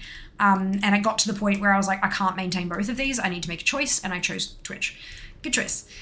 But I would, like, at the start of every single video that I sat down to edit, I had to cut the first half hour of bullshit because I had to talk at the camera awkwardly for half an hour before I loosened up and started actually talking properly. So editing was a pain in the ass. I am so much better at live interaction than I am at pre-recorded, but you know, everyone's different. Some people are going to be better when there aren't people actively like right there awaiting them to say something new or staying engaged consistently. You can cut out the, you know, if you're recording gameplay, you can cut out the bits where you're not chatting so much, or you know, that kind of, yeah, it's or where nothing much is happening because it's a boring section of the game. Every game has boring sections. So yeah, it's a personality thing, I think. Some people are just so much better suited to pre-recorded content, and some people are so much better suited to live. And I know that I'm definitely a live content person. But I have to learn. I'm getting better at the whole recorded stuff, but only like short form is better. Shorter form for me is easier to edit and get my lines across and stuff like that. Hello, Geeky Cauldron. Welcome back. Hope you're doing well today. Good time zone to you too. It's like getting find out about this. Yeah! All of the yelling. Another heal. Devastation is Warlock. No, not another. I know it's another healer, but I didn't think it was another healer specifically called Restoration, because we already have quite a few called Restoration. That's why I thought, oh no, it's Preservation. Devastation is not a Warlock spec. Doesn't their Demonology, Affliction, and it's not Dev. I know that the other one isn't Dev. It's something different. I was right. Devastation, Preservation, or remind me to Team Rocket. Good. So I can use the Pokemon thing to remind me. Fantastic. Destruction. Destruction is Warlock. Destro. A Destro lock. Destruction, Demonology, and Affliction. No Devastation. That's Evoker's. Just hours. Yes, Seeker! It's good though. It's gonna work. Combo with Jasper, a silly clicky my cast bar, which is badly ordered. Oh no. I joined the community when Fee was in a heated discussion about something. Honestly, something I can't remember what about, but I was on the opposite side of the argument. Pissed me off. She had a fair argument, did it so respectfully that I stayed. So tips have interesting conversations, debates that remain respect. And that's the thing, it's always like big time respect. You are going to have disagreements with other humans. It is as simple as that. You have different life experiences, you have different priorities, you have different values, therefore you are going to have disagreements. There are some things that I will not be respectful about. There are some disagreements that I think are wrong because they harm people directly. However, there are some disagreements that don't fucking matter. I don't care what you put on your pizza, eat what's tasty. Do you know what I mean? So it's about picking those battles, but also like, yeah, as long as you're respectful, I think it goes a long way. It goes a long way. Should remembering Devastation, Restoration. Devastation, Preservation! There's no more, no, not another resto. Not another resto. It can't be, like, if they had given us another restoration that's like, hey Blizzard, hey Blizzard, here is a thesaurus. Because man, there's too many of them. But yes, Preservation and Devastation. I'm really proud of myself for remembering that. Not gonna lie. To protect the world from devastation. Yeah, that's it. That's it. It's amazing.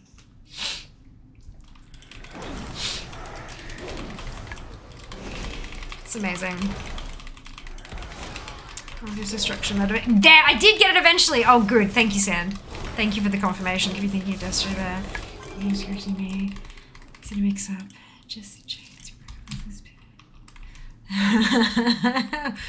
That you found what's for you though. Yes, and that's it, right? Everyone. I feel like so many people in the world are just like constantly on a journey to find what works for them in whatever context. And for, like, I've said this a few times in the last couple of months, but for the first time in my life, I'm 32. I'm turning 33 in February. And for the first time in my life, I feel like I'm in the right place, doing the right thing with the right people around me. And that is such an empowering and emotional feeling. Well, for me, at least. It might not be for others, but for me it is. And I'm truly grateful to have found something that clicks with me. And I hope that others can experience that too. Oh, battle reminder. Good lord. So many chit chats today. It's good though. I like this. This is nice. Look, for shopping, enjoy. I am in EU. Amsterdam time playing on OCE. Oh, no way. Well, this destruction, Destro Demo, Affley, Destro Affliction Demo. Heading off to Nora. So have a great weekend. Oh, you too, San, you too.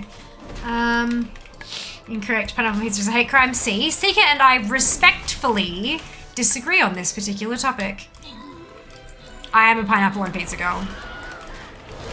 I said.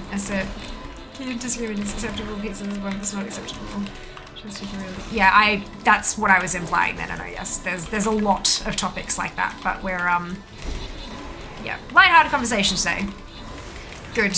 Only hate crime is leaving the pineapple off. I don't support pineapple pizza. Condemn those who dislike it. Unfollow, report, cry alert in the dark. Eats pineapple pizza is visually. Yes. Like, why do I have two druids, both level 10? Because obviously you liked them and then they got to level 10 and then you lost interest and then you kept going with other things. One is a cow, the other is a troll. Yas. And anaphylactic. Yes, Seeker cannot have pineapple on pizza because Seeker will die. We don't want Seeker to die. We like Seeker. Pineapple pizza debate keeps dropping it regularly on Twitch. Always makes me crave pizza. Yeah, I feel that. I feel that. Pizza is so delicious. Wait, why did that not let me click? The cow is called... Obviously I'm keeping that. Hell yes. I don't want to be a people. Yeah, they'll try the Hawaiian pizza from my cold dead hands. And it's such an easy choice for kids too. Kids love Hawaiian pizza. I don't know what, it must be because it's got fruit on it and they think that's naughty or something. But like, I don't, apart from like people who were allergic, I don't think I've ever met a child who did not enjoy pineapple pizza, like Hawaiian. It's always been the go-to for every like family event that I've been to, that the kids get Hawaiian pizzas until they grow out of it and turn to barbecue meat lovers instead. Like, oh my lord. Your 20s. No, that's got nothing to do with products. That's got everything to do with genetics.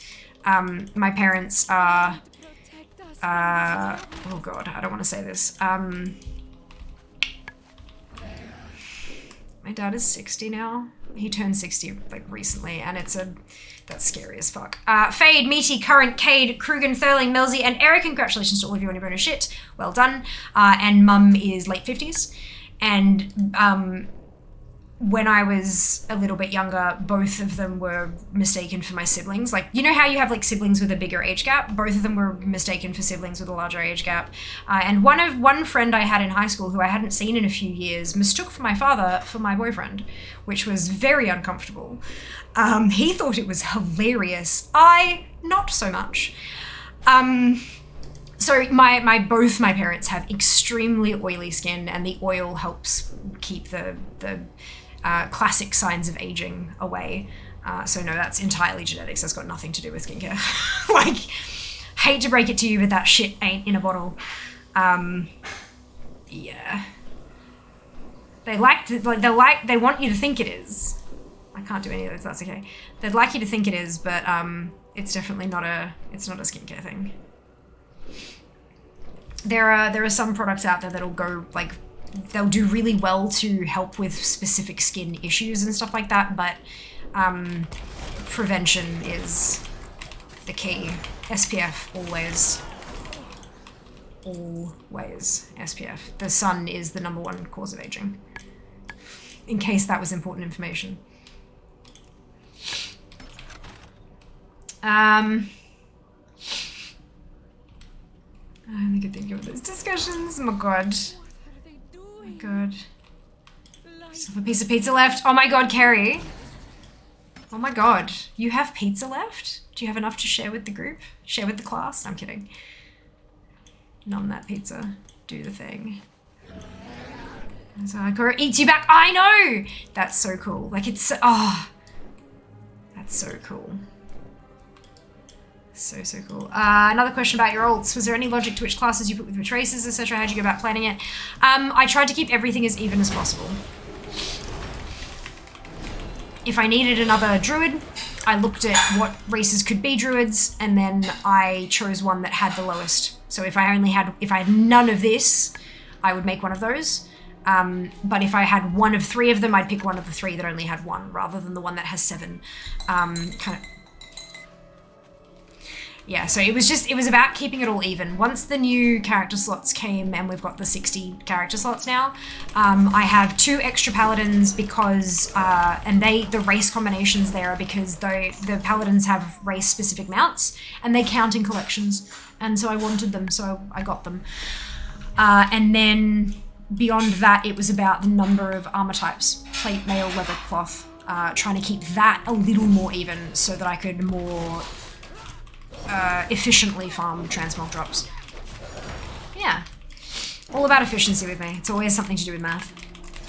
I think I need to move to Australia. Australia for podcasts too, because your accents. Oh dear. Well, we are a very high cost of living country, so make sure you've got some kind of employment set up when you do, or if you do choose to make the move. It is quite expensive to live in Australia, unfortunately.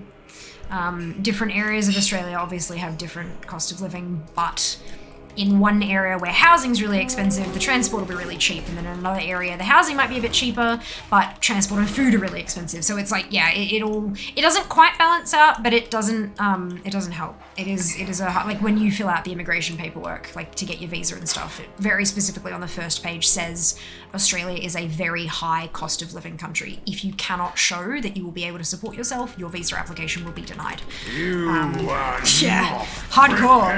Daki, hello. Thank you so much for the raid. How are you? Welcome back. How is your stream? For the raiders who have just joined us, if you haven't been here before, I am Thea. It is lovely to have you. I'm leveling today and talking entirely too much, probably. But I mean, I'm always leveling, so what is new? I hope you're all having fantastic days. We have accents. You're worshipping with relatives. Amazing. When you get a fight with your father and people think he's your dad. What?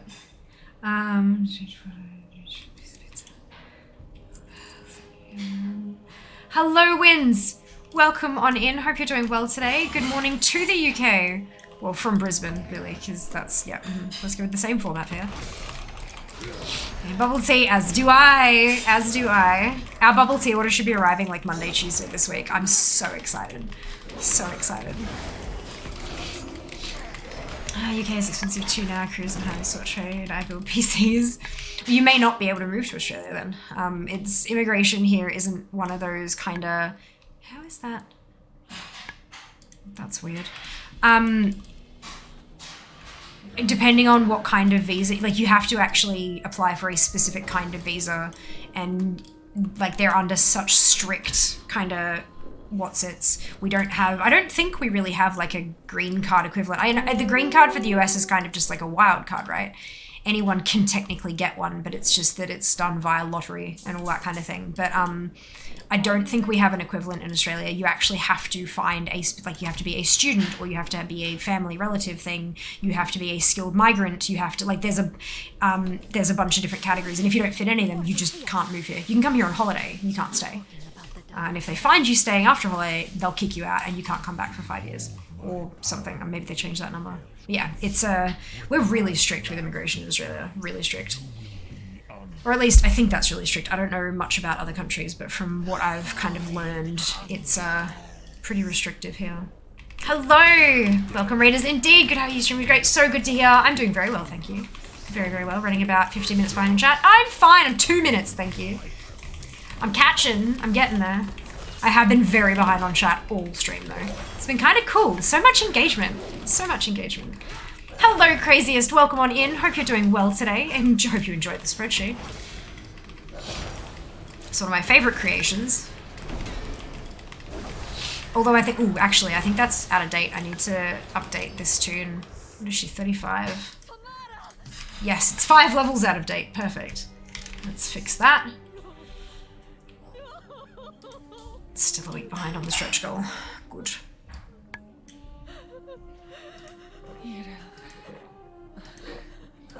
Do not be sad. So many hydrates from X. Oh my god.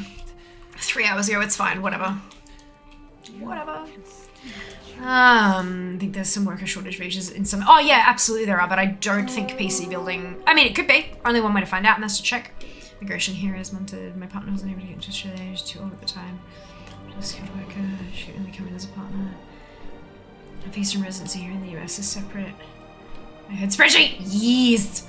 I'll be able to migrate here with half my life and self-sustainability is maybe on disability pension. Well, yeah, and I think that's kind of the idea, is that as incredibly harsh as it sounds, they don't want to let everyone and anyone in because they have to be sure that people coming in will contribute more to the country than they eventually take. So if you're, for example, at 45, you're not going to have enough time to work in Australia to build up a superannuation enough to sustain you from retirement through to death, so you'll end up on a pension, and that the pension that ends up being paid out to you, may not be as much as the tax you earned during your working life. So you are a net negative to the country. So, unfortunately, with the hundreds of thousands of people applying every single day, there has to be that kind of cold-hearted mathematician side to it. They can't just have a heart. You gotta, like, I mean, obviously there's things like refugee visas and stuff like that, but again, they get so many of those applications, they have to make serious decisions about who they can and can't let in.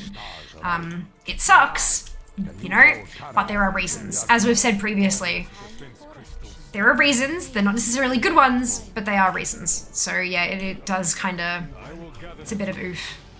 It's a bit of oof. I don't have to agree with them, but I know that they exist, unfortunately. Christian never used to be strict. It was where we shipped our prisoners. Should we go on holiday there? I'd love to meet Nick from Guest Seekers and talk PCs with him. Recovering from living characters, amazing. Amazing. Don't care what Forge spreadsheet. Leveling, it's all leveling spreadsheets at the moment. All leveling spreadsheets at the moment. Oh my god, so much amazing look here. Otherwise would be in a massive recession, etc. Yep, that's it. The Australian superannuation thing is kind of cool. Hell yeah, it is. It's like, it is a really good system. There are faults to it, as there are with every human-made system, but it's good shit. Giant supplement on Australian medical pension systems. That's it. That's it. Maybe the mistake being on the US instead of somewhere like Australia or Canada. Yeah, it's one of those cards you dealt type of deals, hey. It's not like, it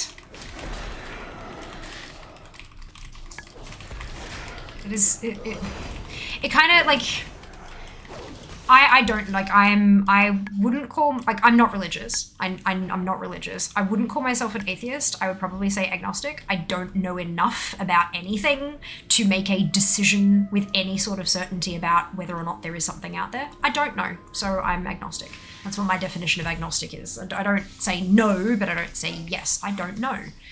But it makes me kind of think, like, the whole lucky enough to be born in a specific country.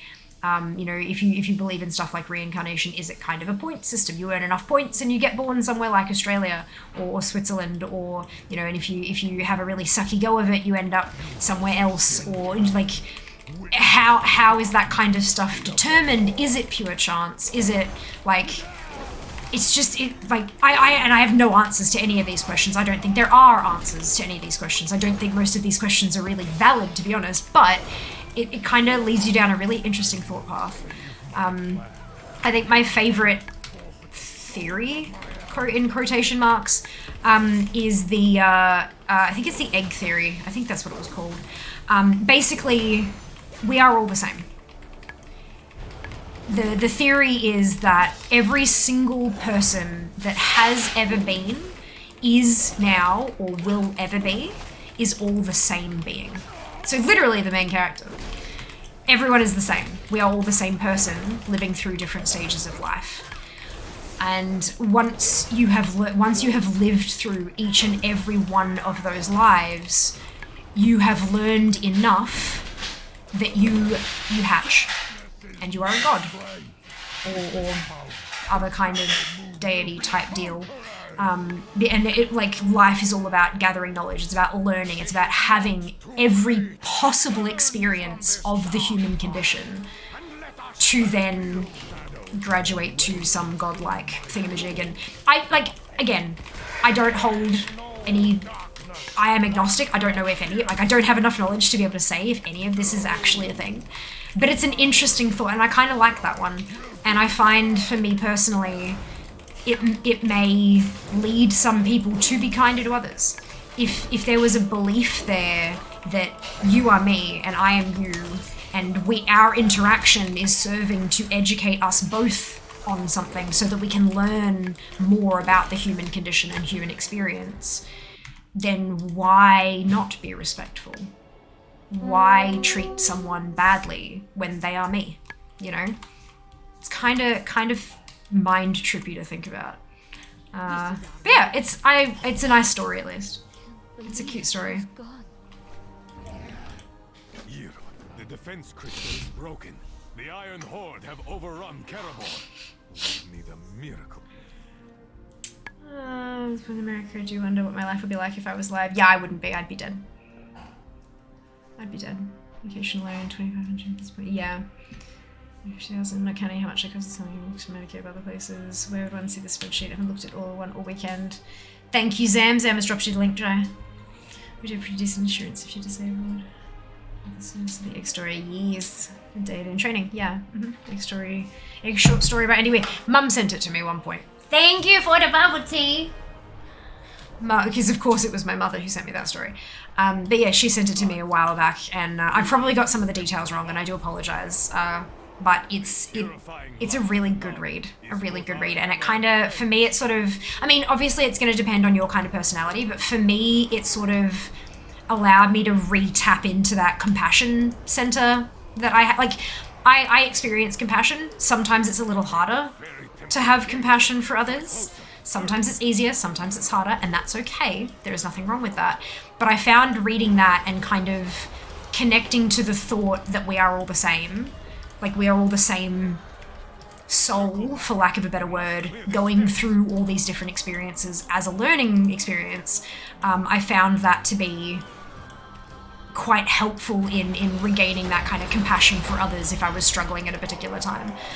The other one that I quite liked, that again my mother sent me, was about soulmates, and that soulmates aren't necessarily like a sexual life partner as a lot of people have kind of thought them to be, but a soulmate is another soul that goes through all of your lives by your side. So when you die and you go back to wherever we go back to between lives, and you know you have a conversation with your soulmate and you say, you know, I want to learn about this in this life, and they can go, okay, all right, we can, let's do that. Let's teach you about compassion, as an example. The memory, the one that Mum always used as an example when she was talking about that was patience, learning patience. If your soulmate is in this life to help you learn patience, they're not necessarily going to be your significant other. Maybe it's your mother-in-law. Maybe your mother-in-law is an absolute bitch face from hell, but out of love for your partner, you are learning patience to handle her shit. And that is how you learn patience, through your soulmate as a mother-in-law teaching you patience. You know, like the stereotypical mother-in-law story, not all mother-in-laws are like that, of course. But yeah, it's that kind of, you know, that sort of thought that a soulmate isn't necessarily a significant other. It could be a best friend, it could be an SO, it could be a relative, it could be a stranger on the street that just touches your life in a way that no one else seems to manage, you know? But yeah, it's lots of interesting philosophical questions. I love them. Oh, really great chain of data chains, people with multiple complex cumulative disabling features. Nano, anywhere. Literally every single human on the planet who has all of those things is a step on that journey. Which part of living as every single human on the planet did you not grasp? Like, come on now. It's about learning every aspect of the human experience and putting all that knowledge together and hatching as a god. You get there. Just gotta take time. Make up the anti-egg theory. I was born a goddess over the past 31 years, becoming mortal, eventually die! I love it, Jai. Yes, good, brilliant. Rolled a new character, nothing has changed, still being baited in BFA content, so does spawn an org. Yeah, you do get baited into it, but stop. Go talk to Chromie. She's up near the, did you say org? Org, perfect. Give me a second, let me show you where she is.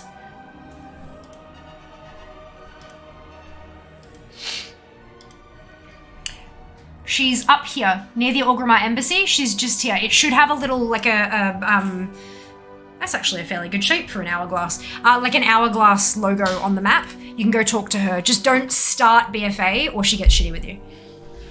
But yeah, it guides you there so that if you don't know where to go, you're already on a path. But if you know where to go, you can break free of it. Hello, Jim, welcome back. Bubble tea, as long as it's not like that snake story. No, it's not. It's not an hour and a half long, I promise. I like bubble tea a lot. I've noticed. Good job. Oh, damn it.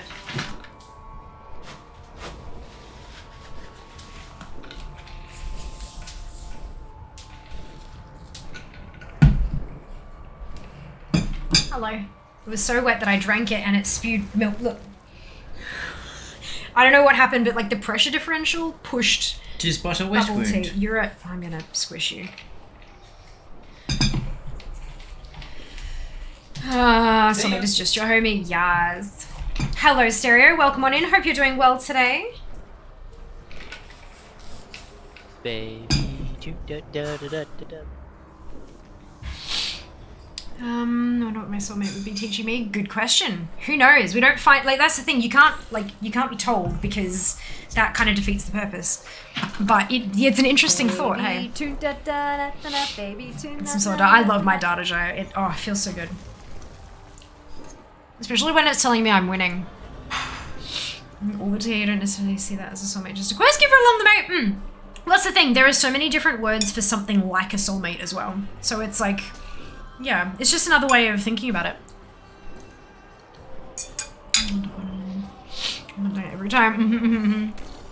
My fingers analog because I must follow the exclamation marks. I feel the same. It is a bit trippy to have to force myself off the path to go get it.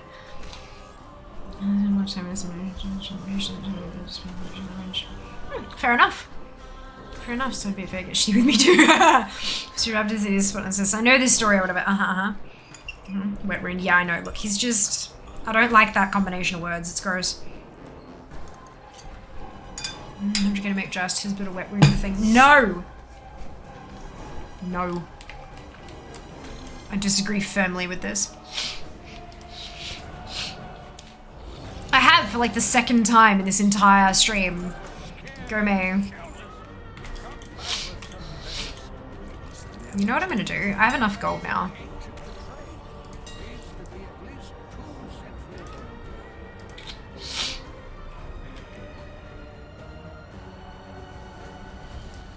One's not bad.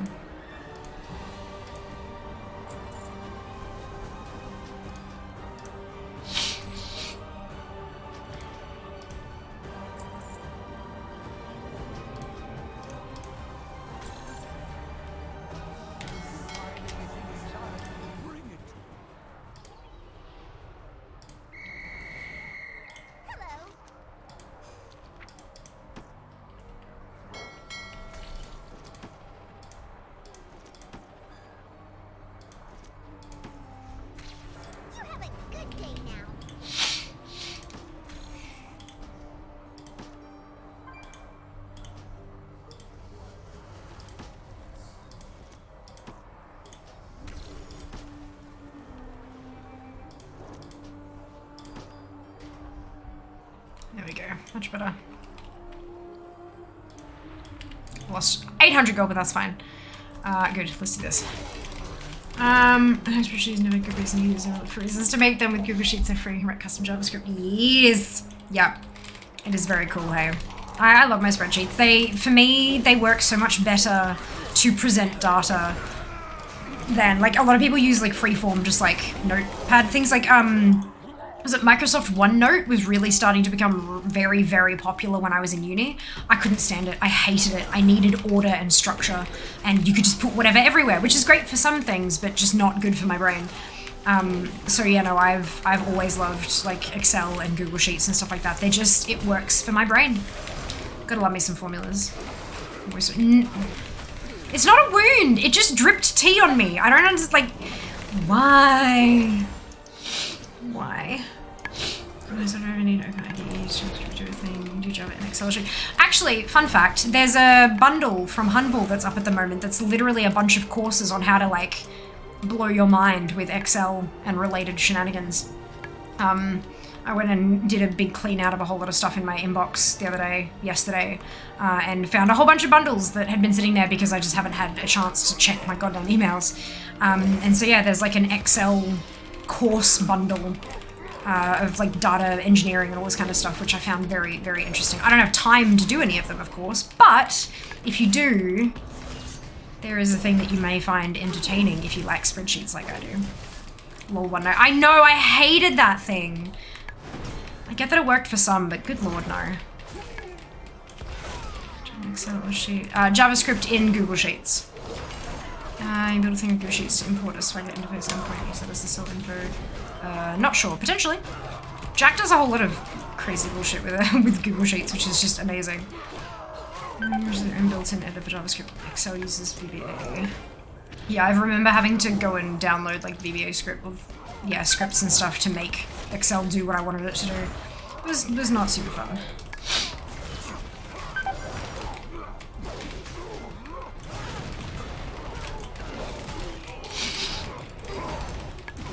I forgot that I had consecrate.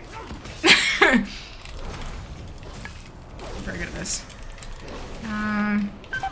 Aw, thank you, Sam, for dropping the link. It's very kind of you. I'm not a paladin. She doesn't have Clippy. No, it doesn't, but Clippy is a demon devil thing and needs to go away. These days. Oh dear.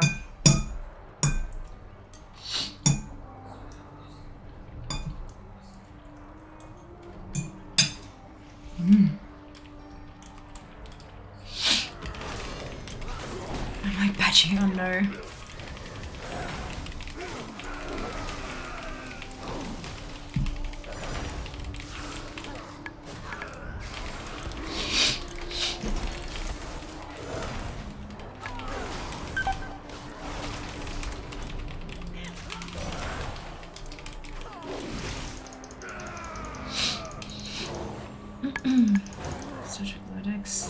Yeah, we need to output the data from the Swagger interface given the system, but there's possibly already add-ons to our consolidation.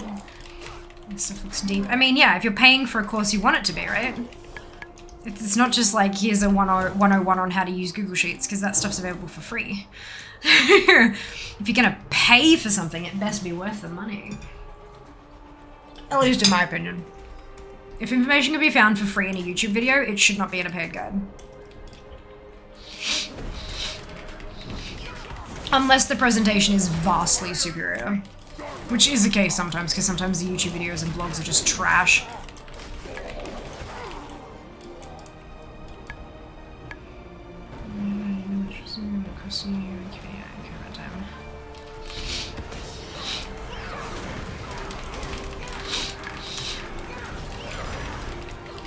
Thank you, Loz, and thank you so much for the resub. 5 months, oh my god.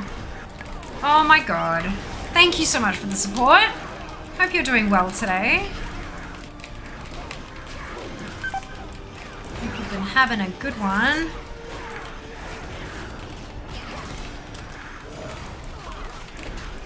Yeah, I was really happy with how it turned out. Like the colors, I was like, ooh boy, this is gonna be interesting. It's either gonna pop off or I'm gonna look like I've been punched in the face.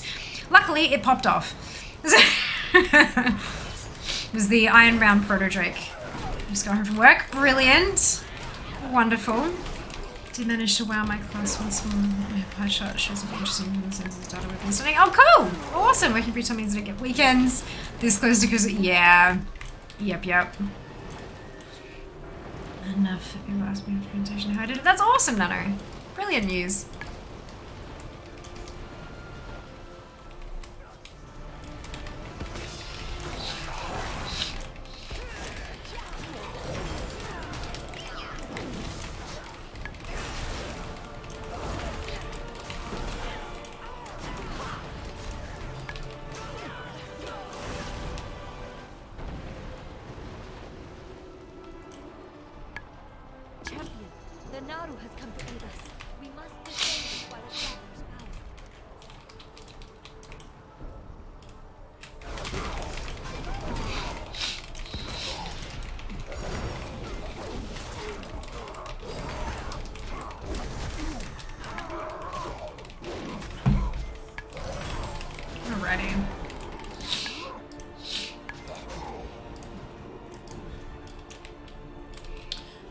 So retail versus classic joke here.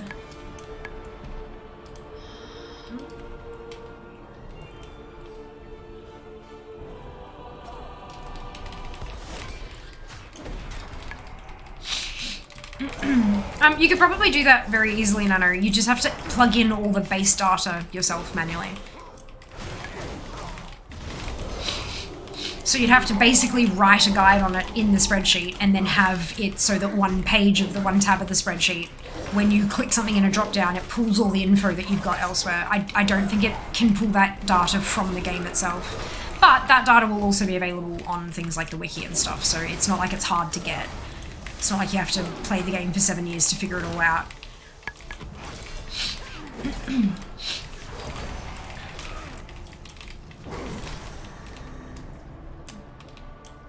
I couldn't do the silver or gold inline. Well, you can if they're pulling from the same cell. Like, if you put that information in the same cell, then it'll pull that same cell. I just have to do that. My calculations keep getting messed up somewhere. What? Surely that'd just be a VLOOKUP, or at least it's a VLOOKUP in Excel. I don't know about what the equivalent is in Google Sheets. But you just have a massive ass table of data in tab 2, and then in tab 1 you have a drop down and you write a cell so it says if value here, like when you grab a value here from the drop down, look for that in the massive table and then pull cells 3, 4, 5 and stick them in cells ABC. Like it's, yeah. That stuff's fairly basic. It's just a lot of work. Like a lot of work. You gotta do all the back end. Like, inputting the data takes the longest, basically. Yeah.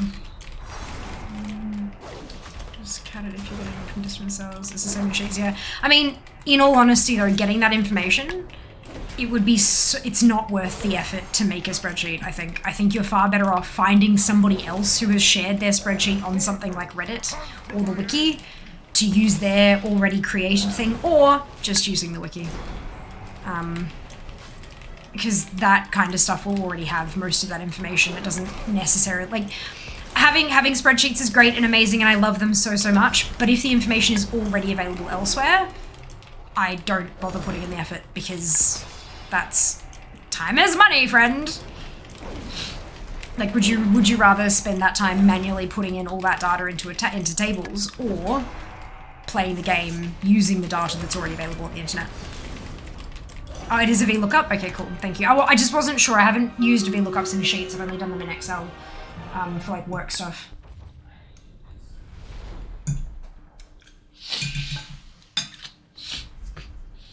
Go elsewhere, but it's all in pieces. I think you just copy it and paste it all into a thing. You don't necessarily need a complicated thing with lookups and stuff like that. You could literally just put it all in, like copy paste it from all the pieces into a spreadsheet and then sort alphabetically by crop. And then you know what it starts with, so you just scroll down to there in the list and read your data off. It doesn't need to be complicated. Like, complication can make things look pretty and fun sometimes, but a lot of the time it is just genuinely unnecessary. Especially when it's literally, what does this do? Just scroll the list, you know? Takes less time and gets the same result, and you get to spend more time playing the game. Because it's what we have the spreadsheets for, right? Is to make playing the game easier. For the calculations, but why do you need to calculate? Hero. You put it all, forget the game existed! Yeah. But I understand what you're needing to calculate, Nano. Like, it's all like... We stand against the darkness. It is done. Victory is ours. Select a veggie, have it show how much a regular silver and gold one would sell. Well, that's just data next to it. There's no calculation there. It's... You pull that information from a wiki. Which dates you could plant it for the most regrows. That also is just that doesn't have to be calculated. It's literally like, because there is a singular answer for that, it doesn't depend on this, that, the other, blah, blah, blah, blah. Because it's a singular answer, you could just have it there. If it is not a singular answer, if there's a buff, for example, that you could, if you unlock this reward that makes things grow a little bit faster, you can put a column that says without buff, date, with buff, date. And there's still no calculation involved. Someone will have that calculated information somewhere. You just have to data entry it into the cell. Nice and easy.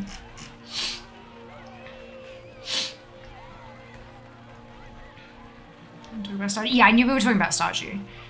Yeah, Google Stardew profits. Yeah, it's all that work has already been done. Multitudes of times over how long's the game been out? Like, it's been a while. But yeah, the info is there. It's just a matter of finding it. doesn't have what I need. I guarantee you it does, because out of all of the years the game has been around and all of the hundreds, if not thousands of players who have optimized the ever-living fuck out of that game, there will be at least one of them who has done the math and published it on the internet. It is there, you just have to find it. Confused, come back to Stardew XL. Yeah, talking about how to have, you know, select a veggie and have this certain data come up. It's like, that's just a table though. I still don't understand what actually needs to be calculated there, apart from maybe the optimum grow dates, but that will absolutely be on the internet. Like, grow it, you know, start growing on, but that's the other thing, right? Start growing it on day one, because then you'll have the maximum number of regrows throughout the entire season, and you might have like a 2-day window at the end where it doesn't quite finish in time, but you'll already know that because you'll know it's 2 days till the next season, and you know the grow doesn't last. I think it might be overcomplication for the sake of overcomplication, and that's, to me, that's kind of like not ideal, because I don't have time to, like, I want my shit to be like time optimized because I'm time poor, so I'm not going to bother taking time to figure out stuff that doesn't necessarily need to be figured out. But I mean, you know, everyone's different. Yeah, no, I know there's a battle. I just was too caught up with chit chat. All right, leave your garrison. Oh, did I update I don't think I updated my level. Oh no, I did. Oh well.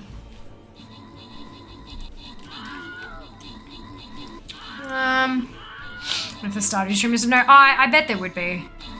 In fact, there's probably a Stardew streamer who has a spreadsheet like my leveling one that people can grab and use and be happy with. It just depends on if that particular streamer operates the same way that Nano does. But you can also take a spreadsheet and alter it to your own requirements. No, you can't post a link because we have links banned here. Like, there's no permits or anything like that. It'd need to be in Discord. Yeah, and calculate like latest optional plant date or something. Yeah, no links here at all. No permits either. Just done. No more. Gar, Otot, Egg, Wens, Nabe, and PF. We got bots. Congratulations on your bonus shit. Well done. We got bot flooded. Fantastic. I wonder why. It's not really an optimal map to bot on, but that's okay. That's okay.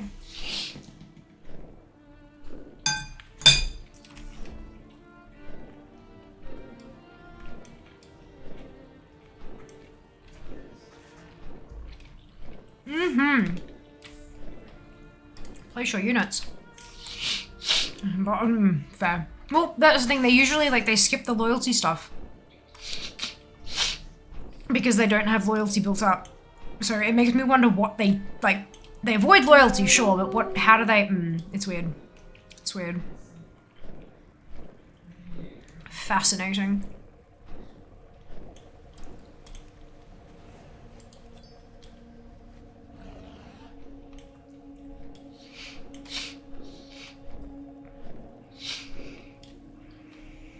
In here.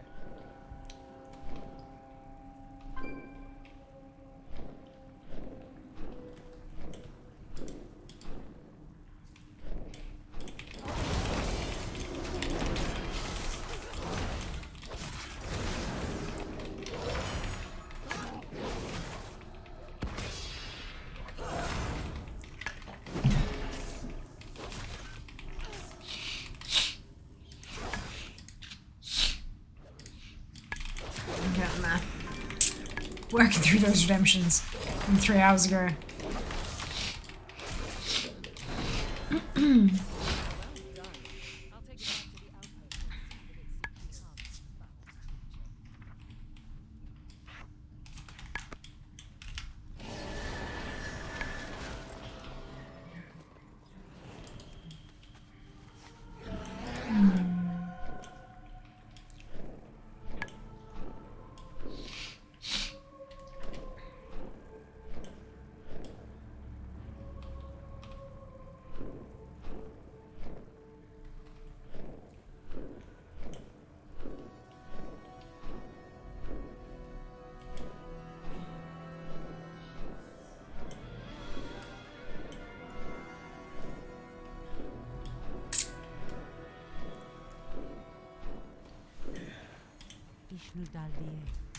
Nope, okay, other one first. It'd be easier to guard you if you stayed out of sight, Padma. Hey, 37. I suspect the stones will be heavily guarded.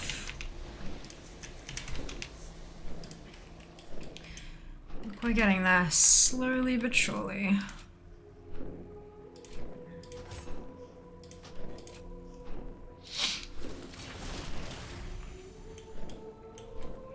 Got the whole all water being viscous thing going on in Zereth. No complaints? Yeah. As in like permanent water walking, because none of it's actually water. Yeah, it's good. It's good. It's a bit of a problem when you see a treasure chest underwater though.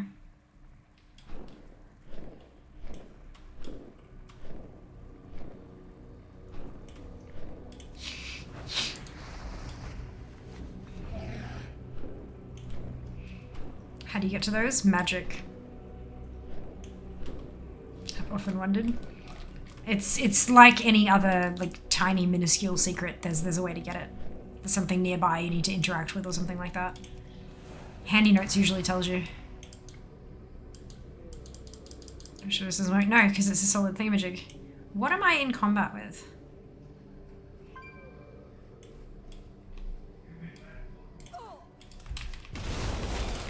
Think about that. I miss most of them anyway.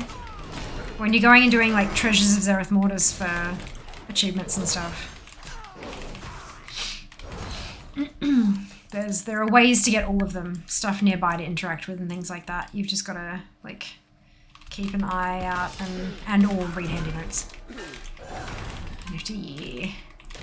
Yeah, there's one where you've got to go find an object and then put that object inside something else, which triggers a switch, which like bursts like a burst of water under it that shoots it up to the surface and things like that.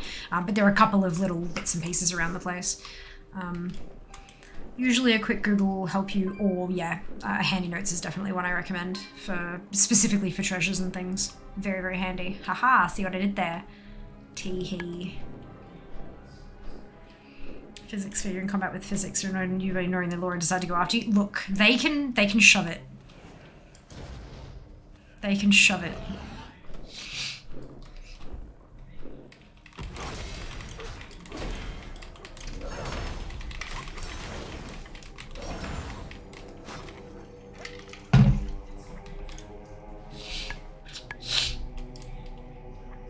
No stretch.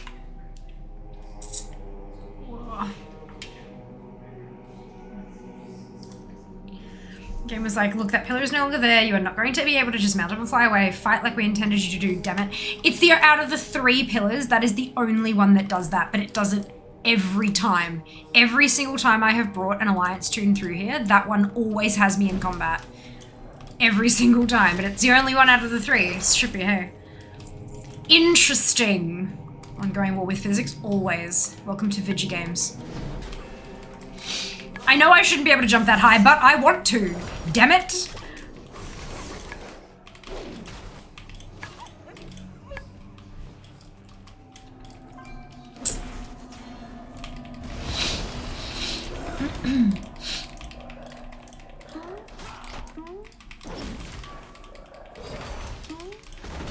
That jump sound effect is hilarious. I have never noticed that, but is that a new sound? It's gotta be, right? That's gotta be new. That's hilarious. I wonder if I can easily solo BFA raids yet. I mean, one way to find out, Jack. Go and give it a crack. I'm gonna leave my spreadsheet still at Legion, just because I've got enough to do there before I start trying to take it into BFA as well. But look, one day we'll expand the hunt to BFA as well. There's most intelligent enemies there. They've seen you pull that trick one too many times and now prepared for you to land there, simply refuse to let you go. Alternatively, they just really want to hug you. Hug me with sharp things. No, I'm good. Spiky hugs. Danger hugs! Love it. All of the danger hugs.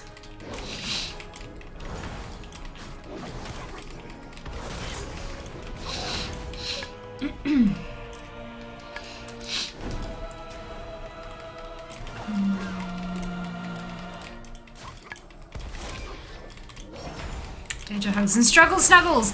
Struggle snuggles is amazing. I've never heard that before. At least if I have forgotten it. That's awesome. I like that. Struggle snuggles.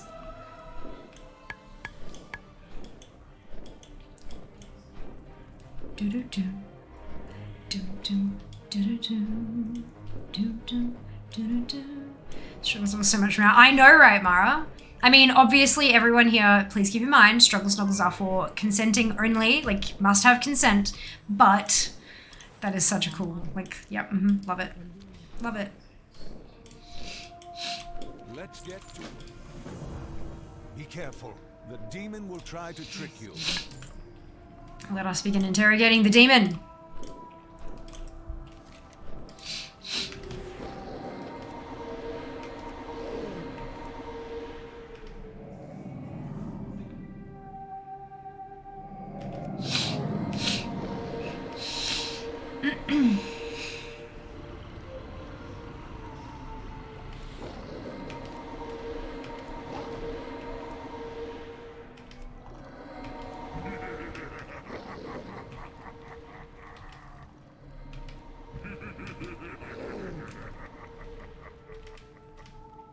I think I'm done. Odd normal is probably impossible. Yeah. Oh lord. I'd say you probably still need, like, because the damage wise you should be fine, maybe. But in terms of mechanically speaking, because they didn't go back and make them soloable. It was only like Legion and Prior that they made soloable, right? You're not going out there. Maybe when they make BFA time walking, like maybe a year from now when they introduce BFA time walking, they'll make the raids, like they'll fix up the mechanics in the raids so that they're soloable for transmog hunters. Maybe.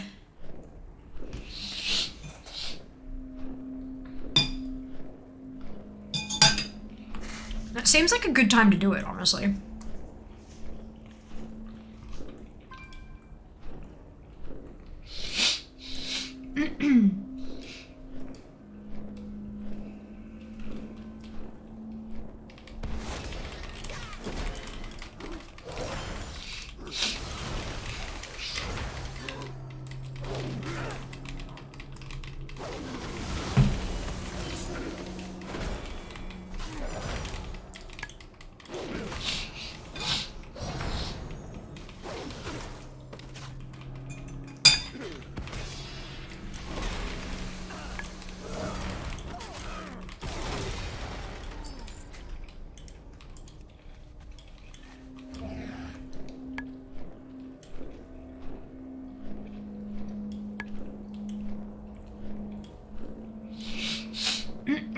Sniffles.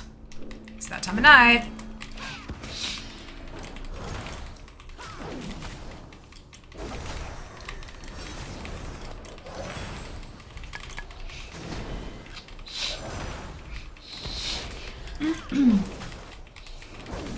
I'm looking forward to farming transmog again. I'm thinking I might try to finish Molten Core as like my first goal for transmog particularly.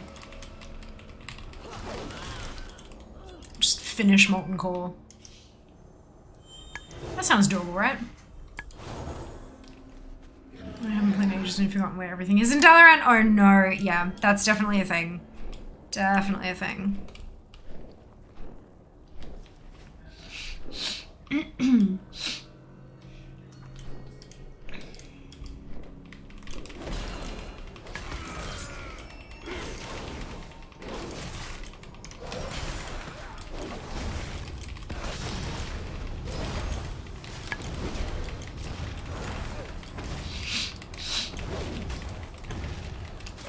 This is my first goal to play. Something about that raid and the gear. Oh, beautiful. I like Molten Core because it's the top of the list. I'm very, very methodical when it comes to this shit. Like, yeah. Yeah. Oh, boss one down. Brilliant, Jack. Oh, that's good. There's some hope, some hope. It's the portals being in Dal. I mean, it's still really easy to get around though. You can still use your Dal Hearthstone and then take the portal to Org and then everything's right there. It is an extra load screen, but like it's not that big a deal. And I do understand why they wanted to funnel people back to the major city. Probably most of the BFA raids. Is it they don't try to finish your sentences for you? Is it all of them are mechanics either split the raid or MC people? Yeah, that's it. And that's what I was saying earlier about just because you can do it damage-wise doesn't mean you can do it mechanics-wise. And I mean, they did go back and fix Legion and beforehand, like made them soloable mechanically speaking. So maybe they'll do the same for BFA, and it would be kind of nice if they did it when they introduced BFA time walking. I think that would be an appropriate time for them also to like tidy up those mechanics. Or, you know, not reset the boss if there's nobody in Realm B. Or not allow them to cast MC if there's only one player, kind of thing. Just those kind of changes that they've done before, so hopefully the code isn't completely ruined so that it's too difficult, you know? Or Baby Danger. Or to Stormwind, regardless. You know what I meant. It's the same fucking thing. So 60. Ah, fantastic, Geeky! Congrats, you're so close! That's so good. I'm really nervous I'm not going to get my stretch goal. I know I'm going to have my 50 60s. That's easy done. I'm going to have 56 60s, in fact. But I'm a little afraid for these last 4 tunes. I'm not sure I'm going to get there. Which is a little upsetting. I feel so naked almost to non-transmogs. Yeah, I don't bother transmogging while I'm leveling. It's just too expensive. Too expensive. So they all look like Murder Hope. Well, okay, having a full set of limbs helps a little bit. But still, this is, yeah.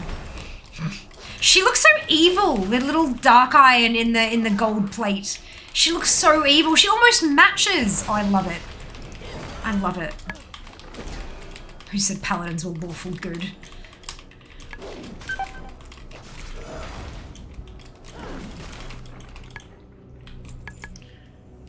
Is fear evil? Look, sometimes. Get between me and my bubble tea and you'll bloody find out, won't you? Oh no! Cliff! Oh well.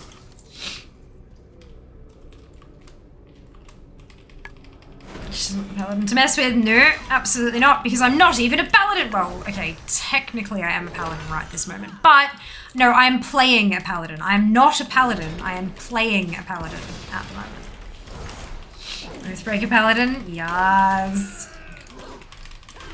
Yes, I know you're a lawful good paladin, but you can't deceive us. Look, y'all.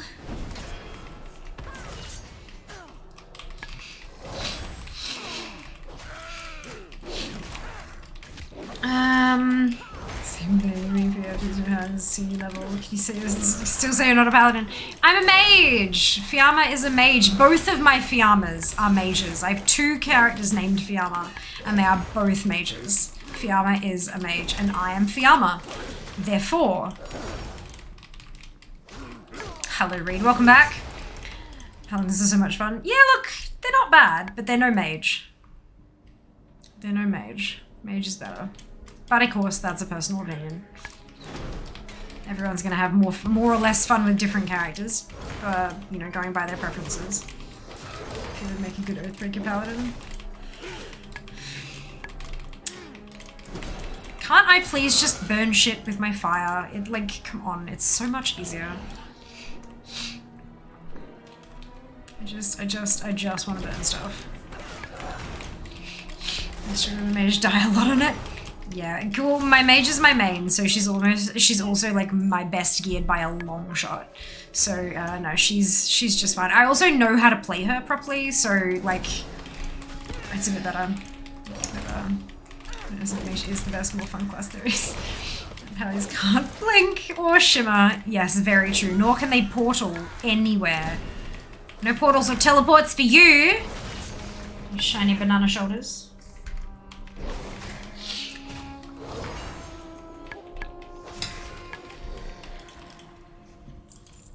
You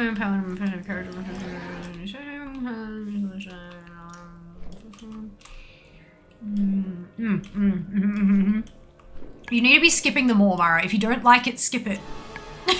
you can just skip it. You can just skip it. Don't do it. Don't put yourself through the torture if you don't enjoy it.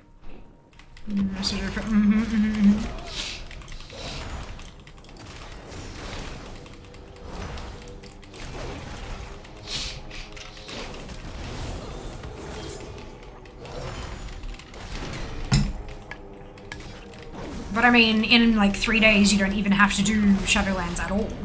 So that's a whole thing.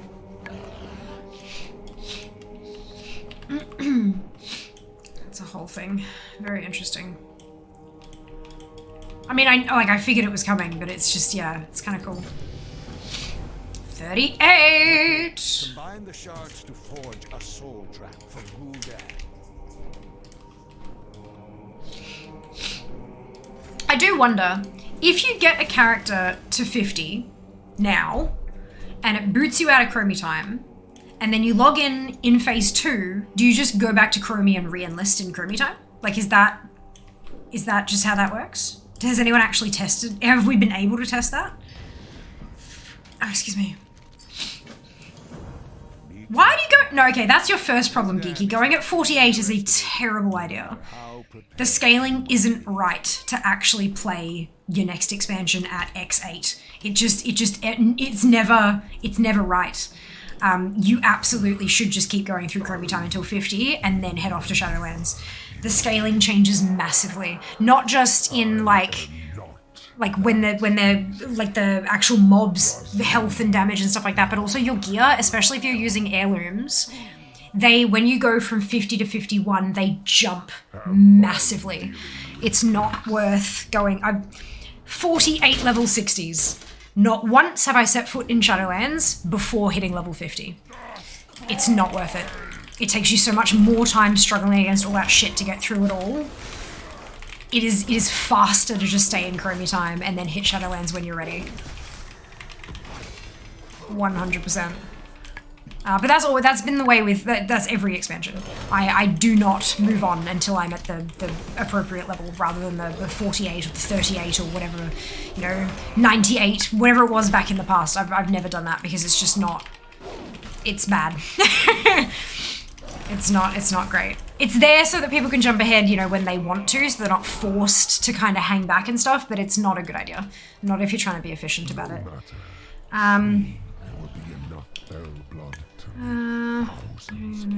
If add-ons keep on you when you go through a load screen. Zygle from me after keeping. No, I've had no issues like that at all, actually.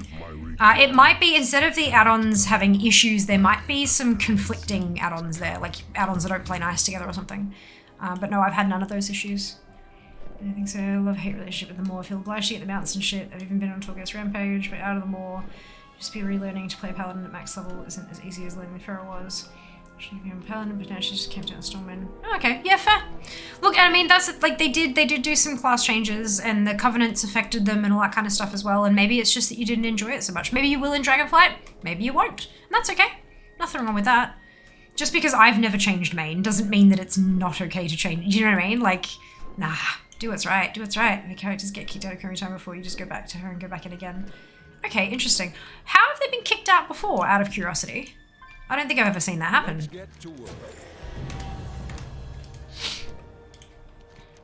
Bod Boss 2 doable, Bod Boss 3 impossible. That makes sense, yeah. Using anything actually. Oh, there you go. So much more time, am I right? Plus you can miss them more if you wait until 50. If I wait till 51 because I dungeon spam, you can point at keys. Tour Mage is now finishing his reach. Fantastic! Fantastic.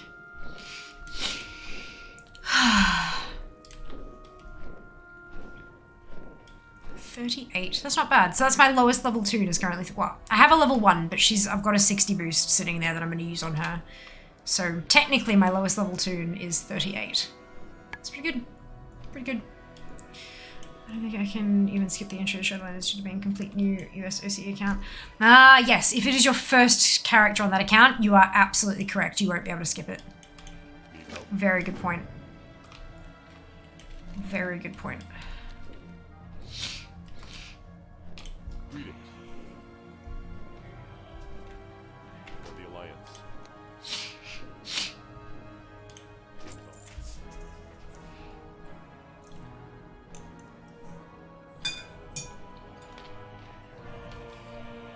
Mm.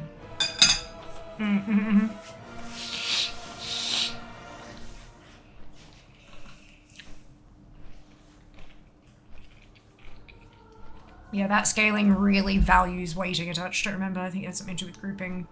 Any quest the other way. Ah, the party sync? Yeah, maybe. That's a good point. Didn't think of that. If you really don't want to do Shadowlands, wait till reset Tuesday or Wednesday or something. Yeah, Wednesday morning when the servers come back up, you can get to 60 without touching Shadowlands. However,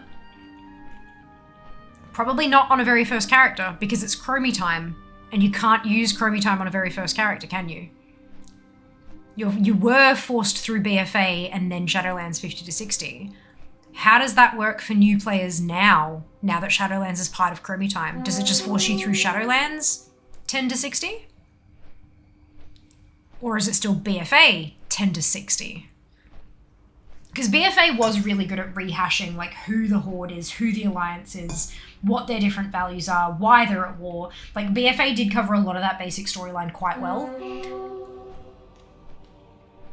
So it would make sense to keep it as BFA being the default experience. That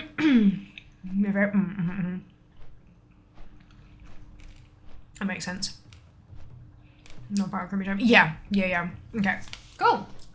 I figured as much, but I thought I'd double check anyway. That made the most sense to me personally. So there you go, Geeky.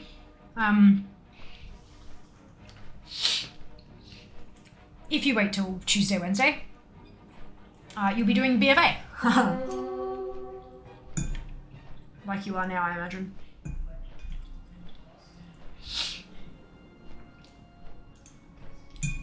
But you would have the option of going to Shadowlands at 48. Many leagues of deadly land yet stand between us and the Blackrock. We should have brought an army to fight the Iron Throne.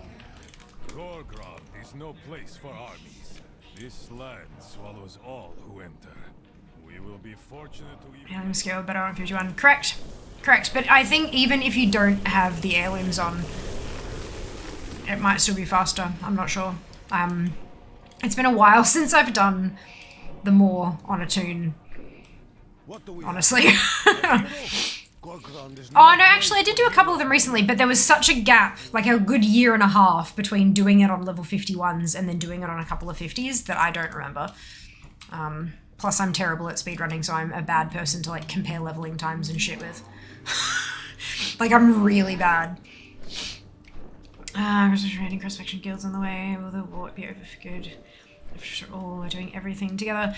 No, I don't think the war will be over for good. There are still a lot of the world leaders who are very angry with each other.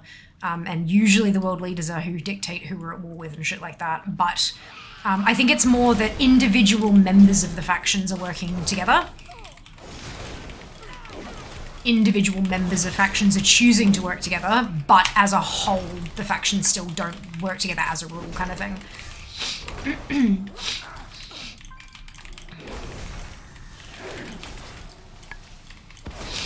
Aye, the sun will. You know, like you think if you've got two countries at war right now kind of thing, you know, fucking Russia and Ukraine, for example. But there are still going to be individuals who are Russian, who work with or are friends with or who are family members, people who are Ukrainian. Just because, like, do you know what I mean? I think that's kind of how the cross-faction thing is working. It's more the individual choices rather than the, as a rule, kind of stuff. Dids, thank you so much for the resub. 17 months. Holy cow. Oh my lord, that's amazing. Thank you so much for your support. I very much appreciate it. Goodness gracious. Well, so completing the adventure, you move into battle for Azeroth. We can dig into the conflict. Level 60 before moving to Dragon Isles. Perfect. Cross-faction guilds would be nice. Yeah, we've got cross-faction communities. I didn't think we have guilds. Unless that's something that's coming in Dragonflight, which, just as a general reminder, we are a spoiler-free channel. Number one rule of chat. Less damage, more health, and since the 50 mobs don't start scaling to 52. Oh, cool. I didn't know that. Interesting. That is, yeah, that's weird. Not sure when this result in November 8th. Yeah, well, that makes sense. Like, BFA was a really good kind of refresher on the factions and the world and how it all functions and stuff, so it makes sense, to me at least. Again, is never going to be happy fun time with the spiky people. Yeah, nah. Have they even decided who's going to lead the Horde going forward? Yeah, Council. There's a whole quest about it. The quest was a while ago because they've been leading the Horde through Shadowlands. Because Sylvanas fucked off at the start of Shadowlands. So we've got 2 years of game time where she has not been our war chief. Yeah, they sorted that out at the end of BFA. Yeah, we have a Horde Council, which I think is a good thing. You know, you got lots of different, like a handful of different types of input. Hopefully more balanced decisions that take into account the needs and desires of all of the races that are a part of the Horde, and not just 1 or 2. Yeah, kind of funky. 39! It's basically the leaders of each of the races are together, our leadership, basically. Assessments. Oh, wonderful, Dids! Congratulations! Congratulations, did the more on 250s than last week, to be honest, it wasn't bad. No, it's not bad at all. No, it is quick. People just don't like it because they can't mount and stuff. It's, yeah. There's a lot of, like, mental blocks in there as, like, I don't like this because I want my things. And that's fine. It's valid. But, yeah. I don't mind it either, personally. And it's, like, a level and a half of experience, which is kind of tasty. You do 50, you just do enough to get to 25% through level 50 by the time you start threads. We're looking next week at top 50, already doing much higher levels. That was determined in BFA. I thought it was, yeah. Nobody leads the Horde currently. It's ruled by a council of some sort. Well, they do lead it. They just lead it as a council. It's a group leadership rather than a war chief. I would still call that leadership. The Shadowlands is understanding them more. Nope. As soon as she said, you know, you are nothing, and then bansheed the fuck out of there. Oh, hell no. We ain't following her. We haven't followed her since, yeah, no, we've been hunting her. There's a big difference. Big cutscene where she killed Sourfang. She told us we were nothing. She's got pawns in her desires. And so we said, yeah, nah.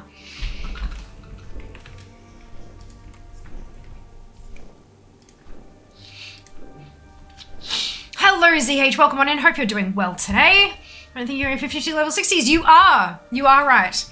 I'm basically there. It's 48 because I'm waiting for evokers, because it's going to be 49 and 50 are going to be my evokers.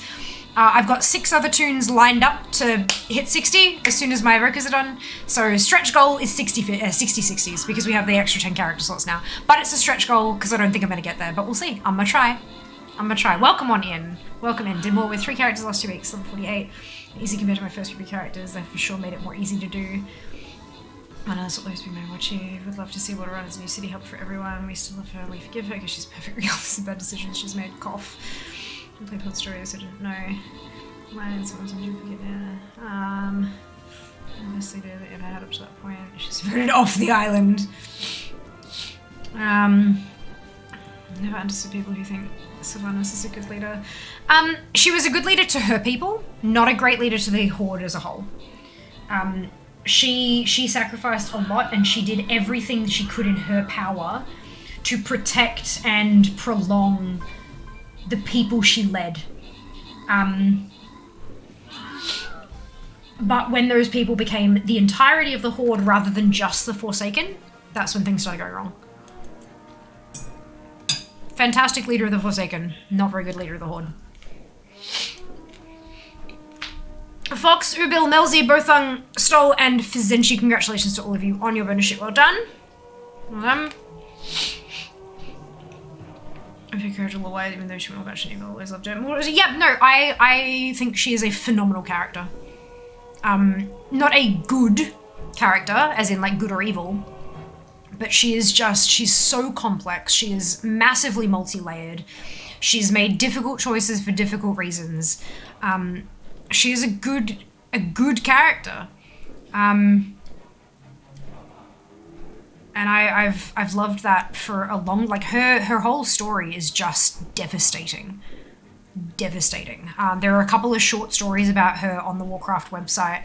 One about her leaping off of Ice Crown and meeting the Valkyrie for the first time, and one about her getting the one that explains why Nathanos has a new model in Cataclysm, which was just such a fucked up story, so utterly just messed up. But it did the people who kind of went, oh, but now she's like Bond villain levels of evil. She's never been like this, but bullshit. She has been messed up for a very, very long time. And it's one of those kind of like, is she evil or is she utterly damaged beyond the point of return? Just you know how you have, they're a damaged person. I mean, obviously you still have to take accountability for your actions and stuff, and it looks like she's doing that now. But sometimes people make not so great decisions because of the other extra effects that they've had in their lives and things like that. And so, has she just been through so much crap that she's not quite capable of making thought through decisions, or they go through this warped sense of morality or whatever before the decision comes out the other end. But anyway, yeah, I think she's such a good character. I hope she doesn't come back, though, because we've had too much of her. And I think it would take a very long time if they reintroduced her as a major character at some point. There would be so much of the player base, and justifiably so, up in arms about, we've had how much bloody Sylvanas time, let some other people take the spotlight. If she came back as a major character at any time in the next 6 years, like 3 expansions, people would crack the shits and they'd be right. I think it's time for her to go and have her solo adventure without our interference. And I hope that, like, for me, we don't know where Nathanos ended up, still. And so for me, my hope is that she does her job. She goes through and finds every soul in the Maw, and she finds Nathanos, and that they live out whatever in the Shadowlands. They stay dead. They stay there. They become of death, because they've both been there. They've both been living on the cusp of death for decades. It's time to embrace it. Just find each other, stay with each other, stay in the Shadowlands, and don't come back. I think she deserves to rest after all she's been through, and after all that she's done. I don't think there would be, like... I mean, we have the whole story, but think about the other denizens of Azeroth who don't. All they can see is what she's done. They don't get to see the cutscenes. They don't get to come to the Shadowlands with us and see all that. You can talk about it, sure, but they're not going to get the full... They're not going to grasp that. They're not going to forgive her. I don't think there's anything left for her here. I think that everything that is left for her is in the Maw, waiting for her to find it, and then she can just stay there. But that's, again, my personal opinion.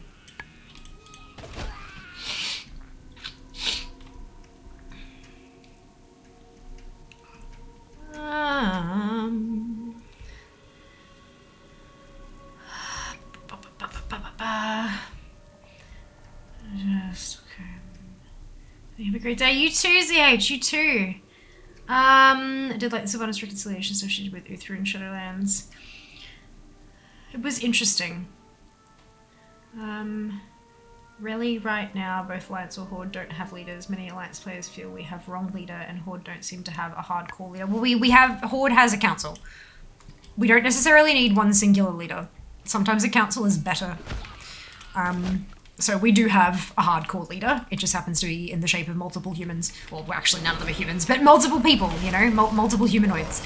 And I think that's appropriate, especially for the way that the Horde is kind of tribal. So having tribal leaders come together to make decisions for the faction as a whole, I think that's appropriate. I think that works quite well as a form of leadership.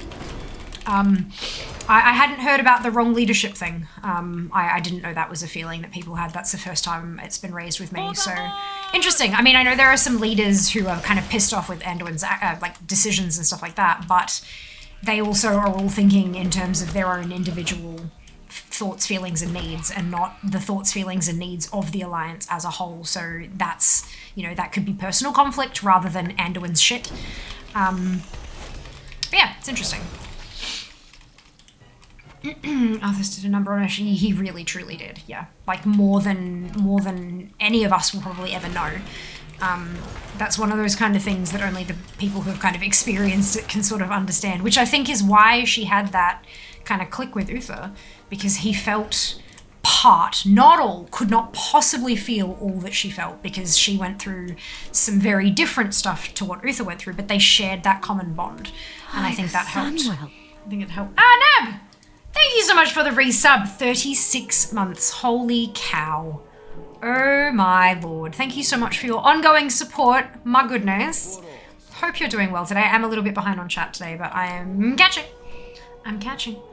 Wish these stories were in the game and not only in books, etc. Most of them are, but you've got to remember from a gameplay perspective, watching people chat at each other. Like, look at the Moor, for example. Jaina spends a good 10 minutes talking about the story of the Moor and what she's discovered and what she's learned, and people bitched about it to no end, to the point that they give you a second moment to skip out of it. You can go into the Moor, and then before Jaina starts talking, you can leave and go to Oribos because of how much people hated that. Now imagine if every single piece of information in all of the goddamn novels tried to somehow get into the game. Everyone would, the noisy majority would hate it because it's too much watching people talk. It's too many cutscenes. It's not enough hacky slashy. I don't think it'd work. I think games that have literally, 25 years of Warcraft, not just WoW, but like the whole backstory and everything. I just think it's too much to be able to fit into a game without it turning into a visual novel. And it's a really kind of delicate balancing act there. But look, hey, what do I know? I'm not a game dev. This is just what I've observed. I would love it if it was in-game as well. I can see how it would just, like, side quests maybe, but then how much extra work is that? How many people will actually go through and play them? Man hours, you know, cost analysis, all that shit. This hasn't had a leader since Varian died. Anduin's a leader. That was literally what that whole thing was. Varian died and Anduin took over because he was like the next in line. Like, am I wrong there? Every single cutscene we've seen has been Anduin being in control and all the leaders deferring to him or telling him he's wrong or that he should do this or he should, like...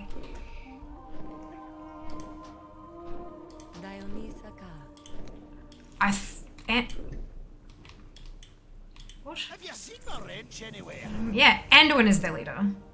Exactly. What about Andy? Exactly duplicate that set on the series of events that led to Shadowlands. It's really excellent storytelling on their part. The deepest characters I've seen in WoW. Years back, I read Rise of the Lich King. The book was very good. So many of their books are very well done. Yeah. So many of them are very well done.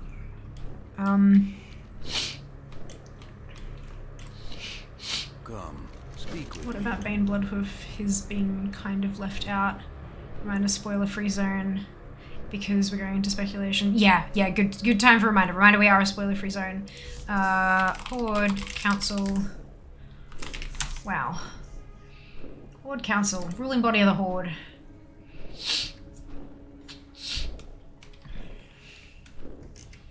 Creation, Shadows Rising, Exploring Azeroth, Shadowlands, Dragonflight, don't care. Thrall, Rokan, Bane Bloodhoof, Lillian Voss, Lorthamar Theron, Montagazlo, G-Firepaw, Thalistra, Mela High Mountain, Gayara, Talanji, and Kiro. They also have 3 advisors who are Kalia, Menethil, Teo, and Zekan. Bane Bloodhoof is literally on the Horde Council. I don't know how much more included he could be. There is the answer to that question. Fantastic. Love it when you can just answer something straight up. He's been literally in there all of Shadowlands. Yeah, we did do that. That was the thing. Right, so I am... We rescued him from Torghast. Crazy thing about her, she was never meant to be a main character. Warcraft 3, first one she died in WC. She wasn't a hero class, and if she died, nothing happened. I think it was afterthought. Great one of how to write a story they could tell with her. Interesting. Embrace the death. I don't know though. I feel like she has a lot more of the story left. Kappa. Look, she might do. Like all of the I mean, they did kind of skip through and had her meet her sisters again and stuff, which I thought was a really lovely touch. But, you know, there could be her story of how she actually goes through and learns about all these different souls in the Mora, but I could definitely see a story being there, but I don't think it's appropriate for the game.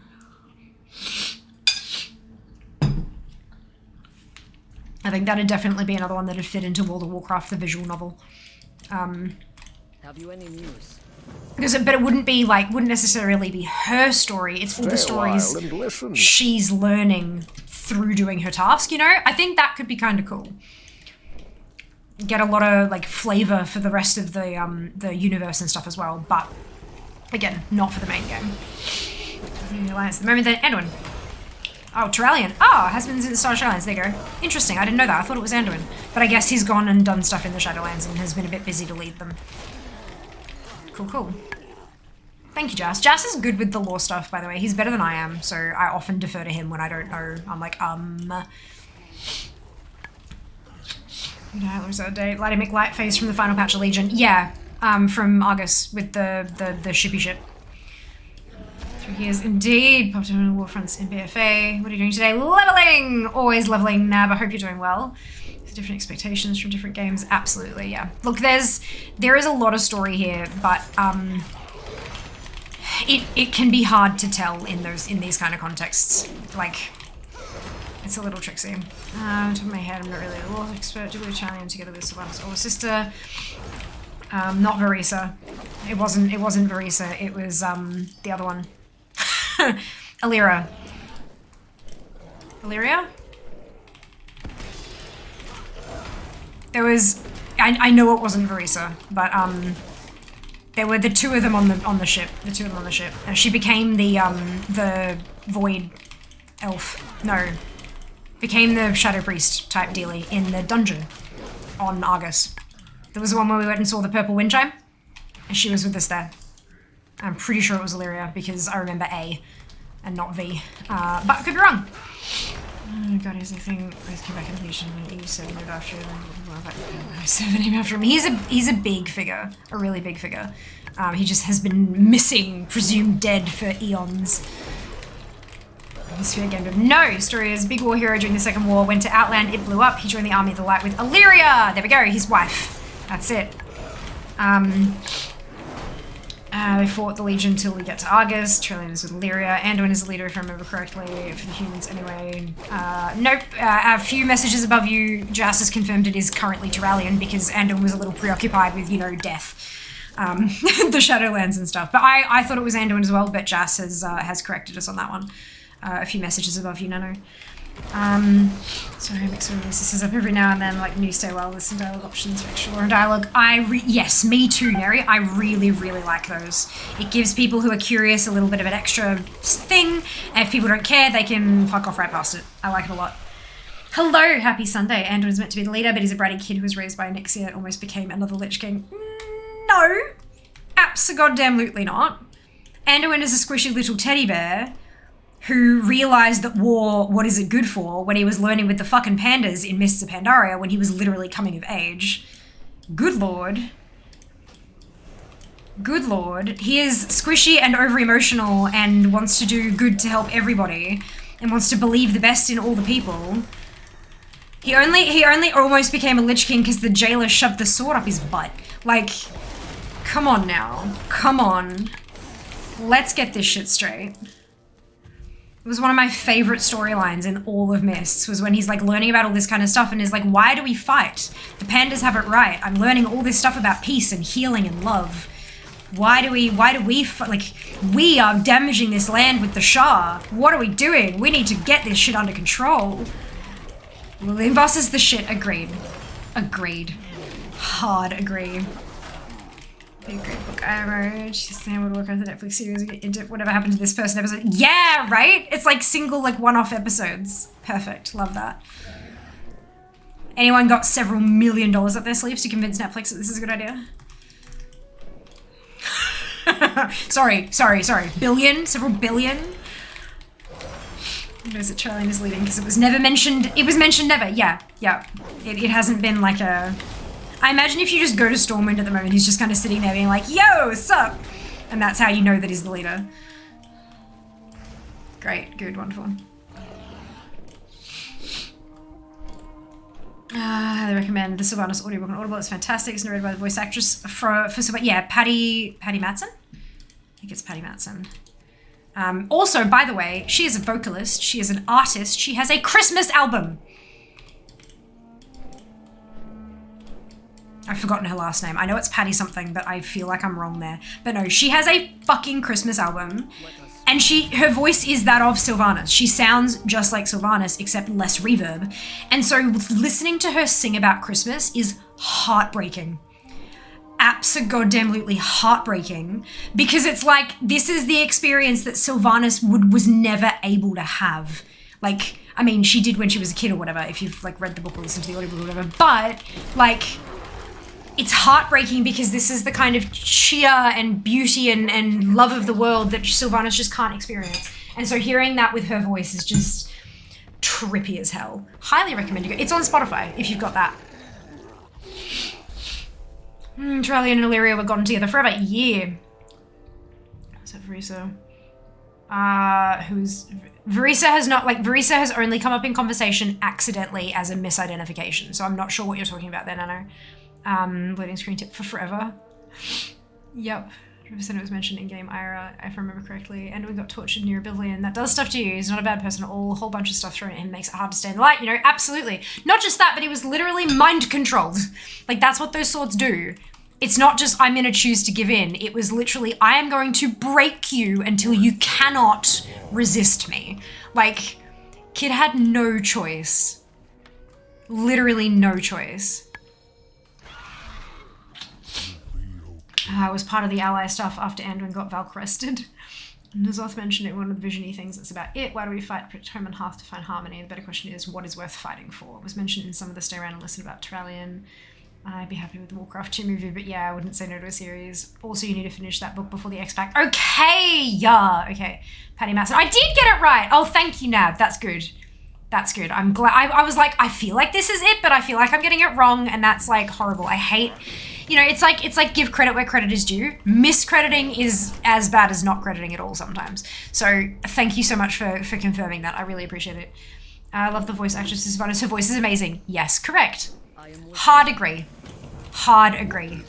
She is so good at like, but it's like you feel what she's feeling. Be it disdain or anger or genuine, not remorse, but like wistfulness, not sadness, but kind of, you know, dreams of what could have been kind of thing. Holy cow, she's just so good, so good. Does she sing about in Elvish? No, why would she sing in Elvish? Okay, to be clear, she does not have an album out as Sylvanas. She has an album out as Patty Matson, as her, as a human being who exists on Earth. It just so happens that her natural singing voice sounds a hell of a lot like Sylvanas without the reverb, because that's her voice. Yeah, this is not a Sylvanas album. Therefore, there is no reason for it to be in Elvish.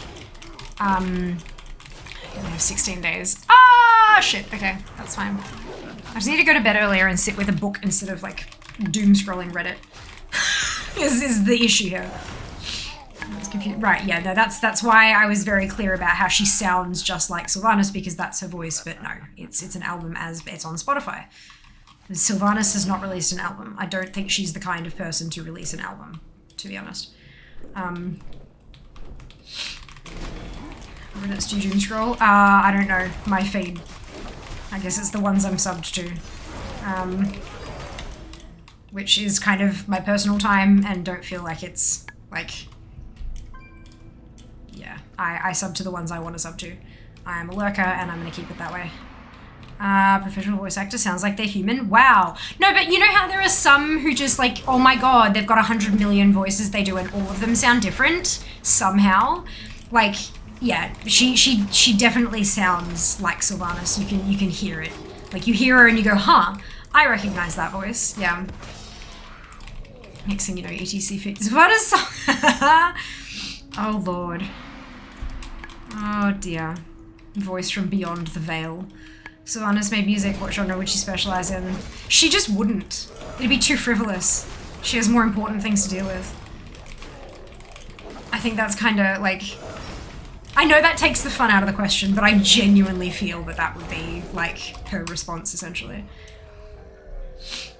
Sylvanas released an album to be death metal music with the with title track Burn It. Oh no. Oh no. Could watch a panel through this conversion universe. Yeah, panel Lori Bailey. It's about the woman in Warcraft from the panel. How do you speak?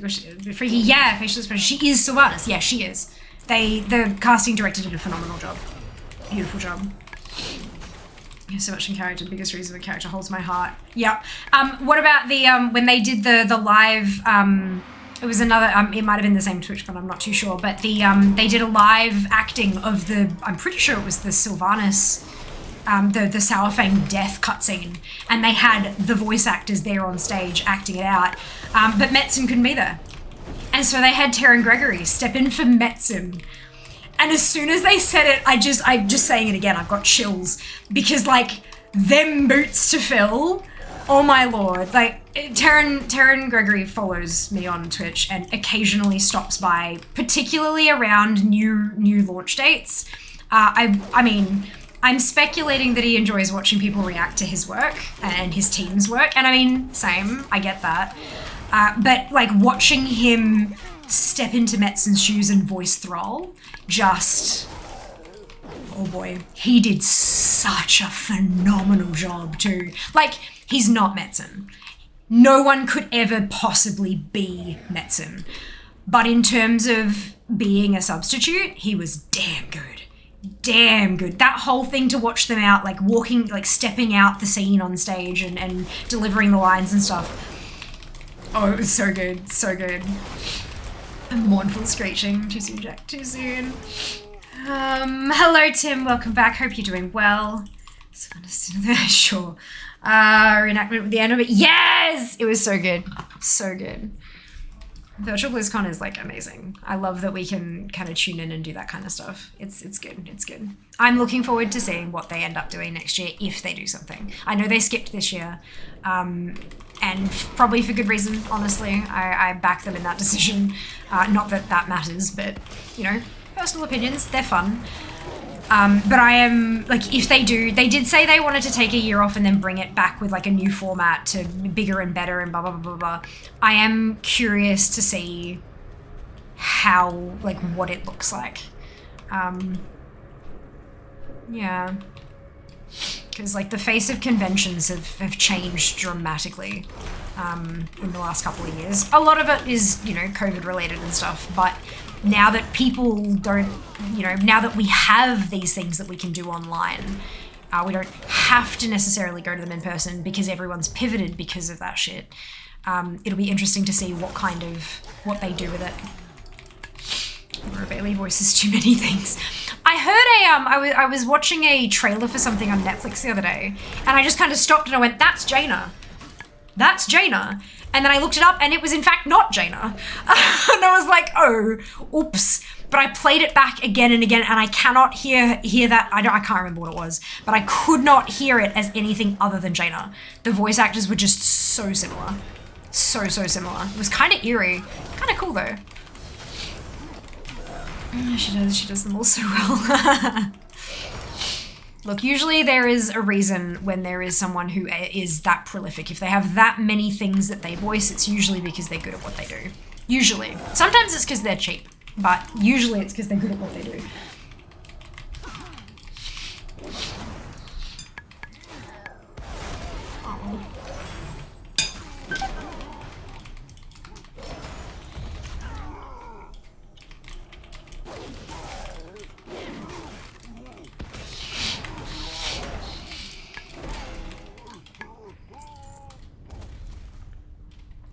I reckon I can get to 41.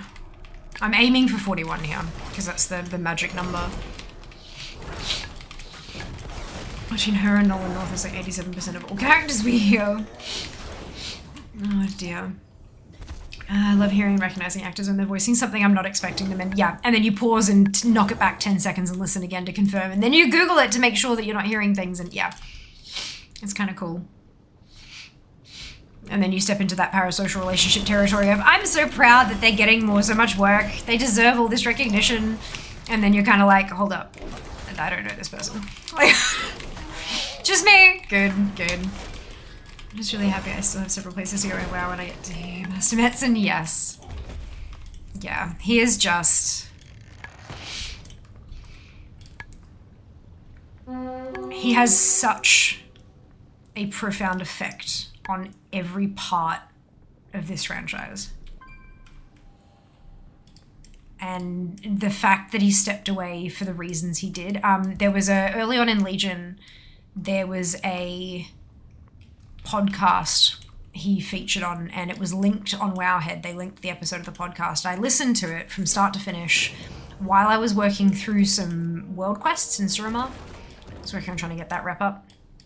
And I could hardly see the screen for most of it because just what he was so open about what he was experiencing and just so vulnerable, and all of the, like, the things that he was being honest and open about, anxiety, depression, panic attacks, all that kind of stuff. I've been there. I felt what he felt, probably not to the same degree because he had a lot more pressure on his shoulders than I ever have. But just everything spoke to me on such a personal, deep down level that I was bawling my eyes out because I felt it. I felt what he was talking about. And it just, like, I'd always admired his work and all that kind of stuff, and you know, it's blown away and just, oh my god, he's so awesome. But then after he left and doing that podcast and being so open like that, just was a whole new level of respect and admiration for him and what he did and what he dealt with and what he continues to do, because he's still a part of it all, just on his own terms. And I think that is just so good that he was able to set those boundaries, and really good that, like, I mean, I'm not sure how much of a choice the company had because they kind of fucking need him, but it's still, like, I'm really glad that he was able to sort of get that where it is, you know? I just, maybe that's weird, but it was how I felt. Tim Russ, aka Star Trek Voyager's too fucking Modraxis. I did a double take. It's the curse of watching Critical Role. You're just sitting there playing a game, watching a show, and you recognize one of them. I find it interesting how both N'Zoth and Galliwix are voiced by the same guy. They're very different characters. One is the archetype of corruption that penetrates mind and body. The other one is an old god. Yeah! Yes! Chris has an effect on many people when he speaks, and I think the utmost respect and admiration for him. Yeah. I think, look, there are... You know how you see when people meet a celebrity and they turn into this whole crying, screaming, fainting mess of a puddle kind of thing? I don't think I would ever be broken like that by a celebrity. Like, there are people that I have fangirled over, like, in private and stuff, but I don't think there are any celebrities or celebrity type folk who would have that kind of effect on me. If any of them did, it'd be Metzen. I think if I ever felt that level of can't talk, don't want to embarrass myself, crying, screaming, oh no, what is going on? If I was ever going to feel anything like that, it'd probably be if I met Metzen. Only because of, like, I've been playing this game for nearly 16 years. Fairly consistently. I've taken, in total, 14 months off in those 16 years. 1 year, 2 months out of 16. I have met, through the game, people who I consider family. People I would put my life on the line for. I have had some of my best and my worst memories of my entire life, of my nearly 33 years of life. Some of my best and worst memories have come either directly from the game, experiencing it with people and stuff, or indirectly, as in it's with people who I have met in the game. It has just had such a profound effect on every aspect of my life.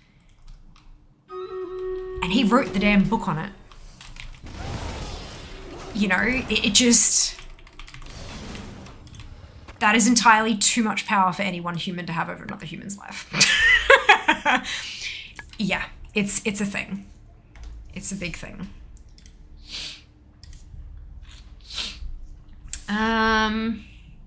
Black hands, Rocketha, Azure Ghost, etc.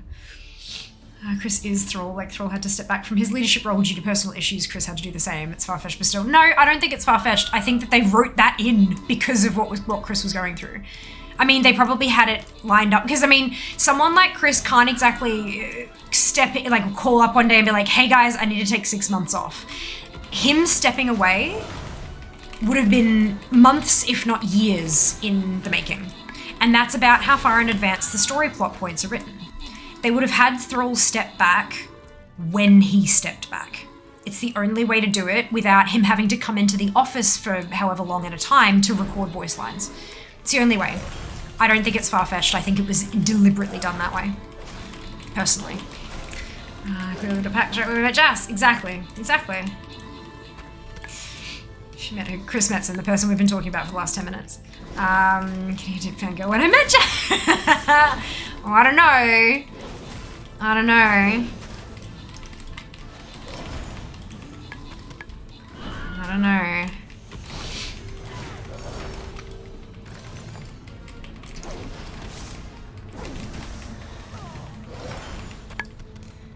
Alright. I'm gonna back up out of here so that things can't respawn on my face and kill me. Zine, Dalf, Fute, Turbo, Gruesel, and V, congratulations to all of you on your bonus. Well done! This is gonna be our last battle of the evening. So make sure you place those units. Oh yeah, I've been referring to him as Chris or Metzen alternatively. I just didn't think that it was... It felt weird to say Chris Metzen every single time I mentioned him. So I didn't. Alright, this one. Let's plonk that one down. Follow that link in chat. Log in with your Twitch account. Drag and drop your units to the battlefield. Let's get it going. About voice actors, did you keep in contact with Draka, Deborah Wilson that you've interviewed? A little bit here and there, but it's sort of, she's busy as all hell, basically. Speaking of prolific voice actors, pretty much every single animated Netflix series that has come out in the last 6 to 8 months has had her voice in there for at least one character.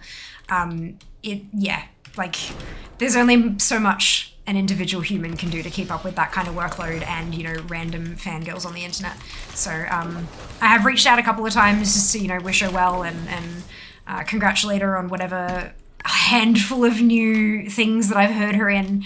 But yeah, she's a very, very busy woman. Very busy. But she's so lovely though. So amazingly lovely. I do highly recommend if you see her pop up in something as like a cast member to check it out. She does a lot of really great work and, you know, supporting the stuff she's in turn supports her, so...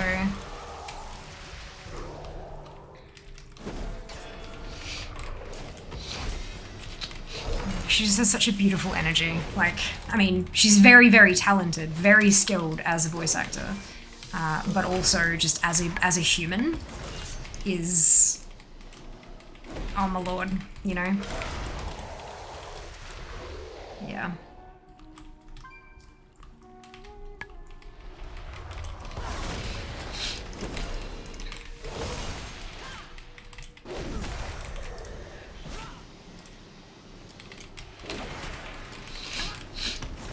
So I'm at 41. The next time I get to a flight path, I'm gonna half back to Warspear and go and get me my fast flying.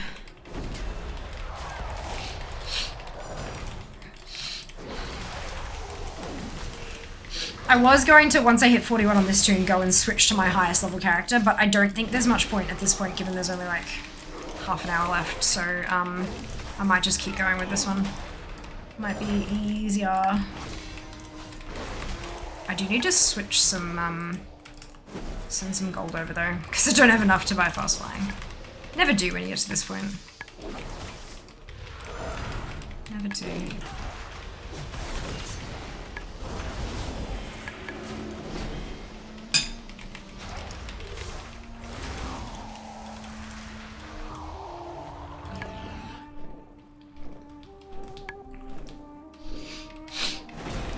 extra characters do you have leveled? So, they're all sitting just shy of 60.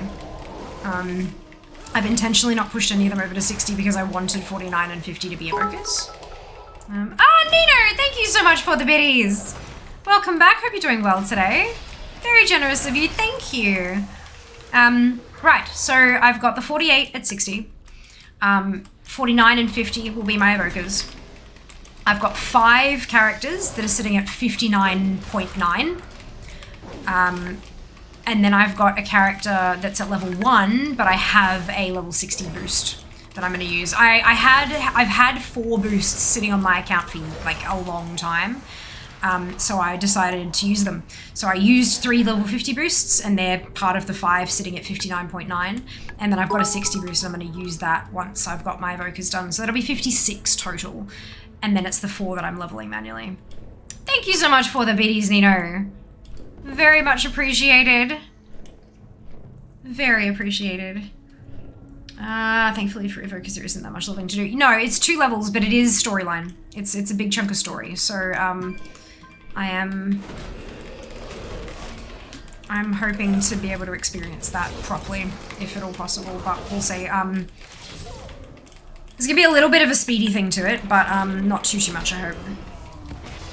Just as you know, yeah, because it's 58 to 60, yeah. 2 levels, but in those 2 levels, they've packed, like, you know, a whole introductory zone. So, I imagine it'll be somewhat similar to what we had for the, like, Demon Hunters and stuff. DKs were a little more intense from my memory.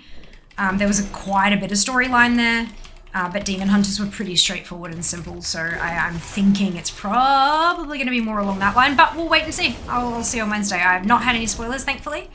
So I'm looking forward to seeing how it works out then. Just a gentle reminder to everyone in chat that this is a spoiler-free channel. And I will find out on Wednesday when it goes live. But yeah, we are going to spend Wednesday leveling 2 evokers and then polishing off a bunch of extra tunes. And then working on the babies again. Maybe. I might see if I can do some of the what's it? The storyline. Again, no spoilers, I haven't seen it yet. So, yeah. That'll be interesting. To see... Use a more annoying quest due to the quest that existed in Wrath. Yeah, it wasn't just that, though. It was... They had a lot of storyline to pack in. They kind of had to explain why it was all the way it was, kind of thing. Because you kind of had to assume that no one had played Warcraft Frozen Throne, right? So there was a whole ton of lore to pack in there. Demon Hunters, we had all the lore of how Illidan came to be, and that had already been explained through things like Burning Crusade, so they could kind of step around that and just say, well, here's why you're a Demon Hunter. And here's why the Legion are returning, so they didn't have as much story to cover. And then because Drakthir are a completely new race, it's not, and Evokers are a completely new class, there's not a whole ton of history behind there that they have to kind of fill in for people who are unfamiliar with the franchise. Hopefully it'll be a little smoother.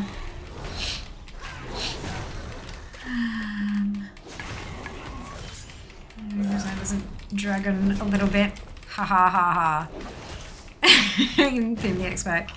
If something will have to drag on. Yeah, look. That'll be maximizing your profession skill trees.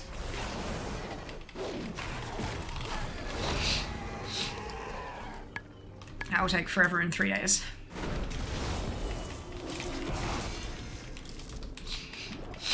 Oh.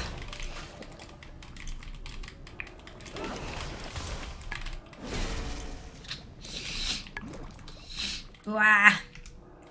Super sniffly. Just get sand straight. You could be dragon now. I do have it actually. But I don't think it can evoke very well. Is the only problem. How you doing, Krabby? Welcome back.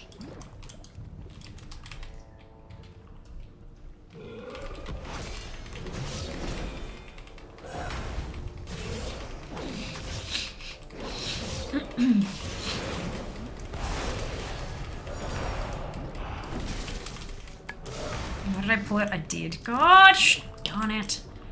Not what I wanted, but fine. Often been dragging people along with that mount. That's a useful one. I usually use the touring rocket. I like smaller, sleeker mounts. The big, huge, bulky ones. I mean, they're gorgeous, but it just makes things like getting through doors and stuff hard. You gotta dismount and then do like it's I like the little ones for maneuverability. Totally fine. Totally fine. I hope you've been enjoying your lurk. Hello, Apathy. Hello, hello.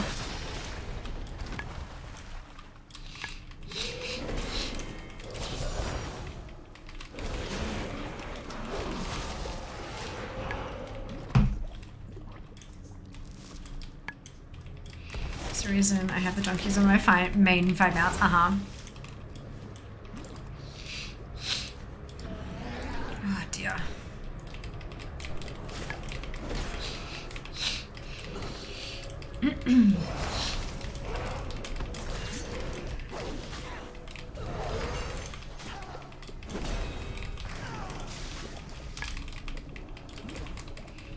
Shift began with an angry Karen, so it ended with an angry Karen. So tired of angry people. Yeah, I'm so sorry, Apathy. That really sucks.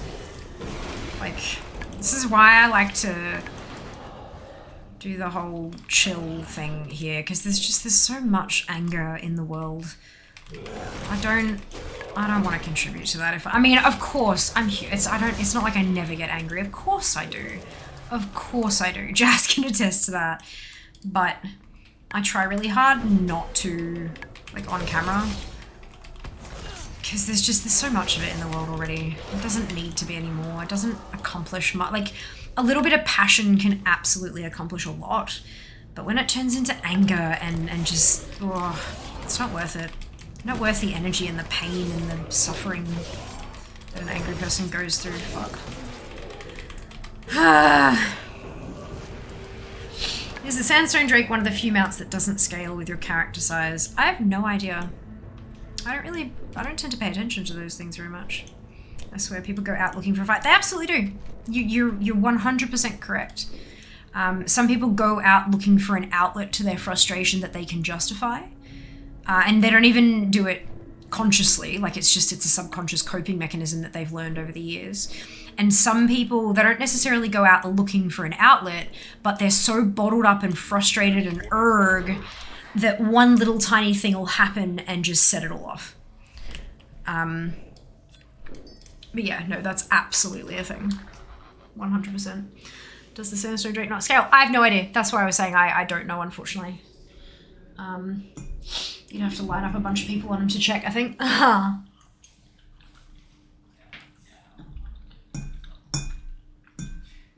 That would make sense, Nab, yeah.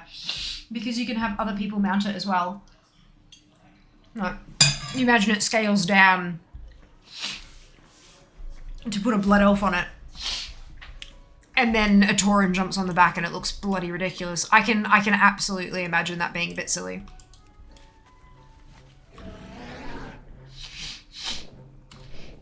Ooh.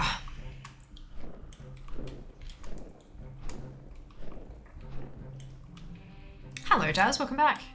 I mean, Yak scales. True, the Yak does scale, and you can kick the vendors off to have other people jump on it. You're right. Both very good points.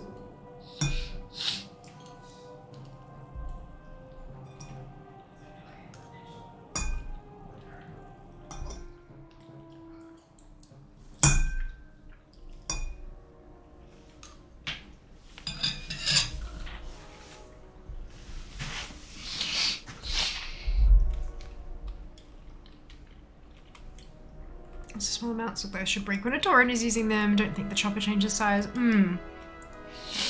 Interesting. I wonder if there's a list online somewhere of mounts that don't scale. Again, I don't turn into the chopper. Yeah.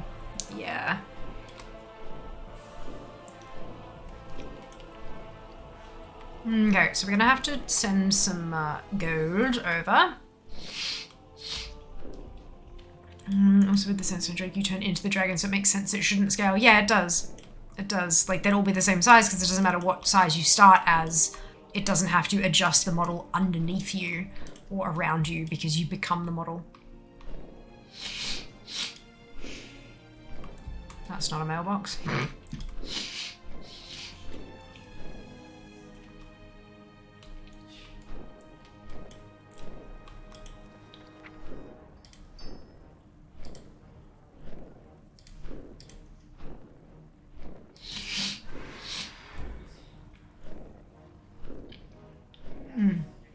Okay, so I need to hop off and send some gold. Which tune is this? Elaine. Alien Trooper definitely scales. I'm a good test. Sounds good! Have fun with that.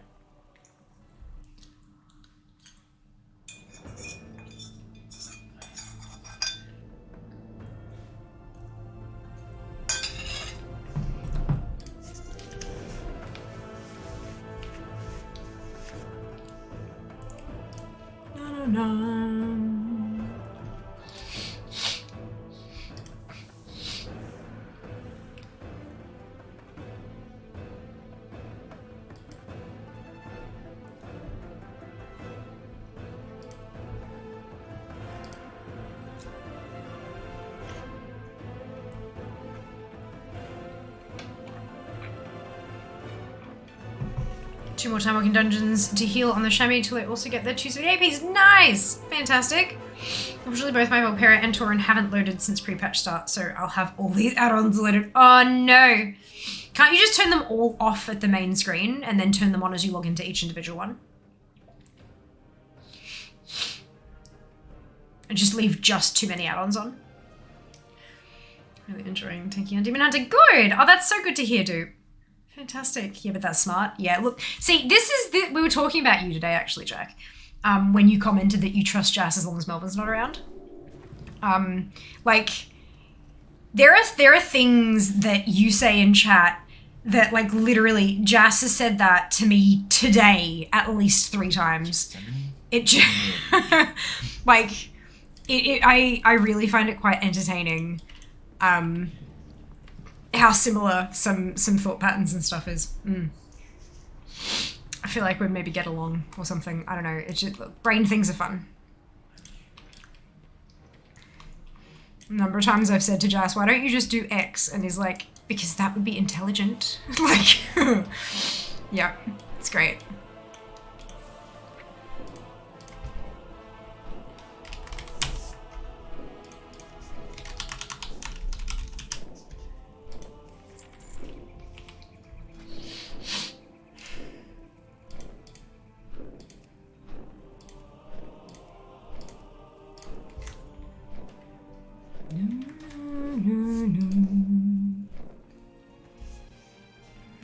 All classes covered, amazing. Oh, base is covered, fantastic. It's the Melvin. Hello, Shay. Welcome on in. Hope you're doing well today. Welcome, welcome. Oh, hydrate.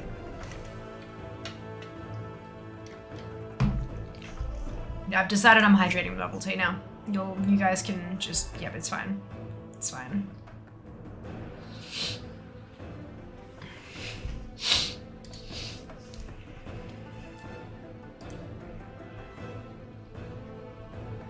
Hello, West. I'm doing quite well, thank you. I hope you can say the same. Welcome back.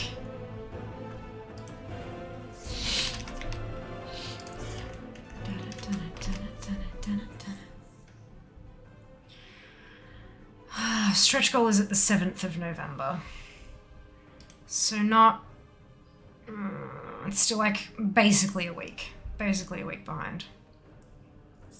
God damn it. It's fine, it's fine, it's fine, it's fine, it's fine, it's fine, it's fine, it's fine, it's fine. Once I get all those ones knocked down to 60, like 8 on Wednesday, I should be able to get 8 characters to hit 60. Should, depending on how long the evoker thing takes. That might help. Hopefully that'll push me forward to like at least on time, if not ahead, but we'll see. Only one way to find out.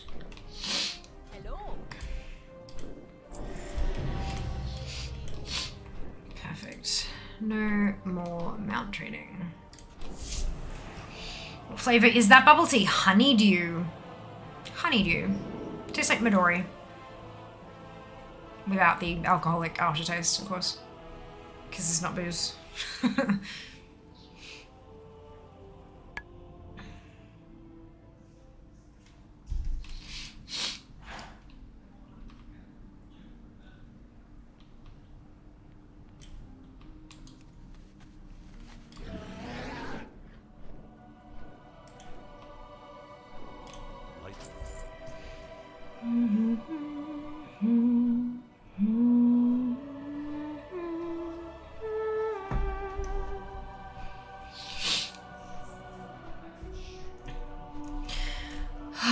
So many characters. So many characters.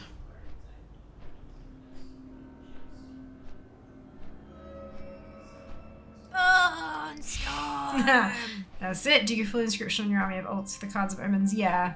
Yeah. I do have one of every profession on like a group of 7 toons, and then everyone else is just inscription tailoring. I don't really use the tailoring anymore because you need to farm the wolves, and I do not have time to farm up wolves for the sumptuous fur to do the bags.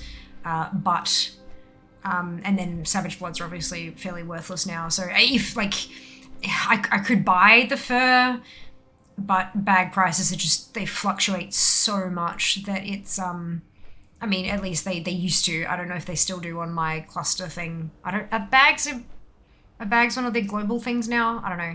I don't think they are, but yeah, it fluctuated so much that I couldn't purchase fur now and then make a bag in a month and know that I was making, it just didn't, yeah.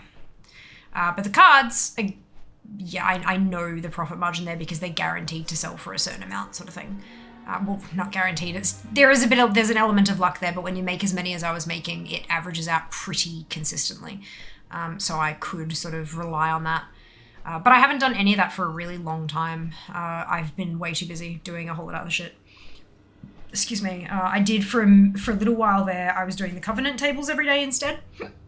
And then it got to the point that was taking too much time as well. I was feeling the crunch with everything else, and so I'm like, nah, bugger it. It's not a high enough priority. I'm gonna focus on the other things. But look, it's a bit late now for me to get back onto the Covenant table grind, obviously. But I'm hoping that someone will find a nice little passive thing to do in Dragonflight. I don't need buckets of cash. I don't need it to be super, super amazing, like what the fuck is this kind of gold anyway.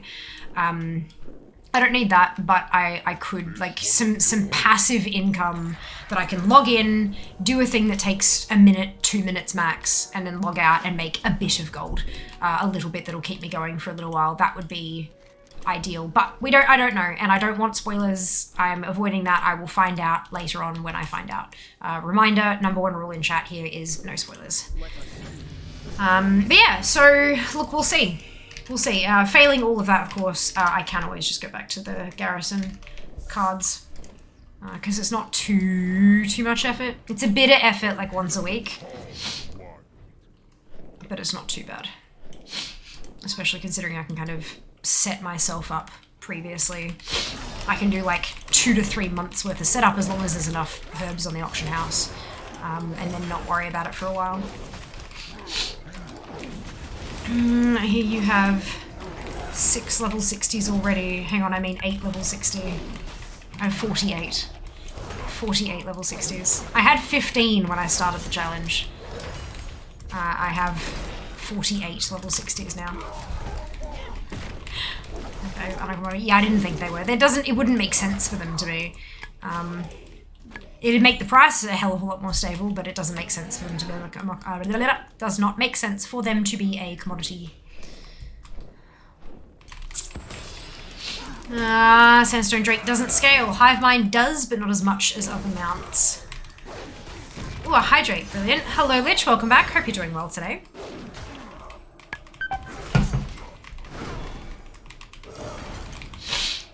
I am going to die.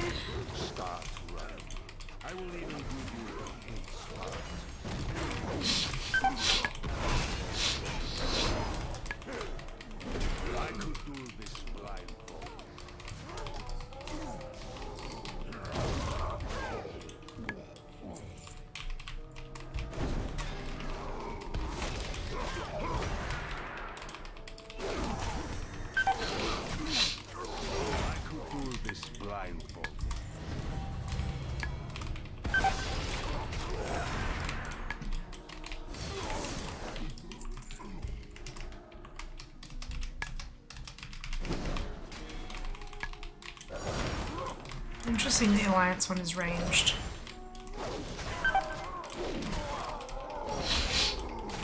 but the values of bags seem to be low, but the bags are cheapest amounts in my commodity age. Yeah. Yeah. That makes sense. In fact, I might even make more profit off the cards now that the herbs are commodities. I mean, I had thought of that, of course, but I just didn't sort of, because it's been so long. I'm talking like almost 6 to 8 months since I've done garrisons.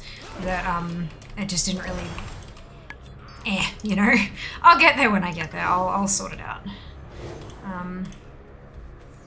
Yeah, most important thing at the moment is just getting the leveling done.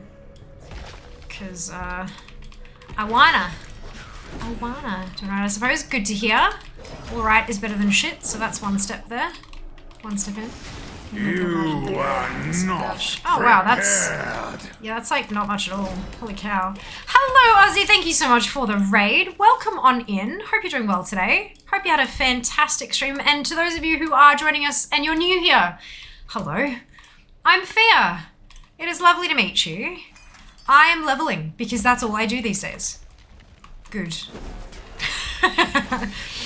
Darkthorn, welcome on in. Hope you're having a wonderful day. It was great. Me too. Fantastic. Love to see people on that leveling train. Wonderful news. We're getting there. We're getting there. It's taken time, but we're on our way. We're on our way. Yeah, number 4. Ah, fantastic. Fantastic. Well, this is my 4th of the baby tunes to hit 41. Because 41 is the magic number where after phase 2 hits, it's going to get easier to level them. So I've got the 4 that I'm trying to level from scratch, like from 1, or 10 technically. One of them was from level 1, 3 of them are from level 10. But I've got them all to 41 now. Now this one's 42 and one of them's 47. The rest of them are 60 or on the cusp of. 48 60s. 2 evokers to come. 5 at 59.9. And 1 at level 1 who will be boosted. Because I have the boosts, I'm gonna bloody use them. That's 30 gold at the cheapest value on the throne I can buy. These ultimate, yeah. Yeah, that's a bit trash, hey? A little bit trash. That's it. Ew. 50 60s is as good as done. It's not gonna not happen. 50 60s is fine. Stretch goal of 60 60s is in question. Heavily in question. From earlier, 43 may technically be the best point to stop. Okay, noted, noted. I mean, 41 is close enough, right? But I could certainly spend like tomorrow. I've still got tomorrow to level as well. So I could spend that getting my last, the 2 41s up to 43. Because this one might actually hit 43 today, maybe. Or actually, I just saw the time, maybe not. Leveling is fun, I agree. But it's also fun when you finish leveling and there's nothing else to level. More profit to actually sell Penumbra thread on the AH, potentially. Potentially. 41 is best for quest XP, I can't kill it. Ah, 41 is best for quest XP only. Right. But because I'm killing stuff to finish the quests, 43 might be better. Interesting, okay, alright. 3 servers, 12 tunes, 1 has 3, others have 1. Got a long way to go, that's okay. Look, baby steps. In order to get there, you've got to level 1 character by 1 level first. And then get another level. And then get another level. And then have 3,347 levels. What even is that number? What is that number? That is ridiculous. It's kind of hard to do quests without killing. Exactly. That's it. That's it. You can try doing a pacifist playthrough, but I don't think World of Warcraft quite works that way. Stop playing for years. Totally fair. Totally reasonable. I hope you're enjoying your return.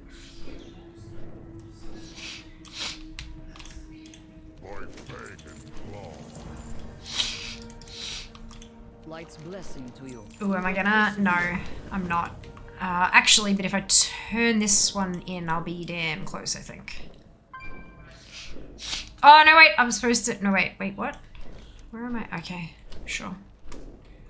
Sure. It's not called Lovecraft. No, it's not.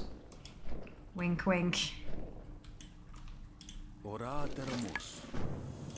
You bring news? Nah, and then that gives me another quest. Urgh.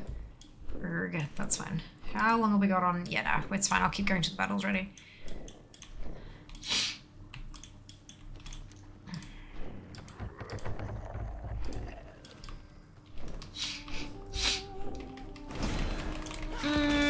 Love of leveling, make love not Warcraft. Indeed.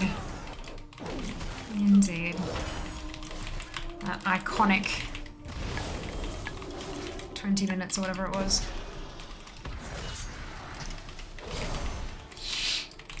I just recounted all my characters. It seems I have more than I was expecting. A 40 level 60. Amazing! Well done! Awesome news, Foxy. Awesome news. Definitely recommend an add-on like Alcoholic to keep track of that kind of stuff, because once all you need to do is log into each of your characters once. You can also link it over multiple accounts. If you've got more than one account, you can link it up to show your total characters and total across everything. Makes those sort of counts a little easier, if that's something you're interested in. I also use Data for Azeroth, which is an external register, and that has all my tunes on there too. Just the reference. Indeed. Indeed. Alright, we're gonna bop that on.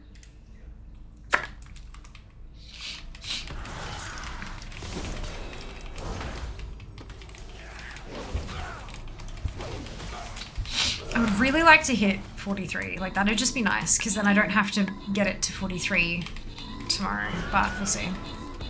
There's be all like 2 minutes of bloody, come on, surely. Come on.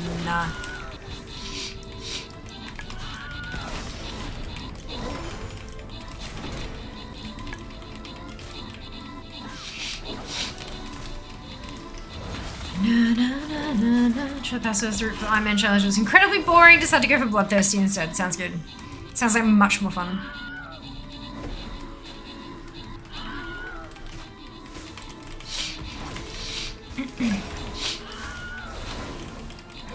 Herbs can't kill you. Well, yeah, look.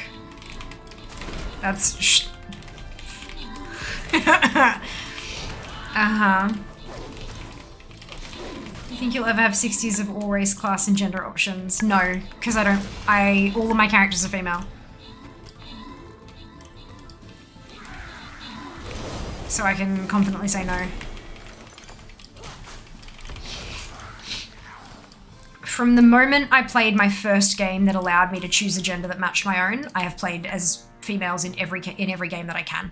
If I can be a girl, if I can be a character that reflects who I am, then I am. If I can't, then obviously I don't have a choice. But yeah, so no, because I don't tend to make male presenting characters.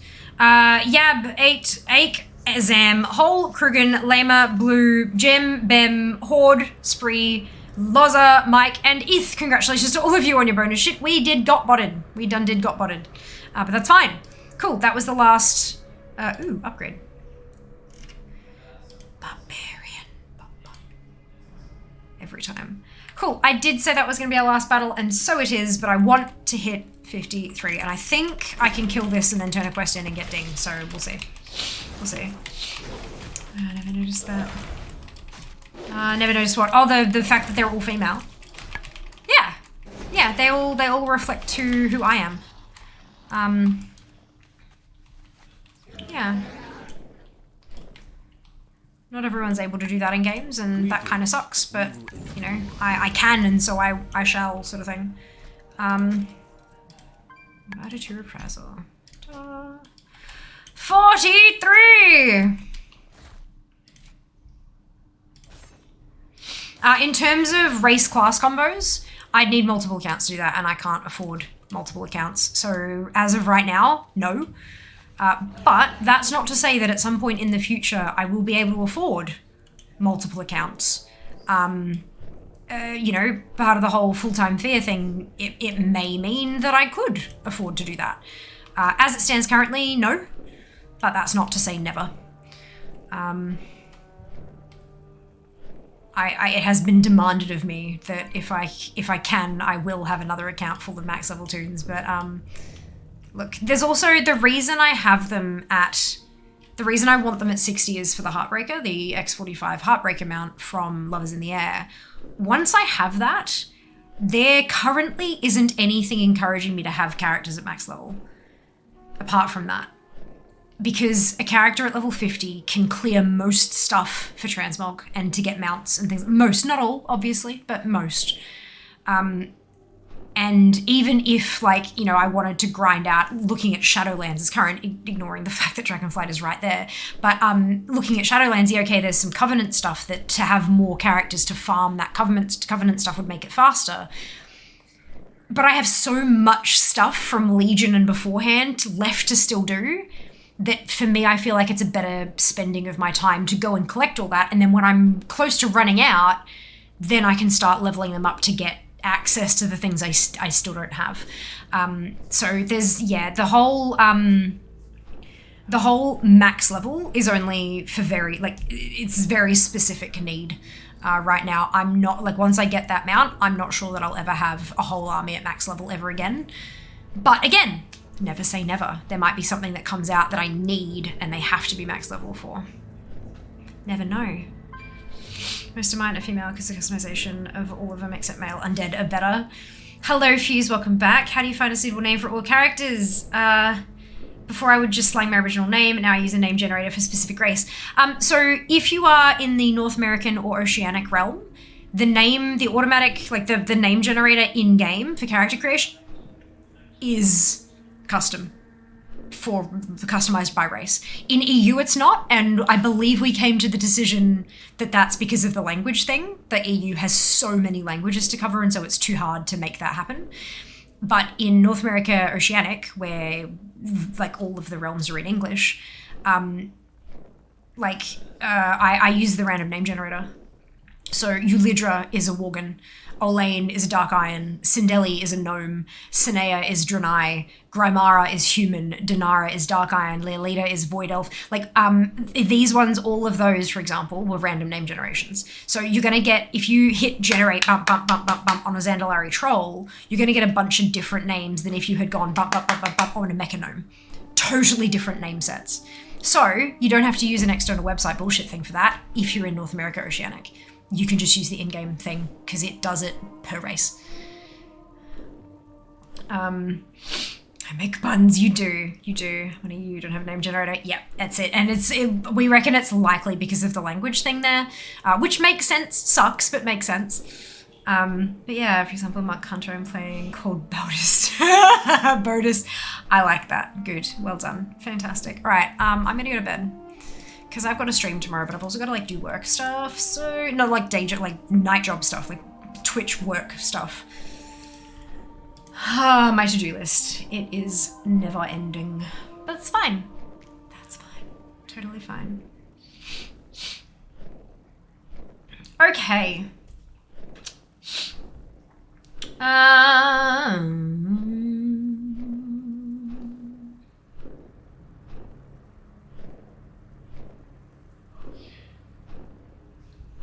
I reckon.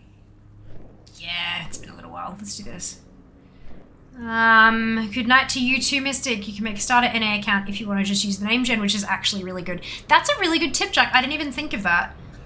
Because you can still access that and have it be free. Like, you just have a starter account, create a tune, randomize, go, I like that, and then use it in your EU account. That makes perfect sense. I did not even think of that. That's really cool. With your spreadsheets, thank you very much, Nab. Rest well to you too. We are going to go here. But first, where is my button? This button! This is what we're doing this month. Yes, we are leveling. Tomorrow is the 14th, we are leveling. Wednesday, the 16th, we are leveling Evokers. And then we're going to go boom, boom, boom, boom, boom and get a bunch of new 60s. It's going to be fantastic. Then Friday, we're going to be leveling. And then next Sunday, the 20th, we're going to be leveling. I hope you'll join me for leveling. All the leveling. I want 60s. Let's get this shit done. Oh my lord. So that's going to be name with our name generator. Of course, PTR if you want to access the allied races. Good point. Very good point. All right, let us drop this Twitch raid, grab your copy paste if you do not have the Fiamma hype emote, either because you are not subscribed or because you haven't unlocked them using your channel points just yet, both of which are totally okay. You can copy and paste, delete Fiamma hype and replace it with your favorite happy, hypey, celebratory emote and drop it into Berry's channel when we get there. Berry is a lovely, just truly wholesome streamer in every way. My God. Jump on in, let's show some love and support. I'm gonna see you tomorrow, and Twitch drops are coming very soon this week. Subfest is coming the week after. Follow me on socials. Good. Check the box of the being a good content creator thing. Take care of yourselves, be nice to each other, and I will see you tomorrow. All the love. Thank you so much for spending your evening with me. Mwah. Bye, guys. Want some of my jungle love? Job's done.